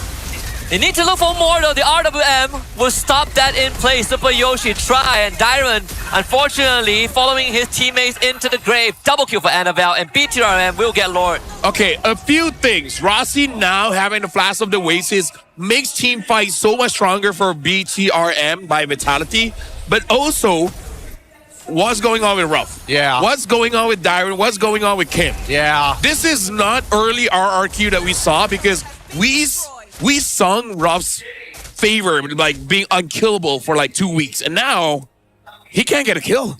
They are not getting any space whatsoever. It feels like Super Yoshi and Dyron have a certain plan, but when that plan gets altered or disrupted, Kim, Gary, and Ruff are the ones who have to adapt and figure it out, right? And most of the time, that has to be by far one of the most disconnected fights we've seen coming in from Arkitora for the entire season at this point of time, right? Obviously, in the next couple of games they can recover, but even so, right?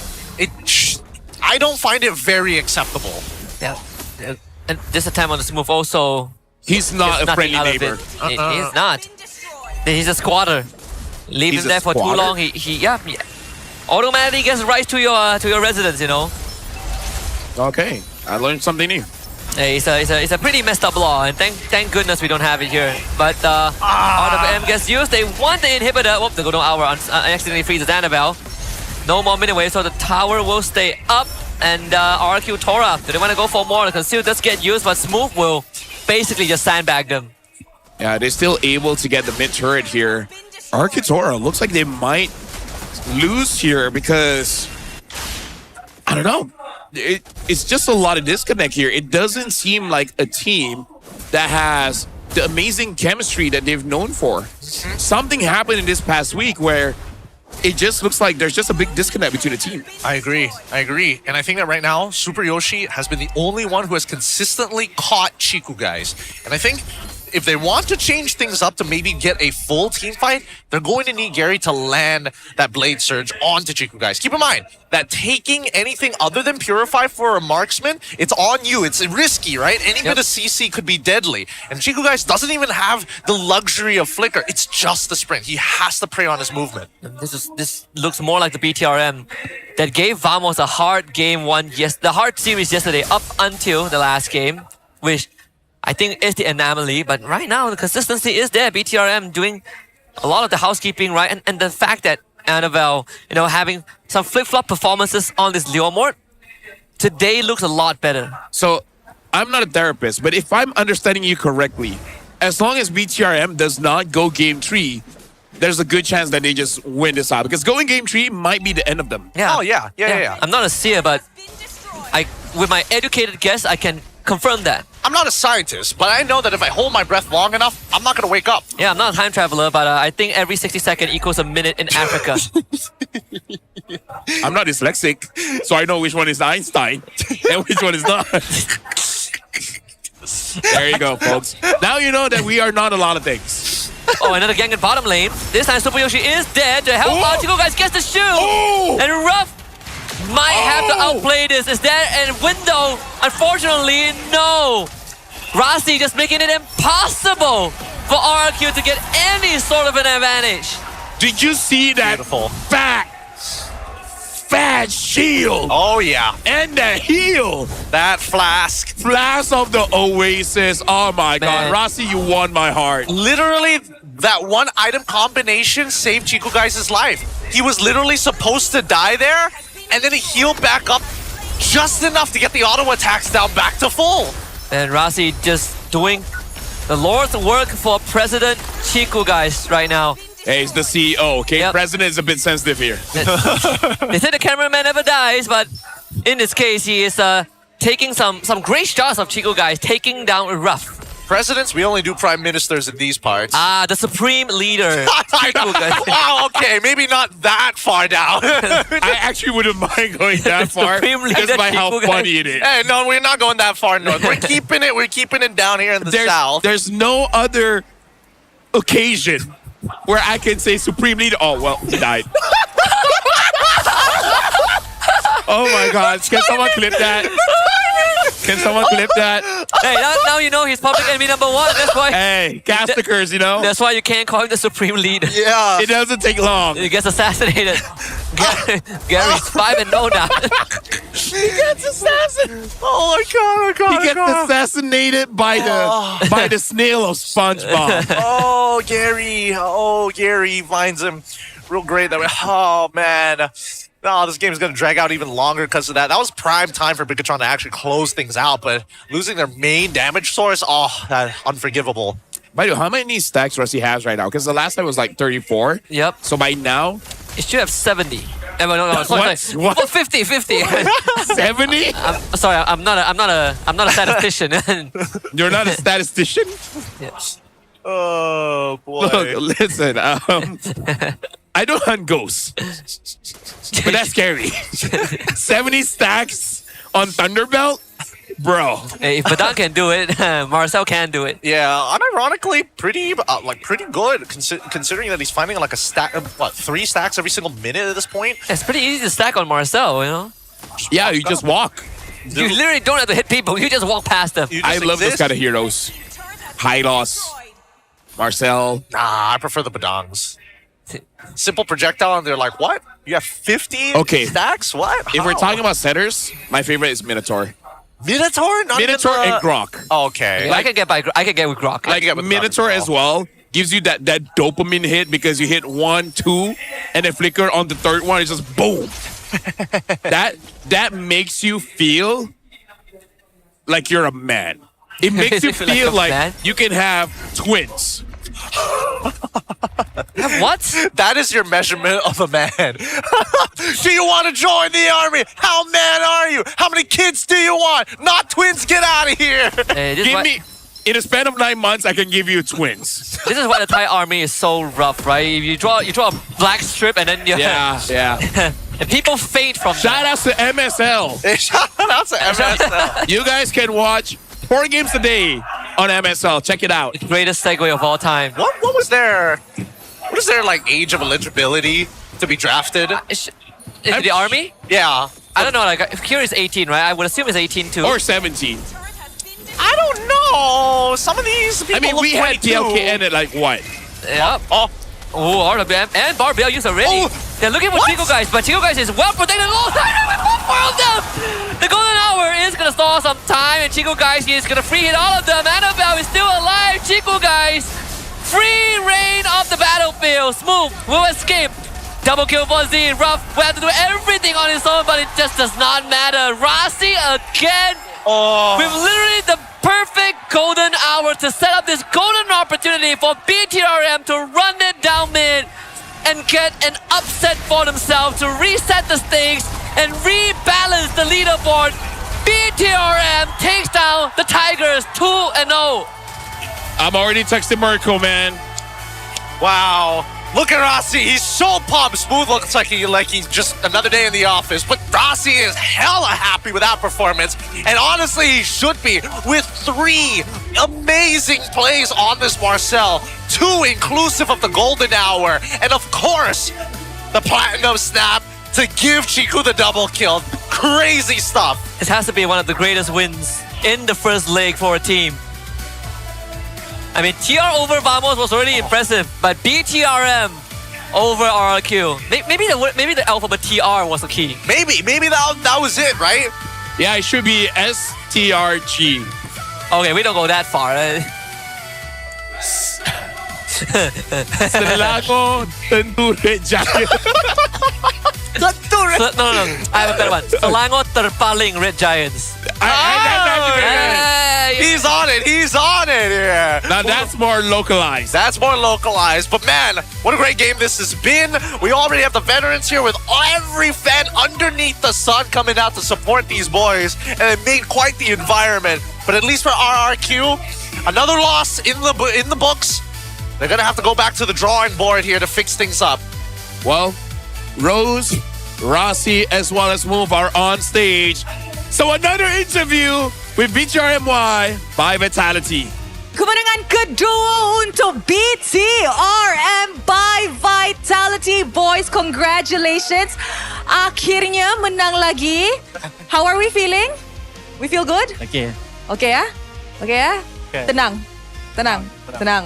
Okay, you know what? Let's cut to the chase. Rasi, apa perasaan Rasi selepas menang hari ni? Sebab selepas kemenangan ni, akhirnya BTRM finally keluar daripada zon merah.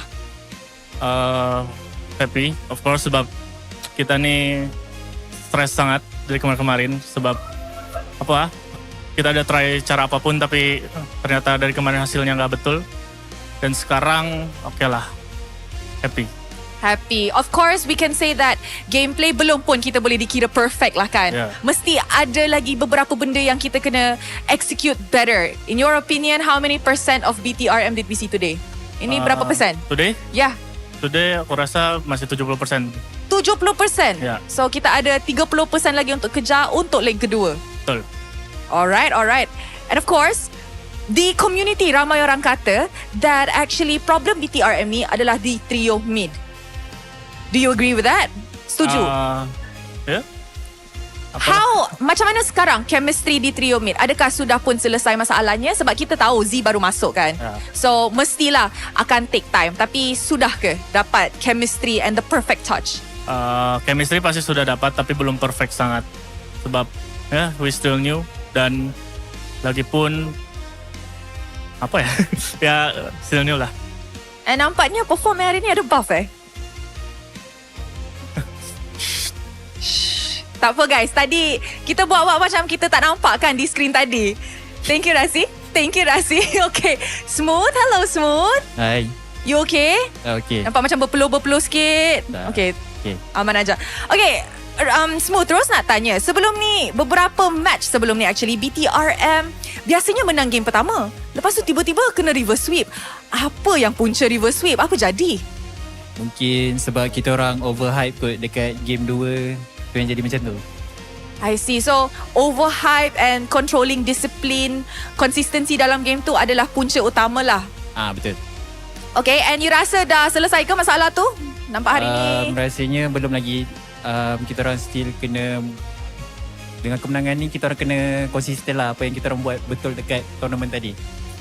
Siapa biasanya yang akan suruh team untuk chill bila dah terlalu overhype macam Smooth kata? Rasa semua orang notice benda tu. So semua orang akan cakap Tapi jadi juga Jadi juga. Okay. And Smooth, Rose pun nampak sepanjang musim ni ada beberapa komen tentang performance Smooth. Diorang cakap Smooth nampak macam kurang sikit season ni. Apa yang Smooth rasa masa Smooth baca ataupun dengar komen-komen macam ni?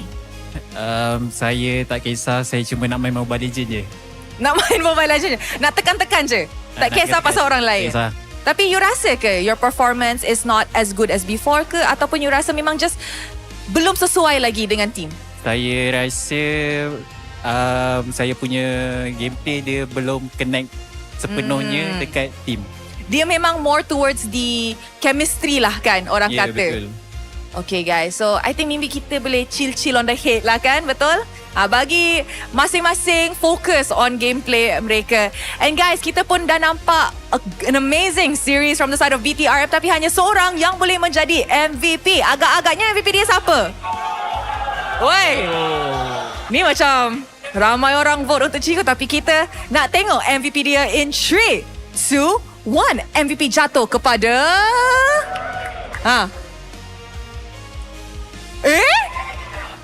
Rasi? Memang lain macam guys kalau ada buff. Okay, so selepas kemenangan ini, your next match, you guys akan bertemu dengan Team Vamos yang sekarang ni baru je kalah. So, dorang ada losing momentum.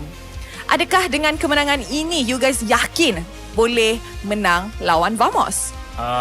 Yakinlah, untuk error be ready aja di leg 2. Weh, kenapa semua attack bocil Hah? Kenapa semua? Sebab dia comel. Dia comel. Weh, Rasi tengok. Anything yang you nak cakap? Tak lah, malu. Malu? Cakaplah hi ke, thanks for supporting ke. Thank you sudah datang. Gitu guys, di MPL MY. Okay, you know what? Rasi, is there any message untuk fans-fans yang datang support BTRM setiap match yang you guys ada? Message untuk fans you. Smooth nak cakap tu. Nampak muka terus dah tak fokus, ya? Smooth lah. Terima kasih kepada Bigger Troopers dengan RRQ Kingdom yang datang hari ni dekat sini dengan dekat rumah. Harap korang boleh support MPLMY pada game seterusnya. Thank you very much once again. Congratulations on that clean sweep. And with that, mari let's show it back to the casters to clean sweep series ini up against RRQ Tora. Casters, showing it back to you guys. Thank you very much, Rose. And I want to talk to my boy Marco, but right now he's busy watching sweaty men punch each other. Someone should do an edit. You take the Marcel hero portrait and then you put Rasi's photo on the Polaroid. I thought you were saying put on his face, but the Polaroid's a good idea. Or BTRM 2ORQ. Or maybe just put Rasi's friend there in the crowd. Rasi is Marcel and the Polaroid is the friend. Yeah. The friend where he said like, oh, she's very cute. I agree. I like when you have cute friends, you know? Especially if they're different genders. If they're the same one, it's kind of weird. Doesn't make it less creepy, but sure. Things you don't say near a school zone. That kid is pretty cute. Look, when I say a kid is pretty cute, I'm a creep. But when I say a baby is cute, I'm just affectionate. The line is pretty gray there. The context matters. But based on I'm okay around schools because whenever people want to hand me a baby, I'm like, get that thing away from me. The more important question is, why would they hand you a baby in the first place? You know what? That's a good question. Why? They weren't even asking. They're like, here, baby. And you're like, okay. I'm like, I'm good. I don't need one right now. I'll hold it for you. Where are you leaving? Where are you going? Are you coming back? What if I drop it? Where did I drop it? I mean, I'm not gonna do it on purpose, but I want to know what is the consequences so that I don't do it. Like, I need motivation to prevent myself from doing bad things. Man, from kicking cats to dropping babies, this is pretty fun. We're hitting the checklist. We're going down the bucket list at this point. I don't know what else we haven't touched on at this point. All world news has already been covered. Yeah. Chiku guys, the new SP of BTRM. You know, yeah. we like to have fun here. And yeah, I feel like we don't need to touch any more subjects. Oh, yeah. Because I have a friend. I really want him to change his name. Who? His name is Subject. And I think it's very confusing. I think it's reasonable. I think it's very reasonable ask here. But after such a great game like that, how can you not feel a little giddy, right? How do you not feel a little excited with the way that both sides were struggling for the exact same thing? And BTRM, honestly, doing it a lot better, because RRQ, it felt like they fell into the habit of playing like BTRM. They wanted the same win conditions when they actually had others. You want to know what excites me? When a roamer can casually hit 50k, 40k damage dealt. Now I want to use that hero. Even if I lose, I can say I did more damage than you. Yep.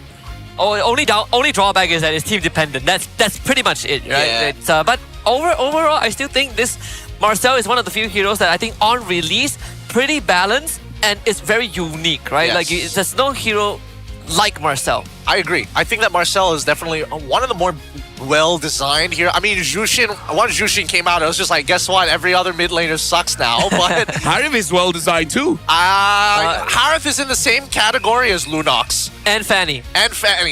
It's just one of those designs where it's just like, it will always be relevant as long as the numbers are there. Honestly, one of the best design heroes really is just Cho. That too. Cho like, is doesn't okay. matter the patch. He will somehow make his way through either roamer or EXP, even sometimes jungle and go. He is one of those heroes that hit every single lane. I'm sure if you look deep enough, you'll see Cho mid lane. Yeah, for right? sure. It's definitely in the data that Munton doesn't want us to look at. They refuse to give us the database for that one reason. That's one of those things. When you ask a question, they're like, so our stocks right now look pretty good. Ma'am, that's the gold graph. Yeah, that's the gold graph.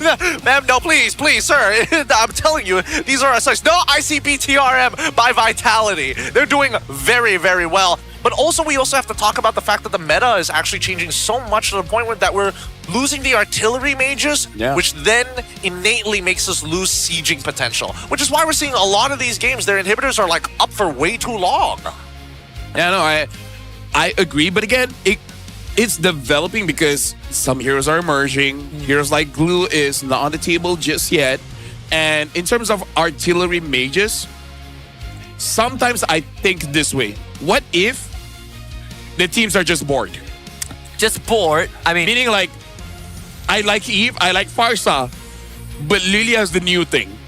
Can I just use that instead? What is this, Toy Story? I don't want to play with you anymore. Just drops them off into the cliff. You might be onto something here, but we're going to have to talk to some actual players to get the idea. Not that I think any player would ever admit to that. Can you imagine? Rose is like, oh, why'd you pick this hero? Oh, it felt good and the others were boring.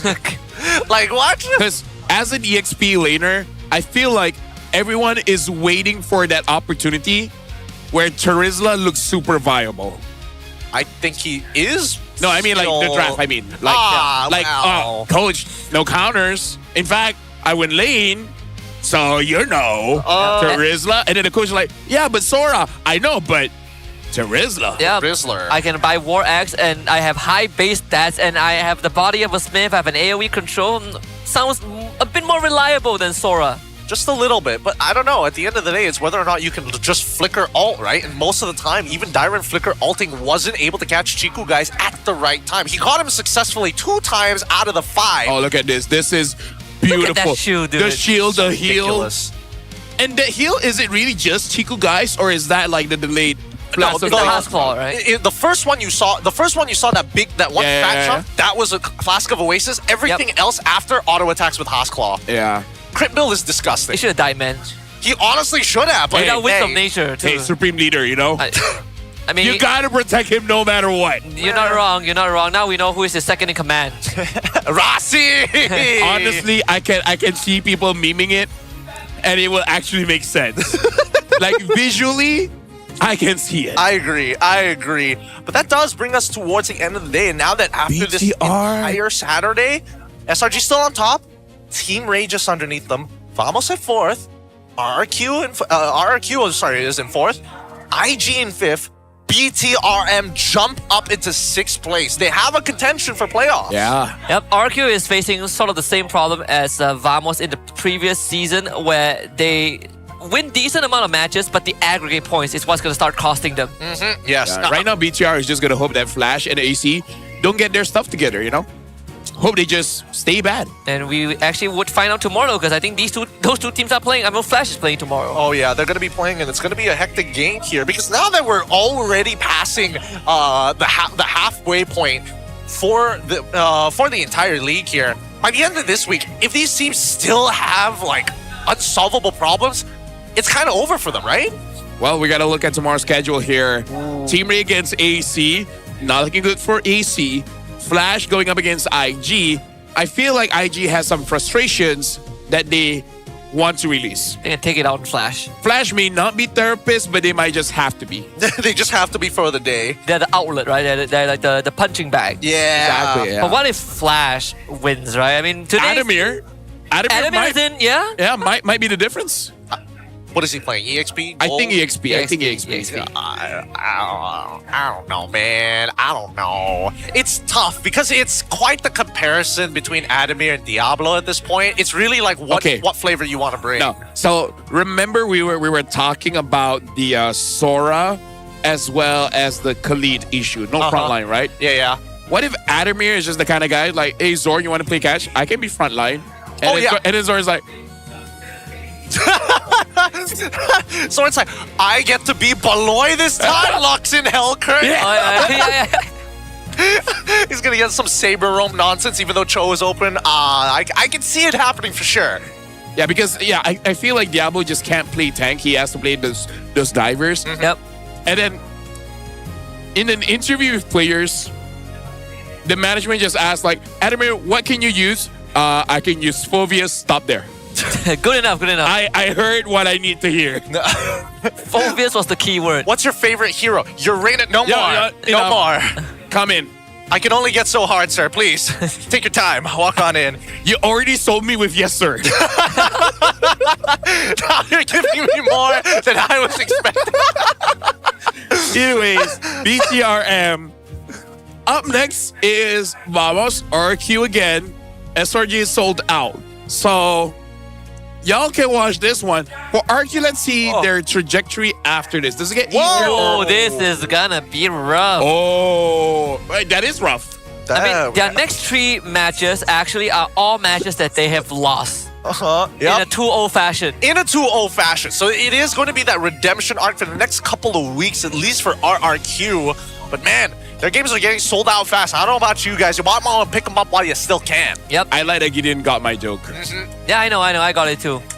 I just decided the rate of funny. I'm guessing that was not on purpose. No, it's not on purpose. Okay. Not on purpose. But thank you.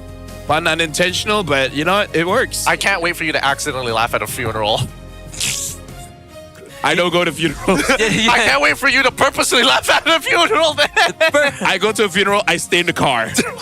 I just watch from afar like someone gives a eulogy and then he's a great man and then LaFell starts laughing. Listen, I don't know about great. Anyways, tomorrow you're going to be casting this one for all the MCGG lovers out there. This is your reminder. MCGG Rising Star Season 5 is back. We got the top contenders from 8 different divisions all fighting to claim that #1 spot. Don't miss it. This will be your, I don't know, fan favorite division, take the crown, or are we about to witness another dark horse upset like last time? It's on April 25th, which is today. But tomorrow you'll be casting that one, so good luck for you on that one. And then all the best. If you have city codes to give, you can give. For us, we do. And it's Vutri Yayak. This is pretty easy to pronounce. Yeah, Vutri Yayak. It sounds very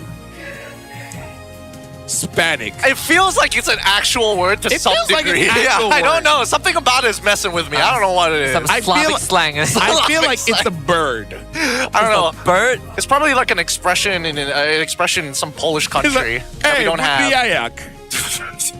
If a Frenchman hope it's not a bad thing. If you slap enough accents to CD codes, you'll probably get a word. What other different accents? Well, mic check. See you guys tomorrow. Bye-bye. Vutri Yayak. Vutri Yayak. Vutri. Hey, I think we can just focus turtle, guys. Bola ni. Hey, go. Hey, balik. Kiting. Hari. Boleh. Don't dalam, sumpah. Naskar. Stand your Reynos. Slow. Let's go, boy! Hey, can mid. Kali mid. Coba aku datang. Cover. Boleh. Suara. Jom ni. Gas boy. Ini Juktin. Gas boy. Aku. Kejar. Tak ada hati. Beduk. Beduk. Mid. Kiri tepi. Aku tak ada ulti dah. Oi. Depan. Belum 18 boy. Depan dulu aja, depan. Careful Kalik dah cik, Aku stun. Ini cloud dah. No BMI. Belum masuk, boleh. End guys. Nah, cik. Aku kan. Santai guys. Chill guys, belum habis Bantu aku betul. Tolong lo. Aman cik. Ni. Aku ke kiri. Kalik tak main. Suara boy. Lo. Aman aja boy. Aku dah tak ada skill guys Aman. Aku reset dulu boy. Nim best Marcel in the world nih boy. Korang makan. Moskov. Moskov aku. Ulti. Mana? Tak ada apa-apa tu. Justin low. Aku ke Moskov guys. Lari gua. Kiting. Nice. Aman. Gua mau. So. See you tadi skill. Oke. Roro, mas. Mati. Chill guys, belum. Sabar, belum end guys. Santai. Dah end dah. Boy. Kalau dia kayak ribut tak bakal selamat dia hari ini anjing. Aku press.